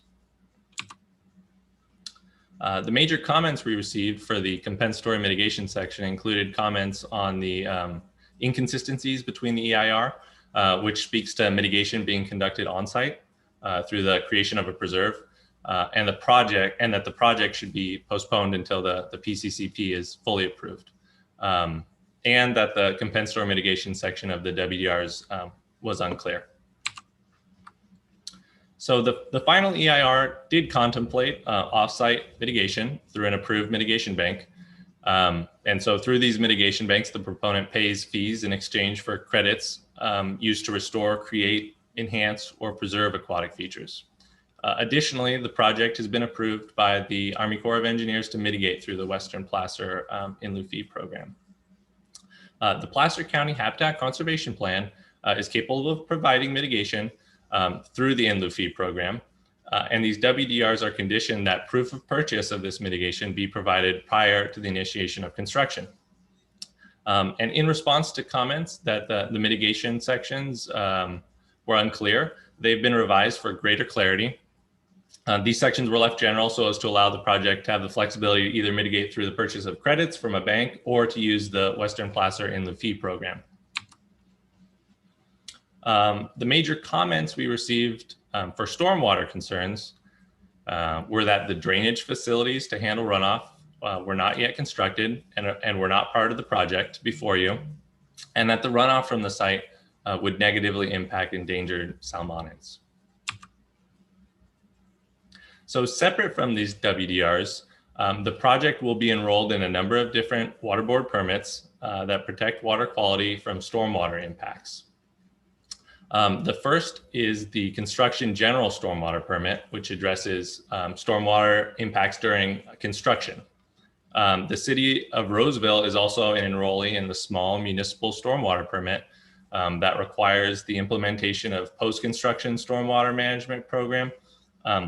And under the small municipal stormwater permit, the city is also required to implement measures for site design, source control, runoff reduction, stormwater management, and hydro modification management. And these protections are implemented through low impact development standards. Additionally, a site-specific stormwater pollution prevention plan will be submitted concurrently with the improvement and grading plans, the requirements of which ensuring that all pollutants and sources associated with construction are controlled. There was also a late revision to the WDRs, and Attachment C has been revised to correct minor errors and inconsistencies regarding the final CEQA documentation and clarify final CEQA requirements, such as an updated mitigation measure regarding vernal pool fairy habitat preservation. Staff recommends adopting the proposed WDRs with late revisions before you today. The Amoruso Ranch project, and I would like to enter this staff presentation into the agenda package and the case files for this facility into the record. Thank you. Thank you. Yeah, they're accepted into the record. And are there any questions by board members? Questions or comments?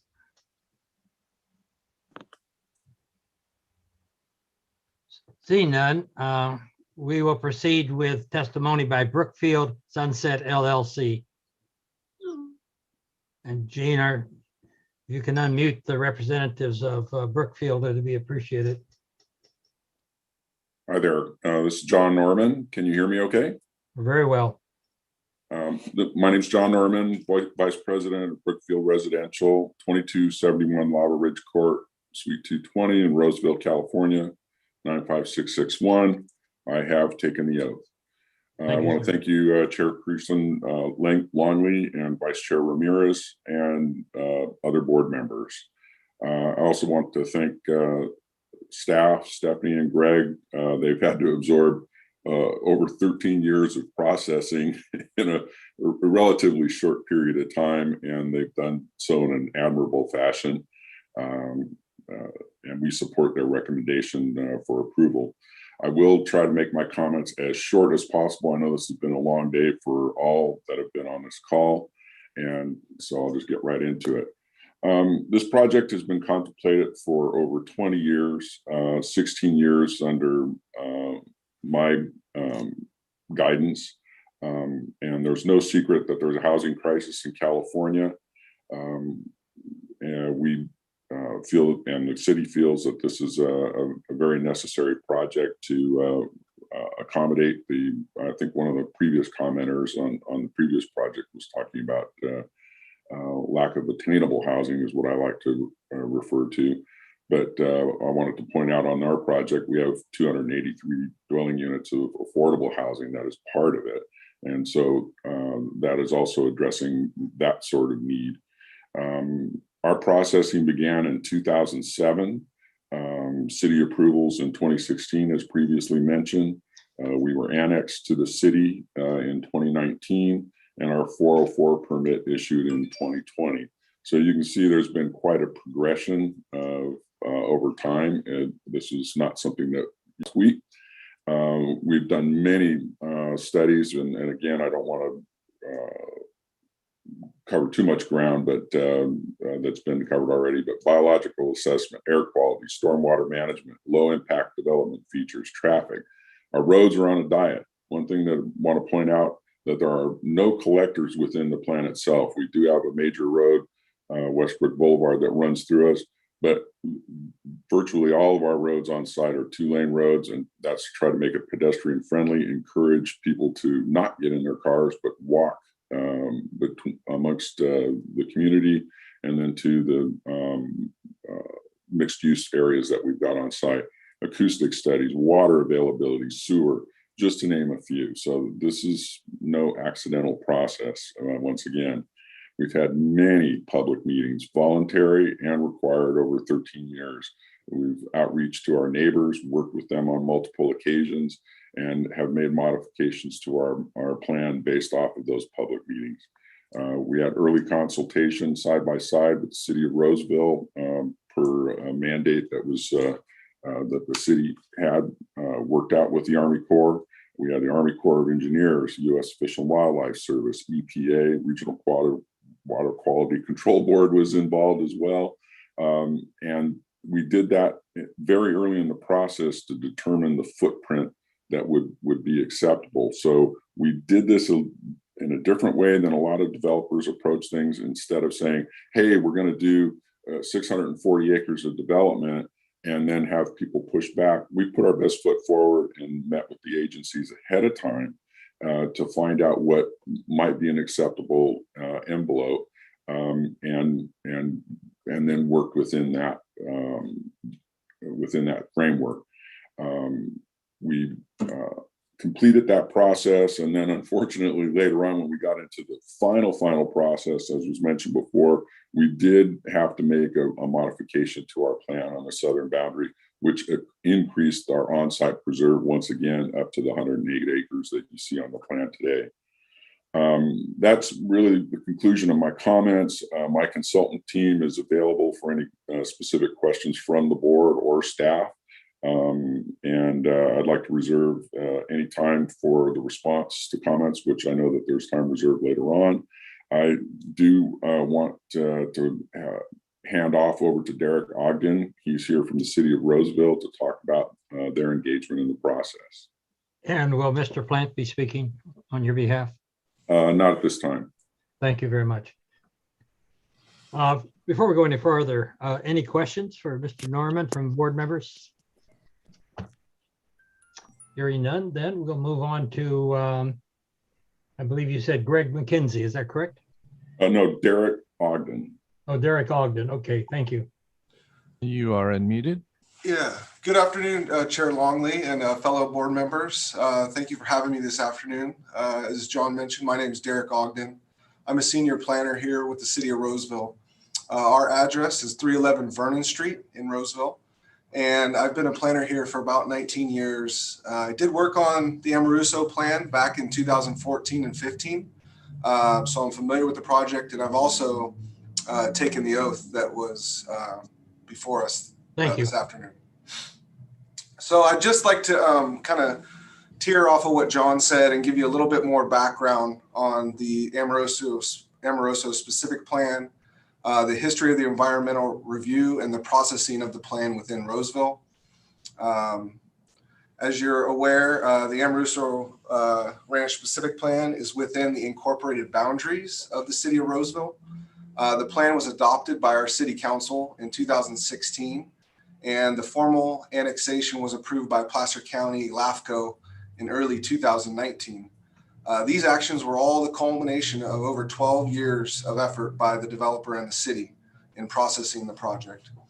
In 2010, prior to the development of the plan, the city, as John mentioned just a few moments ago, initiated a pre-consultation process with the applicant and both state and federal resource agencies to really determine the limits of development and kind of define that envelope. The resource agencies at the time included the Corps of Engineers, the U.S. Fish and Wildlife Service, US EPA, and the Central Valley Regional Water Quality Control Board. The objective of this process was to avoid and minimize impacts to wetlands and waters and habitats of the U.S. It was only after a year and a half of this process that the applicant began processing entitlements with the city. So again, there was that history of working with the agencies. Development of the plan will be keeping with the goals and policies found in our general plan, which is, of course, the city's overarching policy document that directs growth in and around the city. Development of the plan will help to implement specific goals and policies that are found in the following elements of the city's general plan, including land use, circulation, our open space and conservation element, the parks and recreation element, and public facilities, as there's both a school site, as your staff mentioned, and also a fire station site within the plan area. And also it furthers the housing element of our general plan. The general plan's goals and policies related to growth management are predicated on the realization that there will be growth in and around the city limits, and that implementing development through our specific plan process is really the most comprehensive and logical way to manage growth. Development of this plan, the Amoruso plan, provides for future housing and jobs that will further the economic growth of the city of Roseville. This growth gives us the ability to sustain high levels of public services into the future. The Amoruso Ranch Specific Plan plays an important role in helping the city meet state mandated affordable housing requirements. The city's upcoming housing element, which we're currently just beginning our update, relies in part on the future housing, both for affordable and market rate housing that will be produced within Amoruso Ranch. As is already mentioned, the process to prepare this plan and gain approval for annexation took nearly 12 years to complete. During this time, there were numerous opportunities for public input, including meetings with members of the closest neighborhood, the Toad Hill Estates, which is directly to the north of Amoruso Ranch, and also individual adjacent landowners in and around the plan area. When the City Council conducted a public hearing to consider the plan in July of 2016, their action was based largely in part on the recommendation of our 5 city commissions, which each held at least one public hearing to consider the project. The council also received input from 2 school districts, as well as the South Placer Regional Transportation Authority. At their 2016 public hearing, the City Council acted as lead agency and adopted a resolution certifying the Amoruso Ranch Specific Plan Final EIR as being adequate in compliance with CEQA. They made findings relating to the mitigation measures and project alternatives and adopted the statement of overriding considerations, as I think your staff mentioned previously. The council's action on the final EIR also came after extensive public input and vetting by the 5 city commissions, as I just mentioned. So to sum up, the process to adopt the Amoruso Ranch Specific Plan and also have that land annexed into the city has been rigorously examined and considered over many, many years. The city of Roseville is confident that we have allowed for public scrutiny and input on the EIR and as the project as a whole.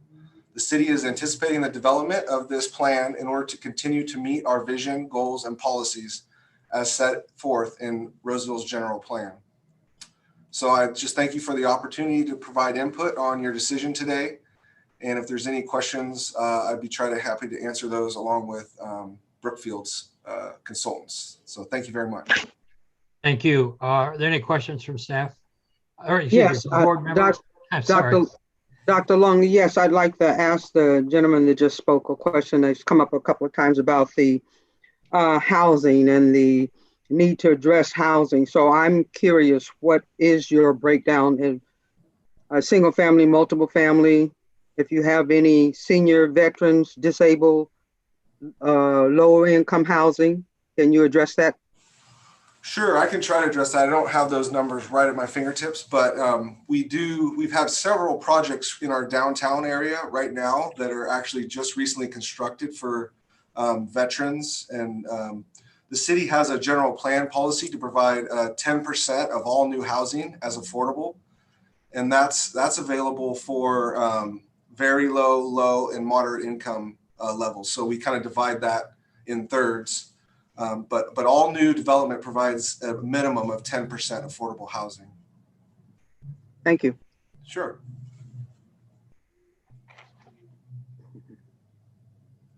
Any further comment by board members?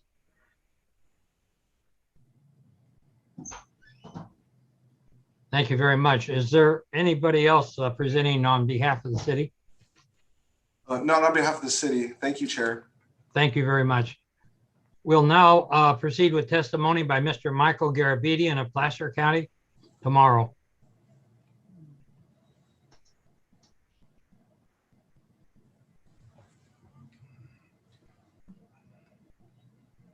Mr. Garabedian, you're unmuted.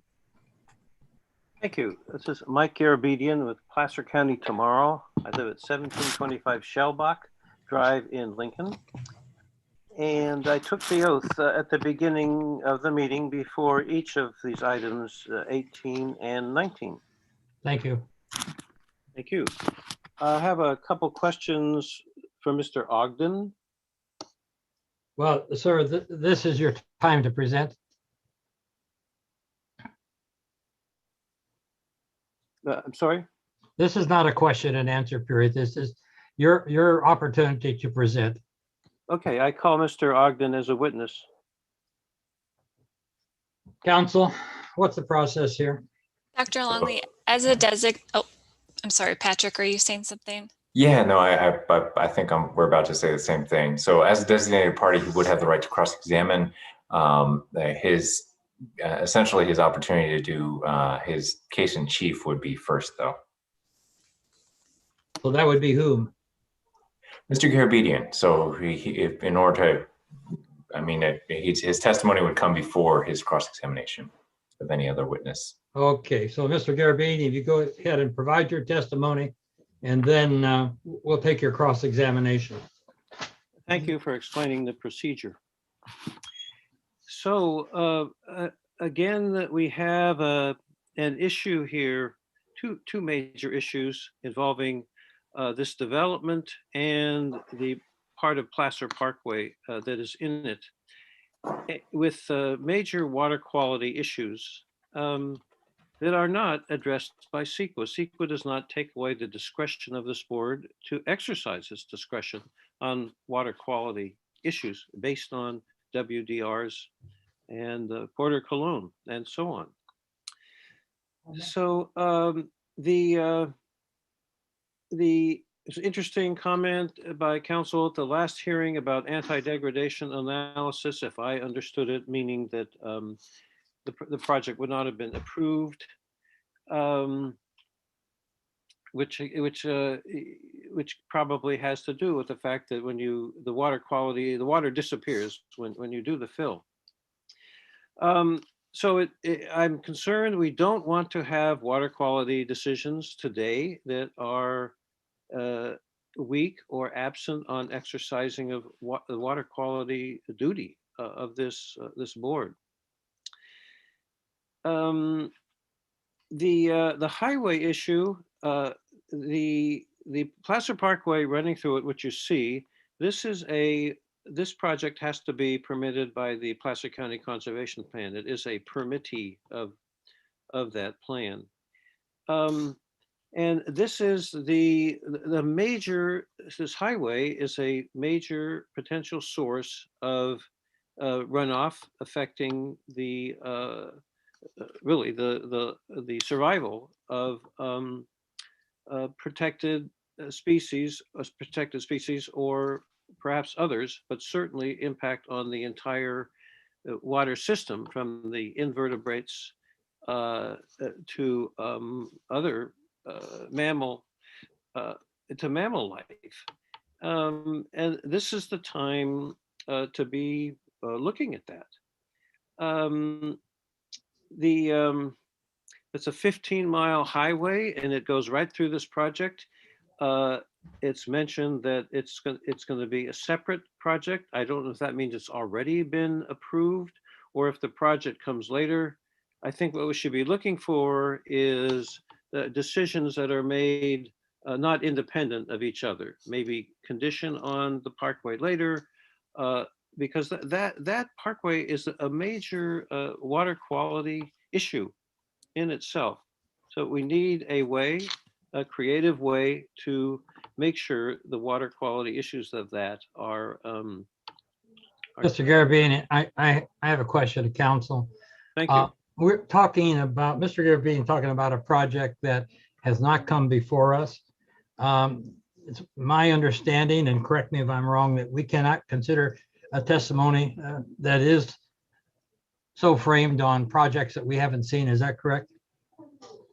That's generally correct. Oh, yeah, go ahead. Go ahead. This happens when your EO is your former counsel. It gets confusing. I was just going to note that there are ex parte limitations when you have pending or impending matters. I'm not certain. I don't think we have an application pending, but I've not thought through the impending analysis. But this did come up in comments. This was considered in the larger CEQA document and cumulative impact. So it does seem relevant to this proceeding. It is relevant. Good. Thank you for clarification. Mr. Garabedian, we have to stay out of the hot water. Go ahead.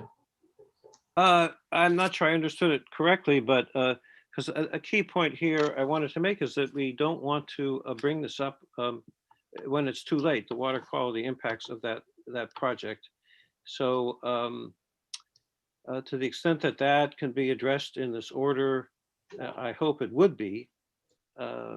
If not in the process of implementation, a foot in the door kind of problem. So the Carvana project previously, we addressed a number of issues there that apply to this project.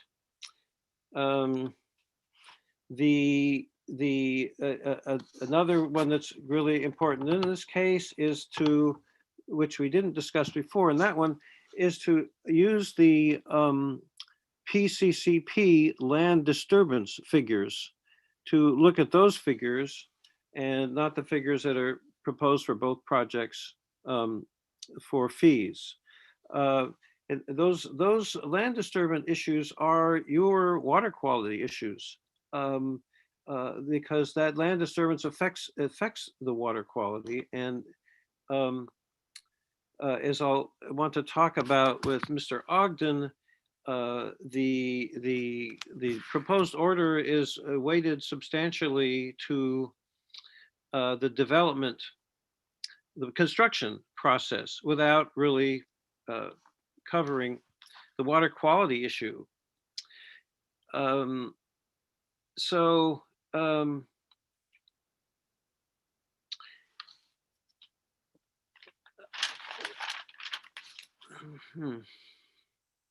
Let's see, if I understand the procedure, I have to finish my presentation before calling a witness. Is that it? Though I would have a closing argument, I assume.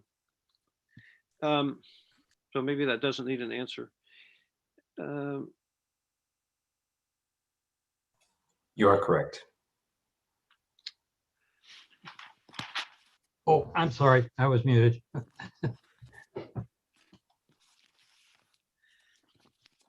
So the project itself, the image that was shown that shows the parkway going through it from northeast to southwest direction, it shows it going right through wetlands and or wet areas that are open space preserve.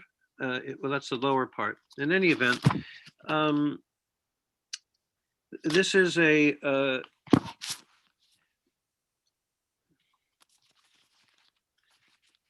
this needs clear consideration.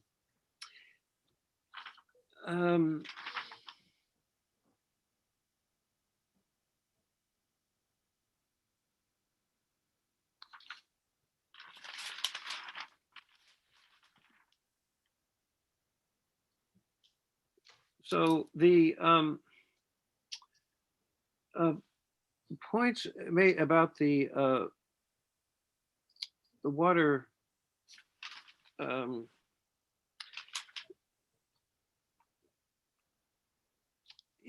about the issue that is before us here is quite concerning, and we really need. Anyway, I think I should. Pardon me. I think I should go into the questioning of the witness. I'd like to call or Very good. cross-examine. Mr. Ogden? Jean, could you have both Mr. Ogden and Mr. Garabedian on together? Chair Longley, if I could interrupt for just a moment. It Sure. looks like we do have a hand raised. Brian Plant, he is counsel. I'm not sure if he is for Mr. Ogden, but I'd just like to maybe clarify that hand raise first. If that's Sir, okay. Mr. Plant, are you unmuted?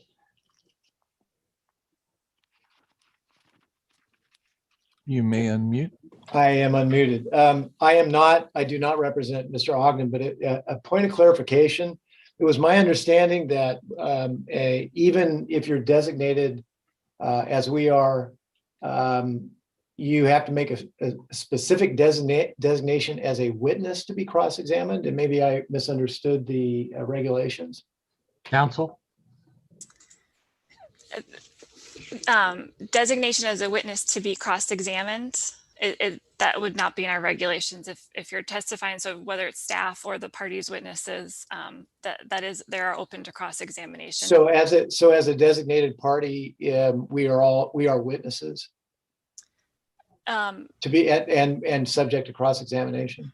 The designated party has called the witnesses, and Mr. Ogden was a witness for the designated party, Brookfield. Okay, so there. Okay, I misunderstood that if you're a designated party and you simply speak, that you are a witness. But okay. Very good. Thank you, Mr. Plant. Is Mr. Ogden on? Yes, I am. Go ahead, Mr. Garabedian, ask your questions. Mr. Ogden, the area I'd like to discuss with you first is has to do with the proposed order, the tentative order, and how it deals with construction impacts and how it deals with long-term impacts. Could you explain the difference between how it handles long-term and construction impacts? No, I cannot. I haven't reviewed the waste discharge requirements in detail. I think that would be a question that's more appropriately addressed to the Regional Water Quality Control Board staff. Thank you. I think what you're saying is that, am I right about this, that water quality is not in the purview of the city discretionary decision-making? I would say that, we contemplated the impacts, the impacts of the project through the environmental review process that was done in 2016, and, certified the EIR. But in terms of the actual permit that's before the board tonight or this afternoon, that is more of the Regional Water Quality Board purview and not the city. You're correct in that. Thank you. Regarding Placer Parkway, is that a project that the city looked at in terms of water quality impacts? No, that's not a part of this project. That is a separate project that the Placer County Transportation Authority will be looking at in the future. It's not a part of Amarusa Ranch.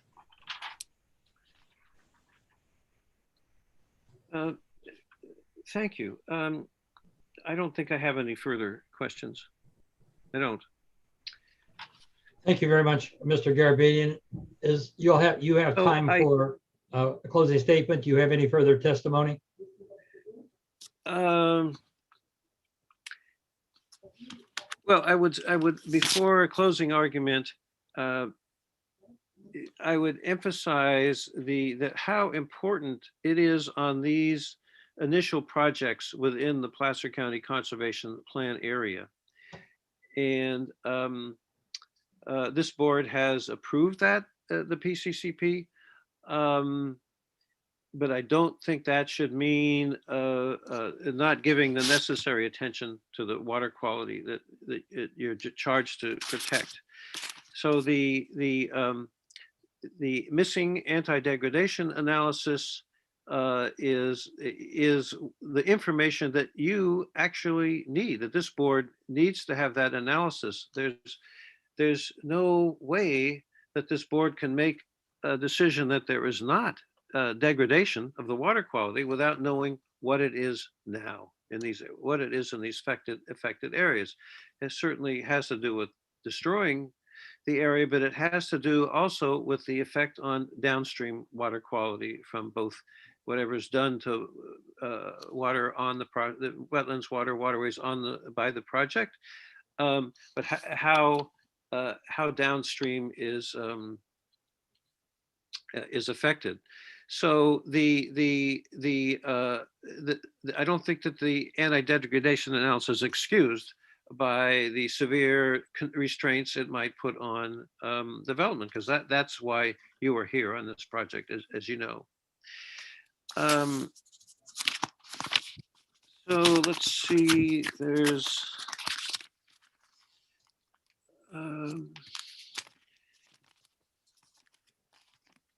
I would call the board's attention to the fact that the main issue, the main attention in this tentative order is on the construction impacts. Nothing wrong with that, but we don't want to do that as it appears that the order does by slighting the water quality issues.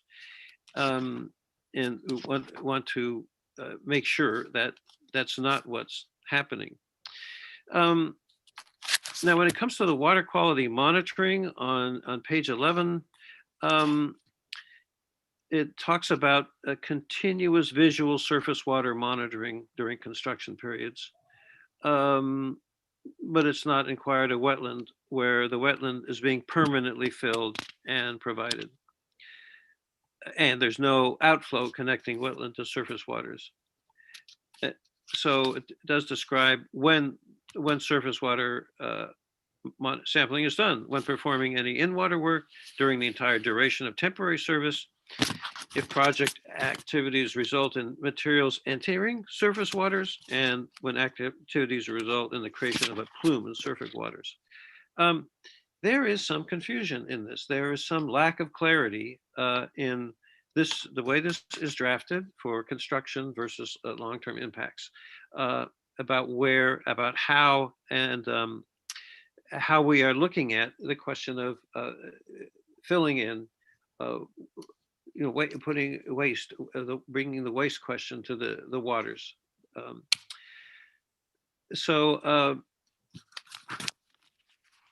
I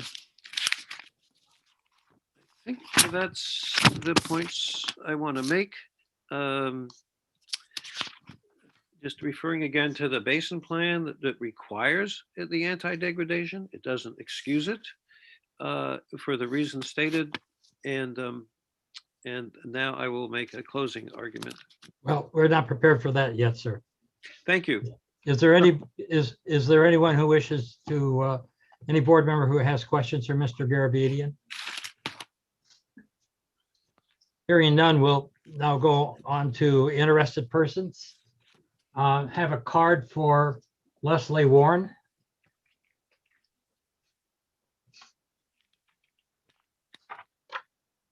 You may unmute. Hi, this is Leslie Warren. You heard from me on the Carvana project. On the Carvana project, can you hear me? Yes, hear you very well. Great, thank you.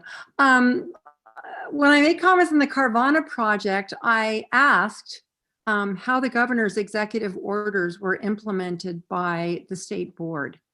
And I didn't receive a response to that, but I hope you'll respond to it at the conclusion of my 3 minutes, because this project violates a number of the governor's executive orders for farmland conservation, open space conservation, species conservation, etc. Secondly, I wanted to commend the board member that asked about the affordable housing. Yes, 10% of all the new housing constructed will be, quote, affordable. However, 87% of Roseville's population requires affordable housing. So the housing ratio of affordability to market housing should be flipped. It should be 90% affordable, 10% for the elite, because that would actually be providing housing to the demographic that lives and works in Roseville. I think the cumulative impacts of the many, many projects that are transforming Western Placer's vernal pool grasslands into sprawl should be addressed by the board. These projects are addressed in a piecemeal way, and I think it's a very sad oversight. That comment in my letter to the board. Finally, this project is part of a wildlife corridor that's critical to the survival of numerous species. Under the plan that was approved, those wildlife corridors were being preserved.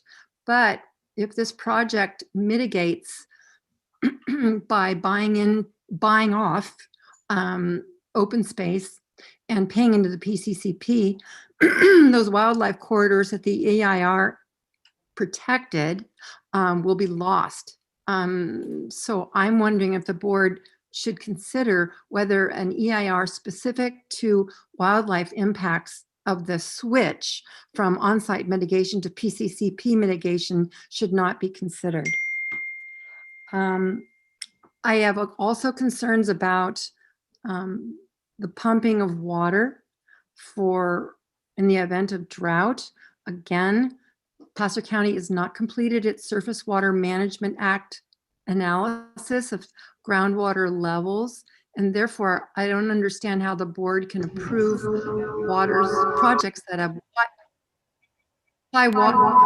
high water demand when we don't know what our existing groundwater levels are. Thank you so much for my time to comment. Thank you very much. I have a card from Isabella Langone. I hope I'm pronouncing that right.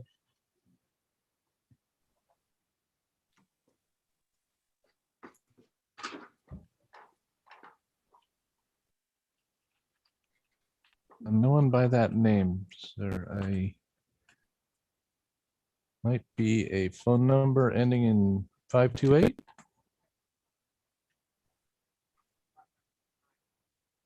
Nope, 5569. We don't see I her have here. Yeah, okay. 569 is what I have, yeah. We do not see her here. Okay. I have a card from Jeannie Wilson.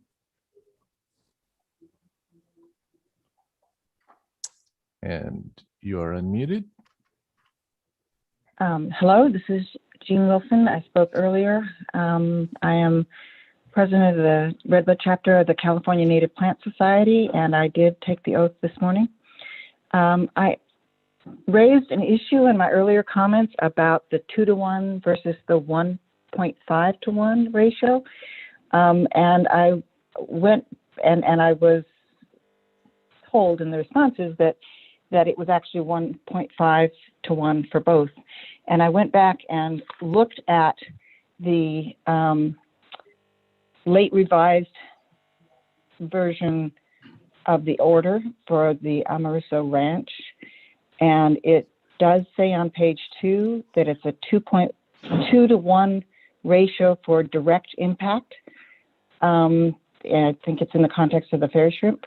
But I guess I have questions. I even wrote a question, but I haven't heard back yet as to what is the discrepancy? Why does it say that in the order on page 2? And I didn't see any correction of that later in the document. Do you have any further testimony? Not at this time. Okay, good. I'd like staff to answer that question now, please. Yes, hi, Chair Longley. This is Stephanie Tadlock. Again, I'm the Senior Environmental Scientist supervising the 401 unit, and this morning I took the oath. With regard to the mitigation ratio, originally and Mr. Plant in the previous agenda item clarified for me, I had it backwards.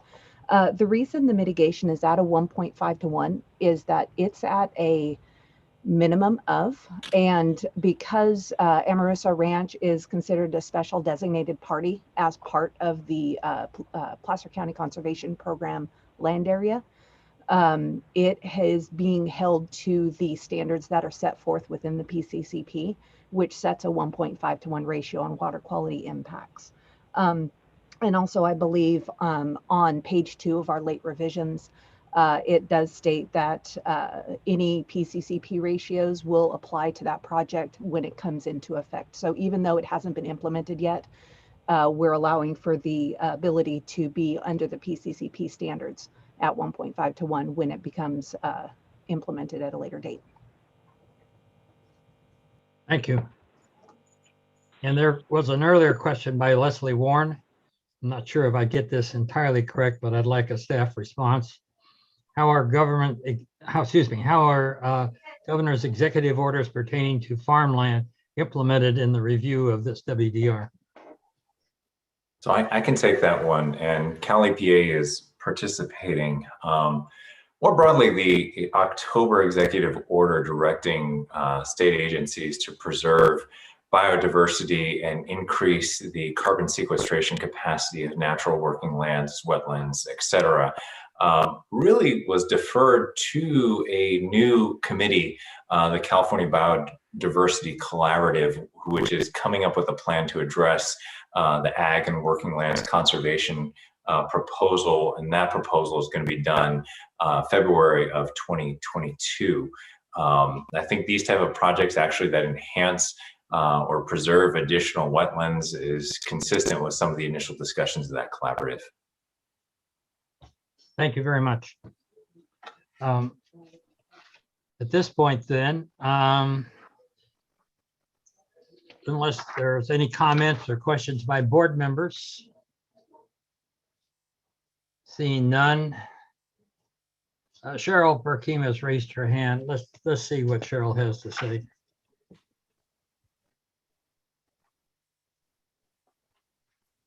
Hi, thank you so much. I wanted to follow on to what Michael Garabedian said about the fact that Placer Parkway is running through the center of this project, not the center, the upper portion of this project.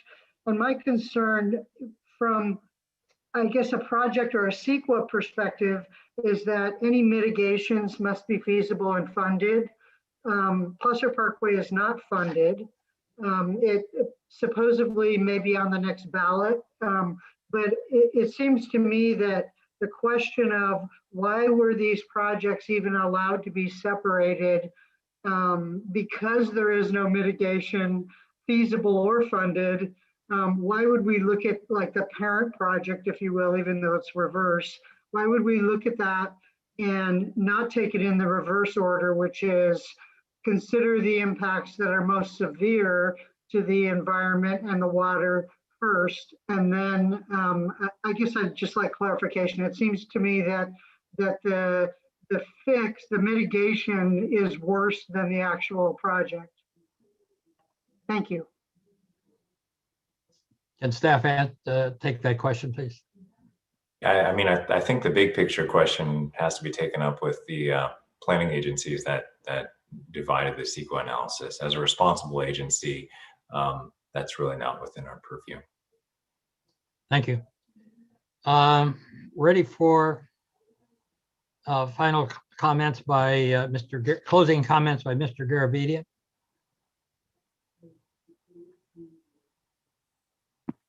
You are unmuted. Well, board members, it has been an important opportunity to get acquainted with the new members a bit, and it's a difficult day because of this project and its water quality issues. But it has been a valuable day, certainly for myself and people I consult with that we work on this. It's been a good experience in many ways, regardless of whether we disagree with the outcome or not. There's a great deal to be learned from this process. Whether it's really good, which some people might see, or whether it needs improvement, which is a goal of ours too, but not in this hearing. It would be really quite unfortunate if this decision is being made in a piecemeal manner in any way, which I've somewhat referred to. There's no doubt in my mind that workshopping, at least workshopping, was essential for these related projects, because it needs that perspective.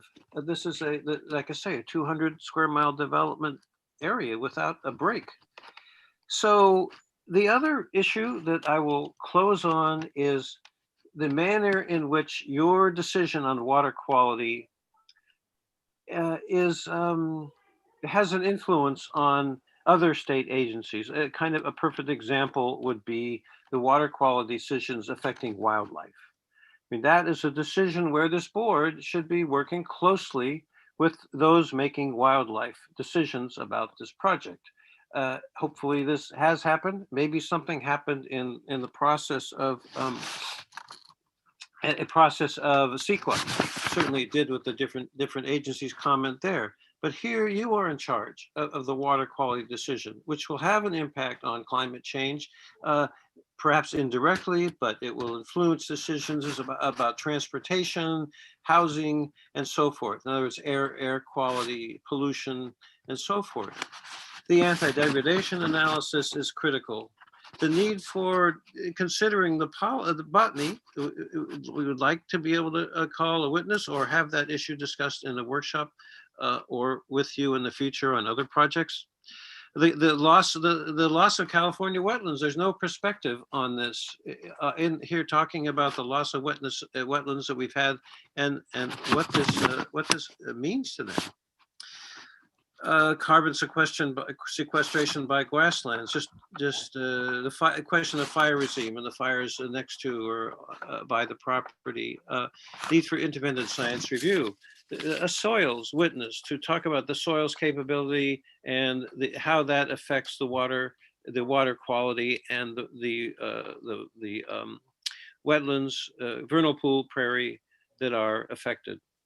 The salmon issues, the potential steelhead issues. Steelhead shows by some preliminary studies some impact in of the urban runoff syndrome, mortality syndrome, another water quality and wildlife issue. The vernal pool prairie issues, the water courses impact on project areas. Each of those east-west water projects should be looked at in part of an overall view with the agencies, federal state agencies involved in that. So this kind of consultation, this is the perfect project for that kind of interstate agency encouragement, involvement, exchange, and so forth. Though we aren't aware of that.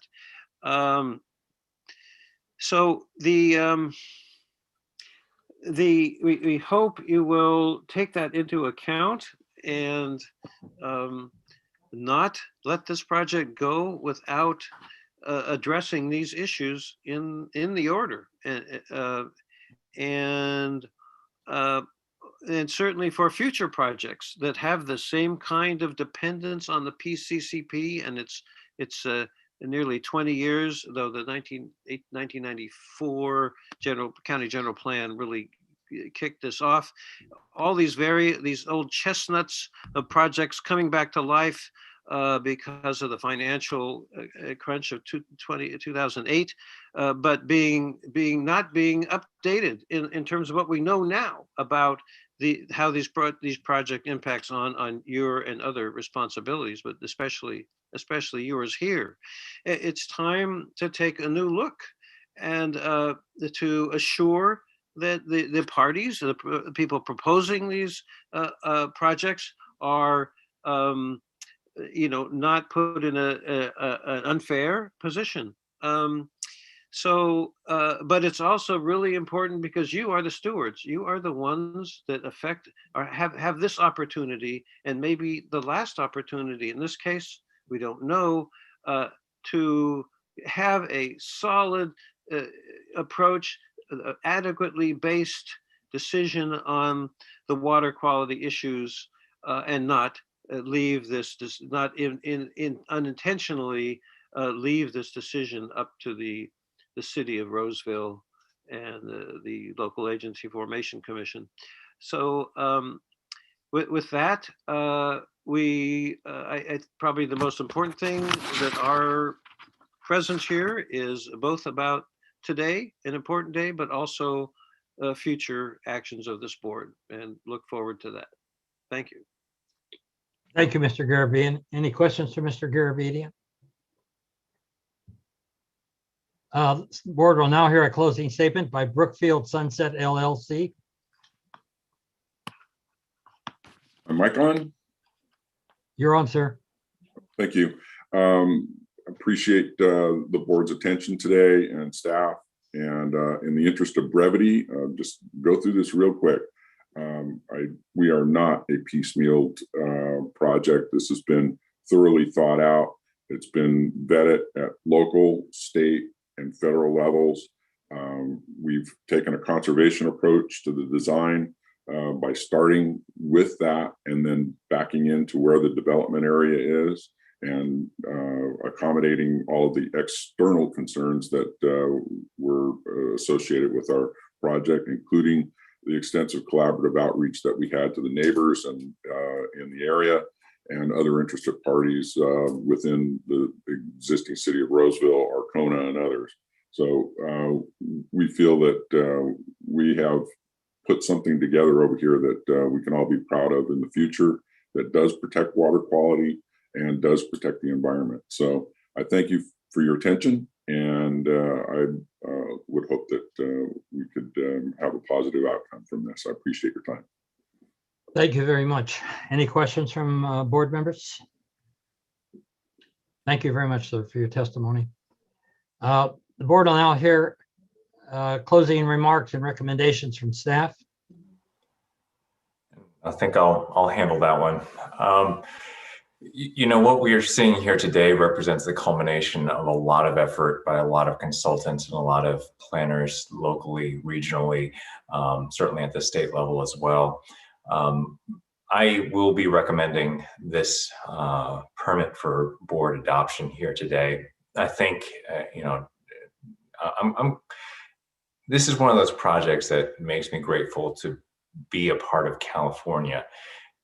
There's extensive environmental review that has gone into this project, and I think you know, many years worth of intelligent people looking over this project, trying to ensure that it has as minimal of an environmental footprint as possible, including the board staff, taking a look at this from a wetlands policy perspective and concurring that the features in this order will ensure that there will be no net loss of wetlands within the state, that there will be preservation at a 1.5 to 1 ratio. There are special accommodations called out within the CEQA document specific to certain species. I think that's where the 2.1 has stayed in some of the language of the order, but the overall, if you look to page 7 of the order, it does specify that the overall is a 1.5 to 1 ratio that's going to come out of this. And I think that's advancing the interests of the state, preserving some of the most productive biologically sensitive areas of the ecosystem. So with that, I'm prepared to offer my recommendation for this project and thank all the folks who have been along for the ride here. As with the last project, many of the strongest contentions are those that have been made to the local planning agencies. I understand that they are similarly tasked with very, very tough decisions to make about the strategies for growth, about the economic well-being of their communities.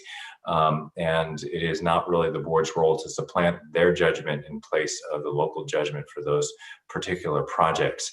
Our role is water quality. Our role is ensuring that discharges of waste adequately comply with state policies, the no net loss policy, the anti-degradation policy, which again, is included. There is an anti-degradation findings and analysis within the text of the order, and concludes that yes, the mitigations and the conditions of the permit comply with 6816, with the federal anti-degradation policy to the extent it applies, and with the no net loss policy.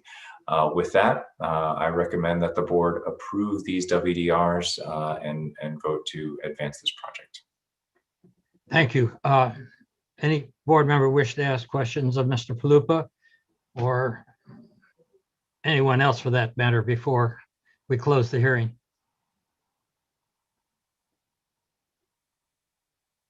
Seeing none, I'll close the hearing and leave the deliberation and voting to the board members.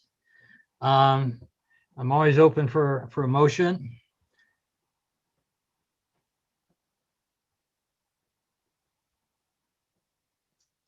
Don't all speak at once. I mean, I'm waiting. It's like no one is going to say anything. Yeah, go ahead. Yeah, Dr. Longley, I feel comfortable with this project. As I said earlier, the fact that there's preservation in the project, and you know, we step outside of our bounds when we try to tell the local government what to do. And I want to, at this time, make a motion to approve of, recommend to approve of the wastewater discharge requirements for the Amoroso project in Placer County. Thank you very much. Do I have a second? I'll second. Denise has made the motion and Mark has seconded. Is there This any was- further discussion? There are some late revisions. I assume that to be part of the motion. Okay, yes, please include the late revisions as a part of the motion. We got those late revisions, email the other day.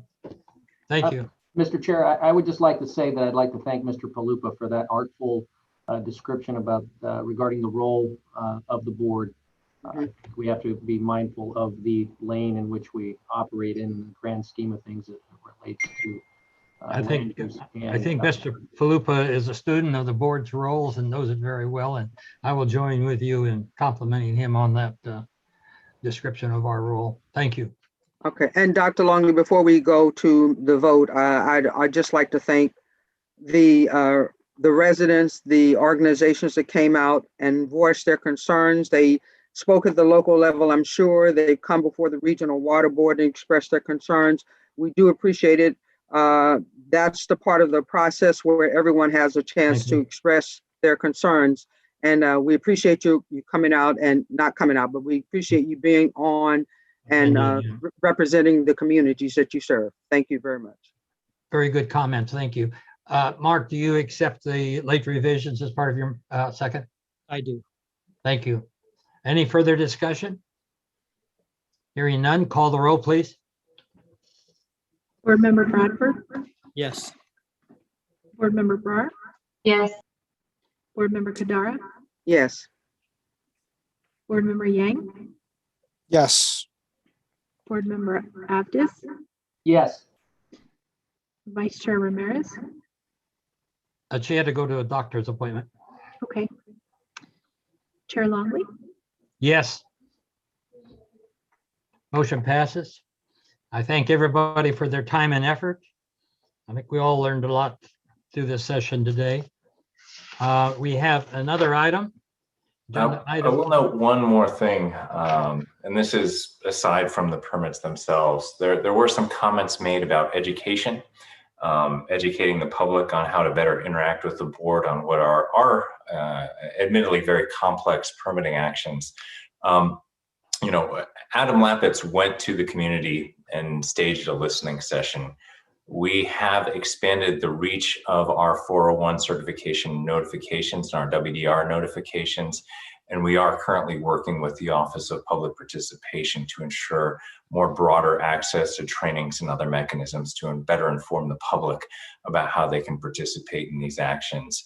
Anecdotally, I'm hearing from other regional board executive officers that with the changes in the federal regulations, and that includes federal regulations pertinent to the definition of waters of the United States and the regulations pertaining to the issuance of 401 water quality certification and the waiver of water quality certifications by the Army Corps of Engineers, that we're having more of these projects pop up on the regional board's radar. So not just Region 5, but the other regions are seeing an uptick in what would be formerly 401 water quality certifications now need to be adopted under the authority that we have to issue waste discharge requirements, and thus requiring a hearing before the board.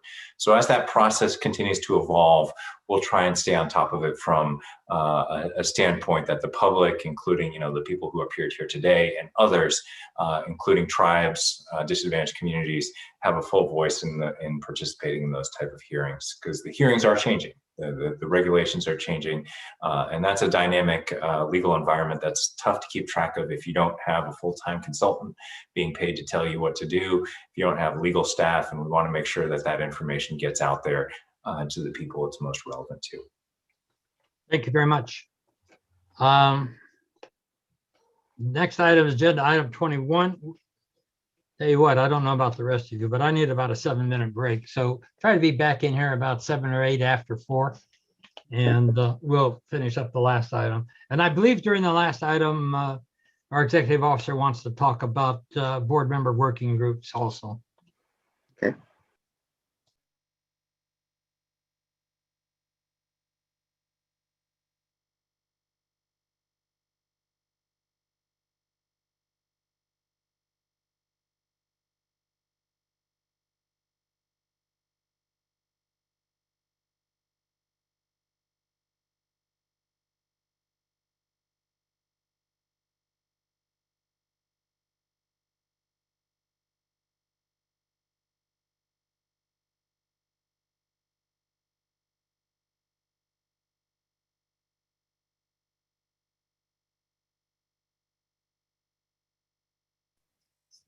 Are we on a break? Yes, we are, Sean. Okay. Well, while you're there, are you there, Sean? I'm still here. Yeah, this is Denise. So I want to let you and Nick know that you can call me. I've been a board member for a few years, and anything that I can share with you to make you feel more comfortable, feel free to do so. I'll take on that. I think I need it. Okay. All right. So get my phone number and feel free to give me a call, and I'll be glad to chat with both of you. Do you mind or do you mind send it to me? Or I think we were exchanging email, right? Yeah, I will figure it out. I'll get the information to you. I just want to give you a heads up. I'm available. All right. Thank you. Appreciate that. Mindy can help out too. All right. Well, Mindy can take care of that for them. Get them the information. Okay. Thank you. Thank you.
Well, Sean, welcome to almost the conclusion of your first 2-day meeting.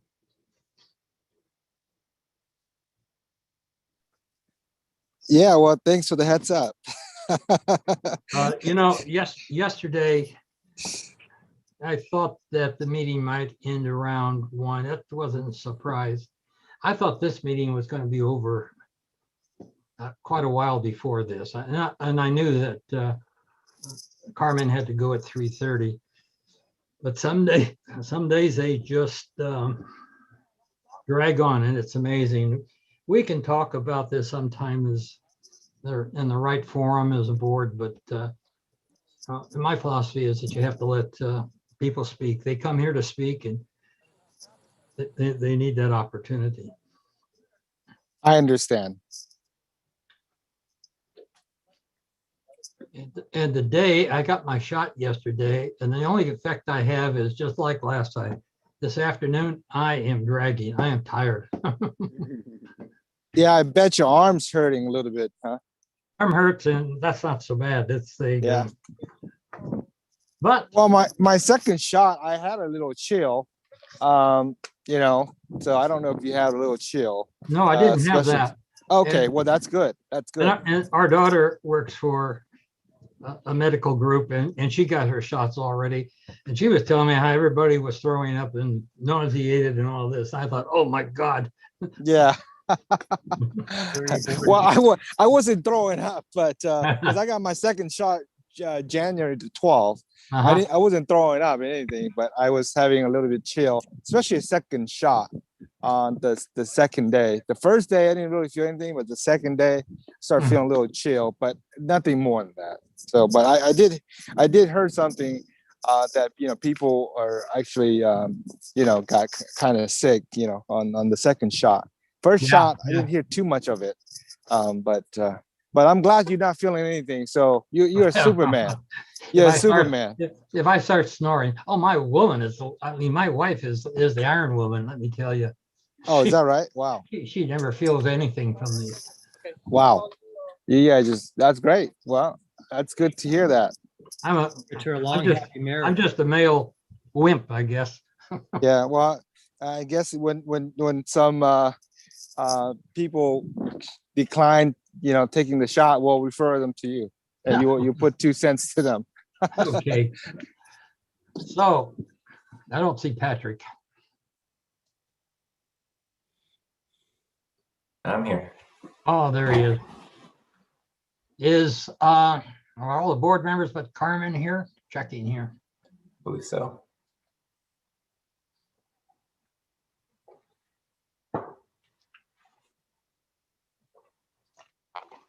I don't see a lot of other board members. We're here. Oh, you're here. Good. I'm here. Yeah. Good. The Good. board members Good. are still- We're here. Good. Good. Okay. Agenda. We're back in session. Agenda item 21. Election of the chair and vice chair. At this time, we move to the election of the chairperson and vice chairperson for the Central Valley Water Board. I might point out that this is required at our first meeting every year, and it's part of the water code. And we used to do it at the beginning of the meeting, and John recommended, help me with John's last name, John. Constantino. Yeah, recommend, and we moved it to the end of the meeting. Makes a lot of sense because the chair was elected at the first of the meeting. Suddenly they hadn't been briefed yet on the meeting and all that. So we do it at the very last thing, and you've got time to get ready for the next meeting. It says here that I need to invite interested persons to speak. Comments will be limited to 3 minutes each. Janelle, are there any? I have a blue card here from Bruce Hodeshell. Is Bruce around? Bruce is here. Can you hear me, Chair Longley? I can hear you. Go ahead and speak. Well, I want to give my second vaccine up. Oh, no, that's not what I'm here for, right? I did get the second shot on February 9th.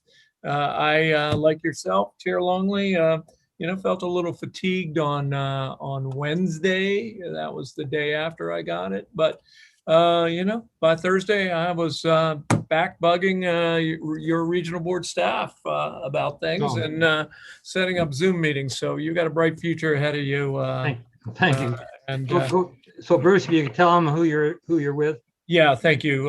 For those of you who don't know, Bruce Haudeschelt worked for Northern California Water Association, which is the third party that represents the Sacramento Valley Water Quality Coalition.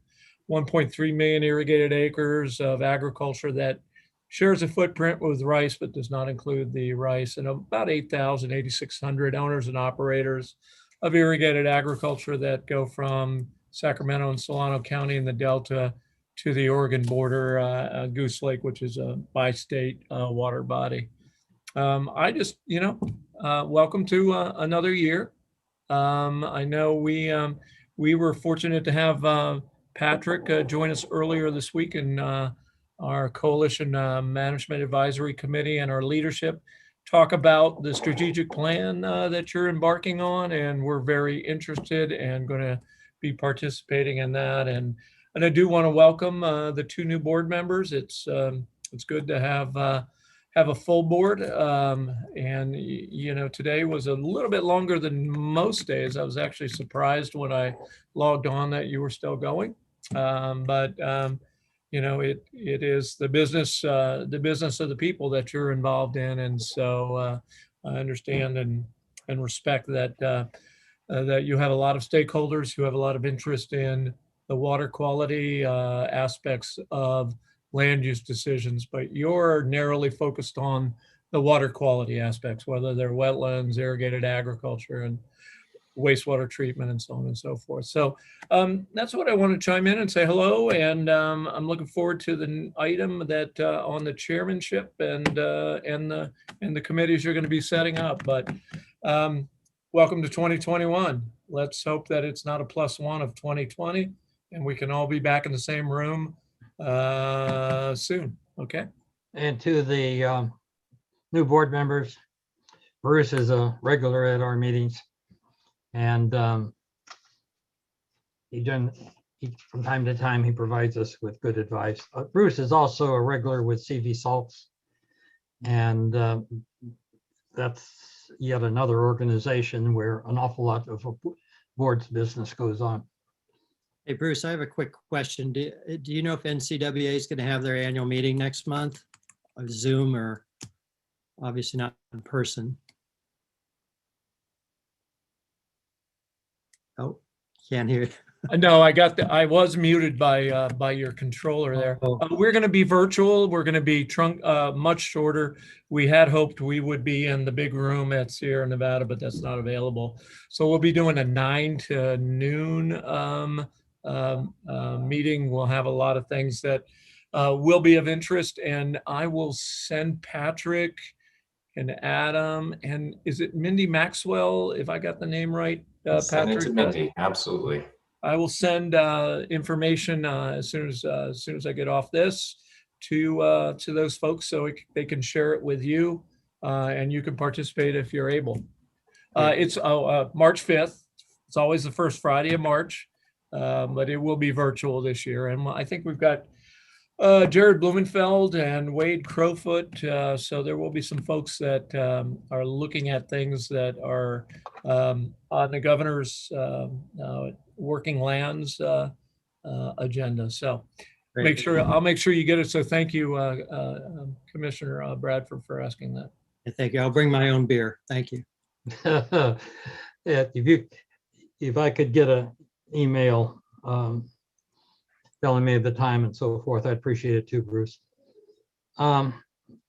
Okay, let's move on to what we're here for, the election of chair and vice chair. We'll start with the chair, and I'll throw my hat in the ring, but if anybody else is interested, please speak up. I'll second your nomination. Okay. Let's call the roll. Okay. Unless there is somebody else. Yeah. Okay, let's call the roll. Board Member Bradford, Yes. Board Member Bart, Yes. Board Member Kadara, Yes. Board Member Yang, Yes. thank you. Board Member Abdis, Yes. Vice Chair Ramirez. She is at her Oh, doctor's sorry. appointment. Chair Longley. I guess this is my time to say no, but I'll say yes. Thank you very much. I appreciate that. We'll move on now to the vice chair. I believe that Denise has an interest in the job, and Carmen has told me that if she's nominated, she would accept it. So I'll put both of those names out. Any Dr. comments? Longley, I Yeah. will say, I don't necessarily have an interest. That's the person that should be vice president. They are not hesitant to speak. Yes, what were you saying, Denise? No, I was going to say, I don't need a title to serve on this board. If there's no one else that is, would come forth, I will be happy to take on that position. I'd like to hear. Quick question. Quick question. Yes. Quick, as a new board, I just want to make sure I know for protocols. Do we annually re-elect chair and vice chair? I say again, Yes, every year. So Yeah, the first every meeting year. of every Got year. it. Yeah, I'm just curious. Thank you. That's what I thought. And the chair is required in the water code. The vice chair is not in the water code, but I think all the regional boards do it. Yep. We made it up, but it's very, very useful. So we'll keep doing it. And I will say, on behalf of the board staff and executive management team, we are absolutely there to support you, even if you are a new board member. If you're chair, vice chair, we will be there. We'll take care of you, and we'll give you the information that you need to make the decisions. Well, we're going to be talking in a couple of minutes about the committees too, and staff can provide tremendous help on those. Absolutely. Do I hear a nomination? I mean, I'd be happy with either of those two candidates who raised their hands. So I wish Carmen was here to express herself, but I think one board ran into this dilemma and elected both of them. Dr. Longley, I agree with Mark. I think they're both absolutely perfect for the position. I do wish Carmen was here. And I think she did relate to you. She wanted to stay on as vice chair. Is that true, Dr. Longley? She said if she was nominated, she would accept. Okay.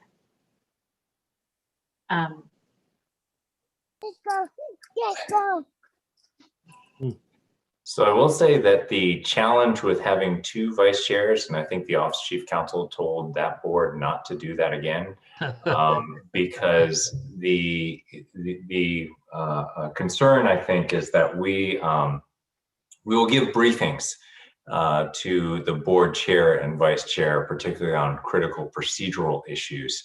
So if the board chair isn't available for a particular matter, that the vice chair can pick up and understand the thinking of where the board chair was going with particular matters. We cannot have those briefings occur between three board members. So there cannot be two vice chairs in there on an item by item basis. So there kind of has to be just two board members. If we have three, then we have a committee or a subcommittee of the board, and that has to be subject to Bagley-Keene's Open Meeting Act, and we cannot. That's why, whenever there's a work group or a briefing, it can be, the cap is two board members. So I think they're both eminently qualified, but I will leave that decision to you. So Patrick, there's another direction we could go, and that would be to postpone the voting of the vice chair until the beginning of the next meeting. We could do that, certainly. When they're both in the room and Wilkins. So I will nominate both of them, and we'll make a decision on which one.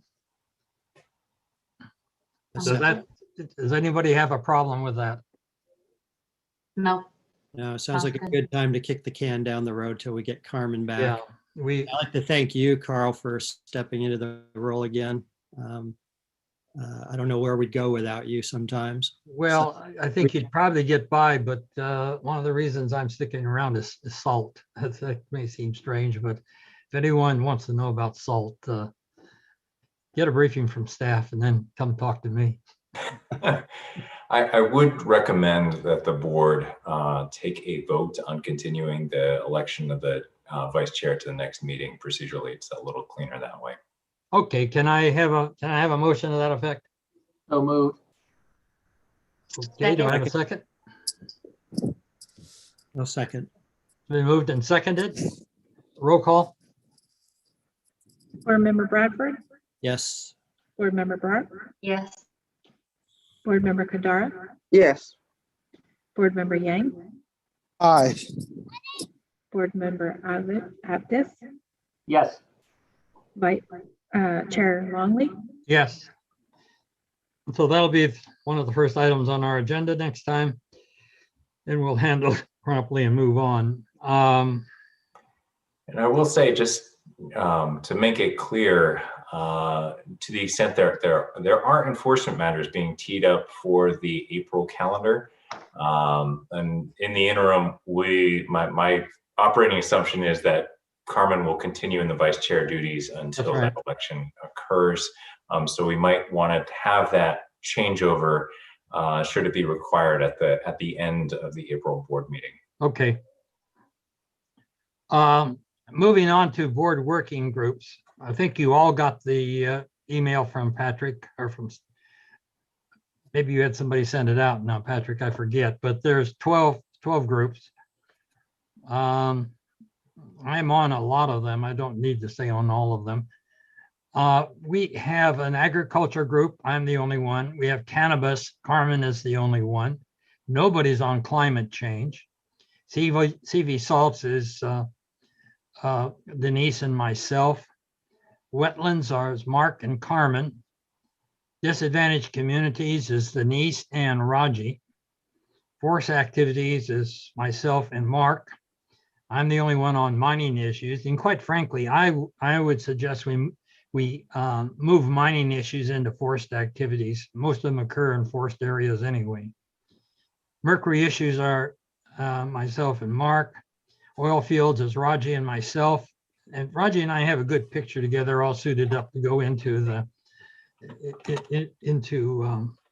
what company was that, Raji? Wasn't Chevron, was it? It was Chevron. We got Chevron. all Okay. suited and booted and Yeah. well workers. It was pretty cool. We need to put that on the board website. And we have a PG&E Stewardship Council. That's Sophie Mulholland. She's a former board member. We've continued her in that role for a number of reasons. First, she wants to do it, but secondly, she's done a very good job with it. Those are the PG&E lands that were broken out a long time ago. And I think that group is pretty much wrapped up, isn't it, Patrick? That is just about concluding. I think there's one more that I would add, which isn't called out as a work group, but it is similar to that. It would be Bob's representation on the Clear Lake Blue Ribbon panel. He represents the board on Clear Lake. And I also wanted to consider the Delta. We have the Delta RMP. A lot of stuff goes on in the Delta. And some board member representation there might be useful. And let me throw another wild one out to you. We've been hearing a lot about this actually, but I would call it, and you can rename it whatever, but I'd call it outreach/communications.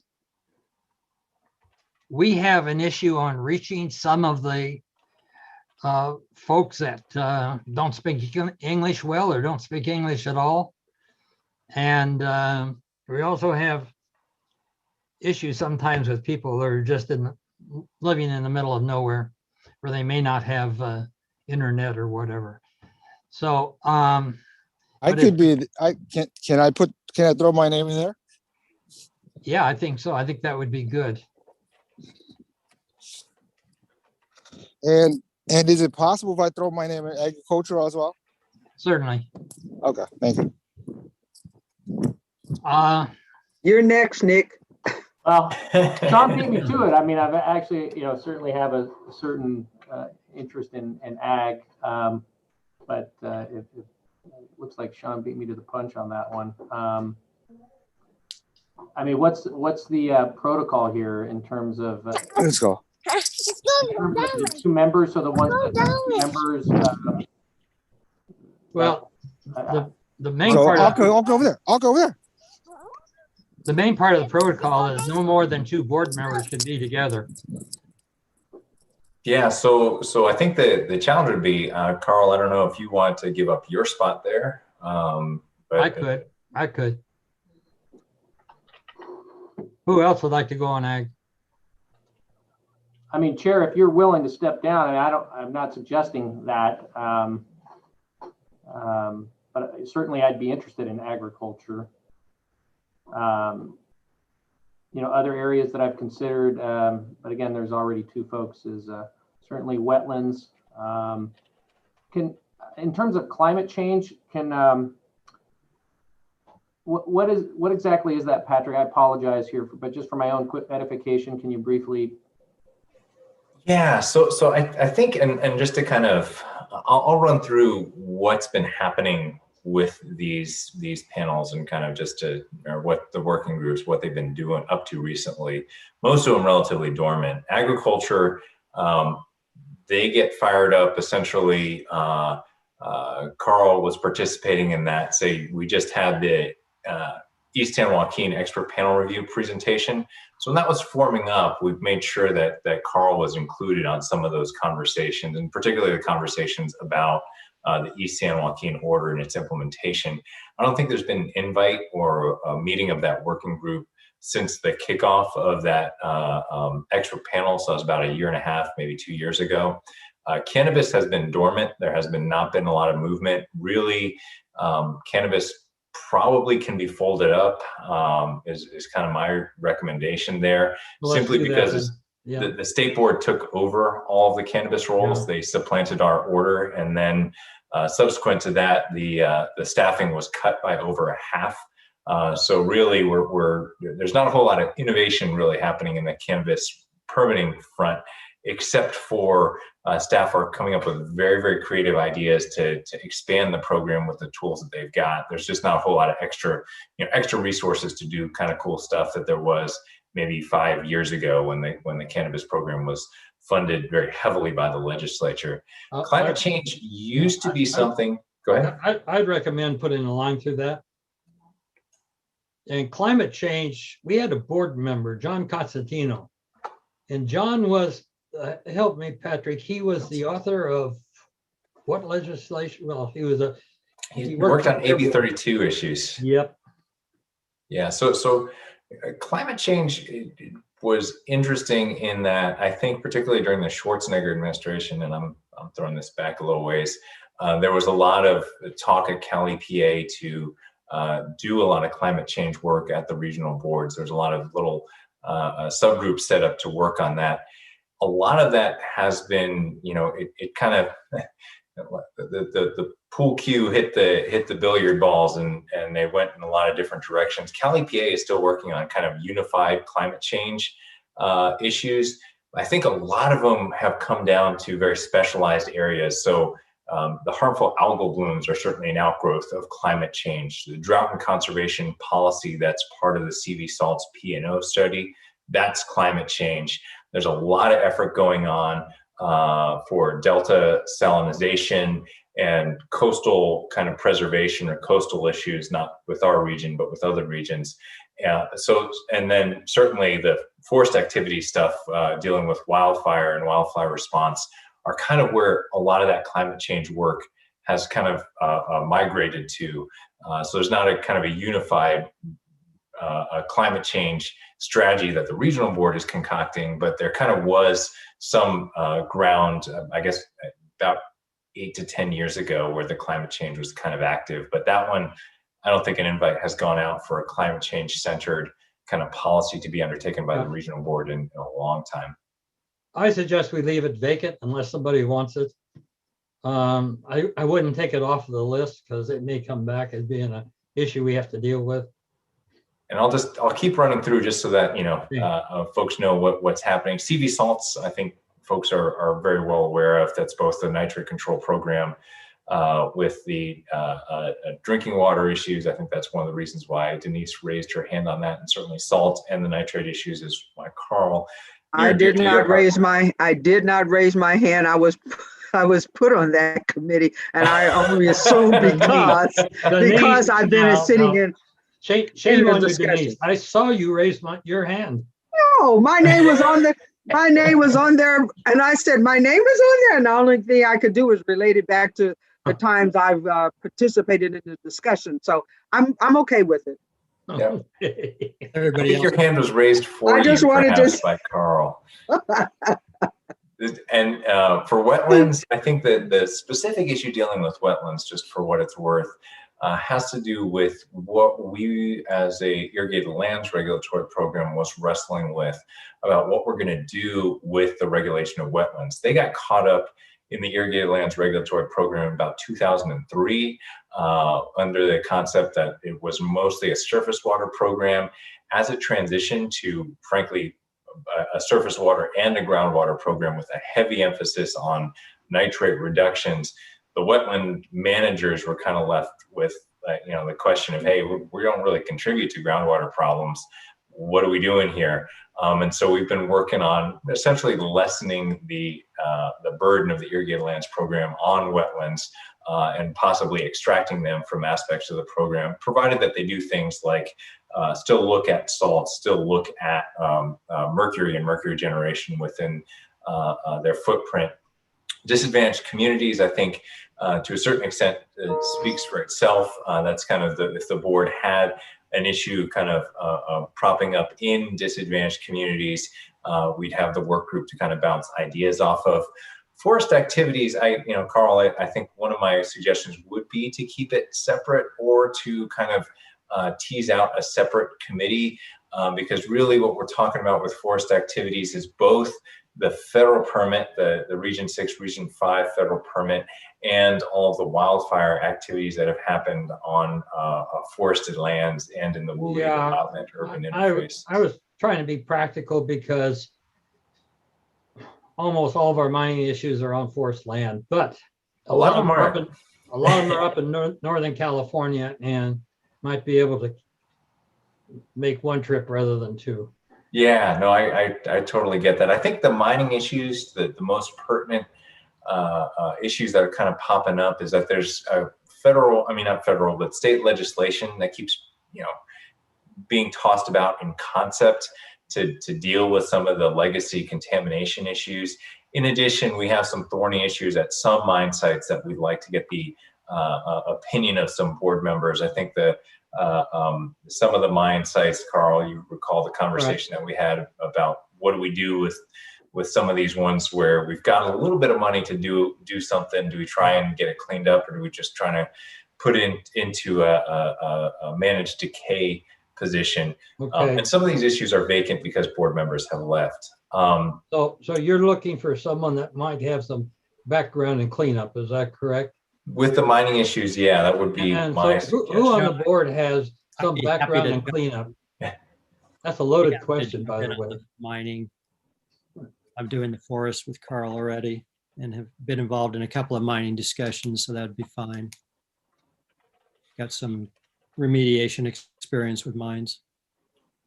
That's fantastic. And in terms of mercury issues, mercury is mining to a certain extent. But there are aspects of the mercury programs that we have.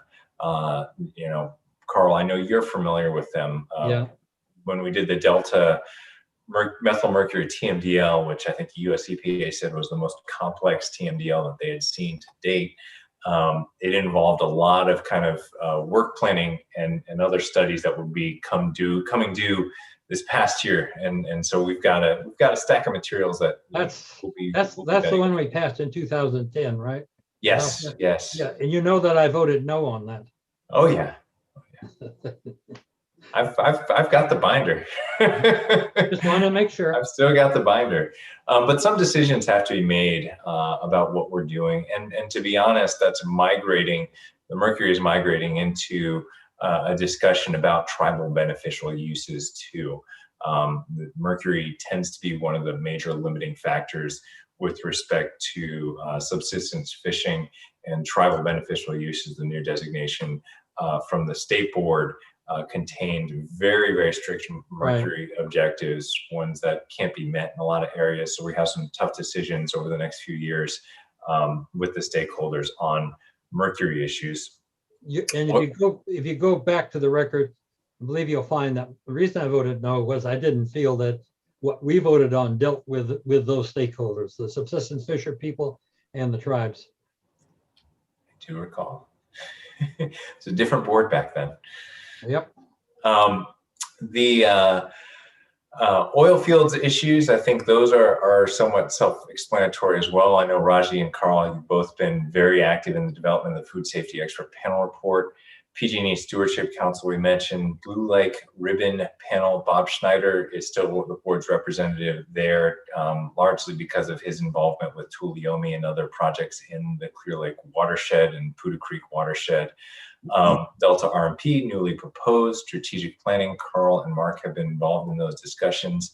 And outreach and communications is the new one. Somebody want to join? Patrick. Oh, sorry. Dr. Yeah. Longley, I'd like to join Sean on the outreach and communications. Great, Please. because I was just going to ask if someone wants. I think that's so critical. We've heard it today. People are concerned that we're not doing enough and so forth. I think some board member involvement in that And would be very good. And certainly it's part of strategic planning too. And I'd like to stay on disadvantaged communities as well, and but Right. I'd like to end with you, Dr. Longley, on the oil fields, but add it to this, please. Thank you. Yeah, we got to get that photo. And I would say I'd be interested in the Delta issues. That seems interesting to me. You know, to the degree anybody, I think the other ones that I might be interested in, but obviously folks been on the precedents, but forest activities, maybe that's something in the future. And wetlands, but again, that's something in the future as well. But those are probably subject matter areas that I'm kind of gravitating towards. I'm on wetlands now. I'd be happy to step off that and let you have it with Carmen. It hasn't been very active on our front yet. Informational stuff so far. All right. Thanks, Mark. I appreciate that. We got that cool trip to the natural preserves, and then COVID shut everything else down. Yeah. Now we have to do that on our own time. Nick in your backyard almost. Yeah. Where is that right? Where was that? Just out of curiosity. Up to Sacramento watershed. I mean, there's a number of those managed wetland areas are formally or still fall under the purview of the Irrigated Lands Regulatory Program, and again, that's what you know, Mark, myself. I'm not sure if Carmen was able to make it out that day. No, it was a long ways for her. Saw some cool bald eagles that day. So yeah, we've got 11 working groups then with active board members that are on them. One's vacant, 2 with former board members. and strategic planning should go away in 6 months or so, I assume. Yeah. If we stay on track. So what I would suggest, Patrick, and I'd like to get feedback from board members on this, is that we take about a quarter or a third of them at the end of every board meeting, and we discuss specifically where board member involvement would be helpful, and talk about some of the issues with each one. Otherwise, people like Nick, or left, well, Delta RMP, that's great. What am I supposed to do? Right. Well, we can loop you into that one. But certainly, I think it could be, my proposal would possibly be put this into the executive officer's report. Okay.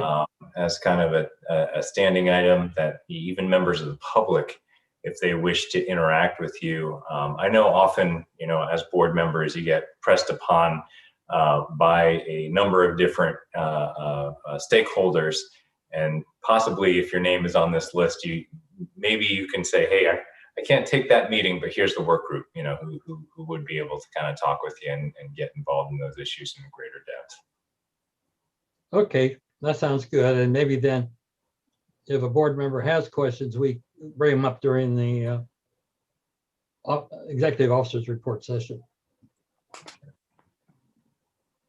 Any other takers for Delta? I would add that probably one of the things that the Delta and the Delta RMP would be dealing with and getting some feedback on is the emerging harmful algal bloom project. A lot of those happen in the Delta, though there's, San Luis has its share, and there's other watersheds where it's showing up. But I think the issue is most critical in Stockton and in the Delta in general. Sean, could I talk you into that one? I know you have a lot on your plate, not just with this board, but with your elected board. Which one was that? I'm sorry, I got Delta RMP. All right, let's see here. Which number is that? Well, number 12. So what is that? What does that involve? Delta RMP. I'm not too familiar with that. I'm sorry. Yeah, Patrick, what I would suggest is for the both of them, if you would just be able to bring the staff together that works on that and give them a brief over, then they'll have a better understanding. And, for many of these efforts, I know when I first got on the board, I sat in the management meeting to hear what each person did. So it might be particularly for the Delta, if they're going to serve on that working group, and a couple of others that they might give them that update so they're versed on the issues. Excellent. We can do that. Yeah, because there's a lot to know about that issue. Yeah, I'll take it. I mean, if you need me to do it, but yeah, Well, I'll take it. There's also the issue, there's a lot of issues doing with the Delta. One of them is the subsistence fisher people we have on the Delta also. Yeah, you just go ahead and put my name on it. We'll figure it out. Go from here. Are you babysitting right now? Yeah, right. Yeah, sort of. Sorry. Let me tell you what happened. Oh, don't be sorry. I was in a meeting, Zoom meeting, with our executive officer. And then this cute young kid crawled up in his lap, started participating in the meeting. It happens to all of us. Not me. She's stomping around in the hallway right now. Yeah. Waiting for you, huh? What I was going to offer Nick and Sean, I'm the newest member of the board other than you two now. And I'm in Sacramento. So if you guys are scratching your heads after this 2-day meeting and you want to reach out, I'd be happy to give you some thoughts. I appreciate that, Mark. I definitely take your offer. So, yeah, thanks, Mark. I'll reach out. And I'll have Mindy. I'll have Mindy circulate the numbers to everybody. Now, today was a bit of a long day, but I'll tell you, on December 5th, 2010, why do I remember that day? Because that's when we had the SAC regional hearing on their permit. We started about 9, well, we got through the normal stuff at 9. It ended about 11 o'clock at night. Those are not normal.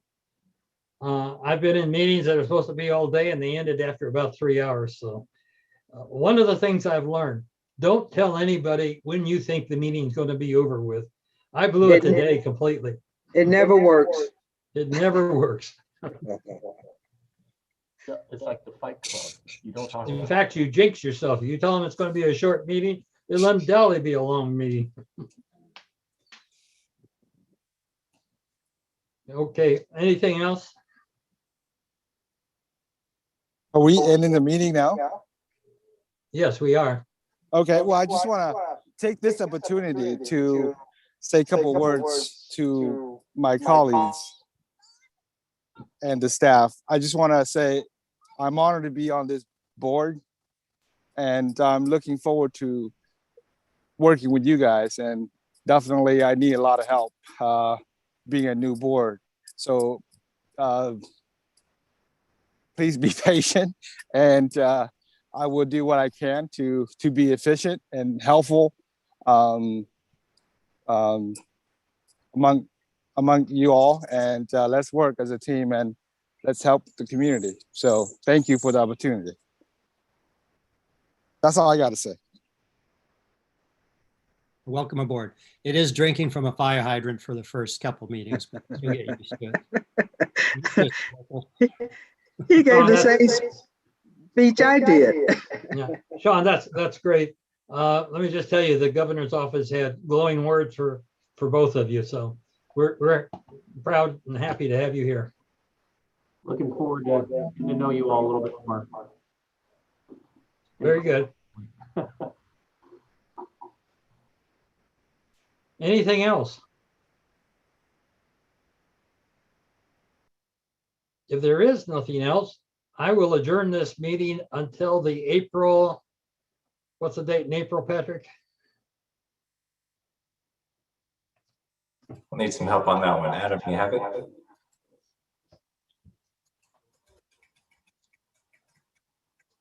You would ask me. I've got it here. 15th, no, not the 15th, 16th. It is the 22nd and 23rd.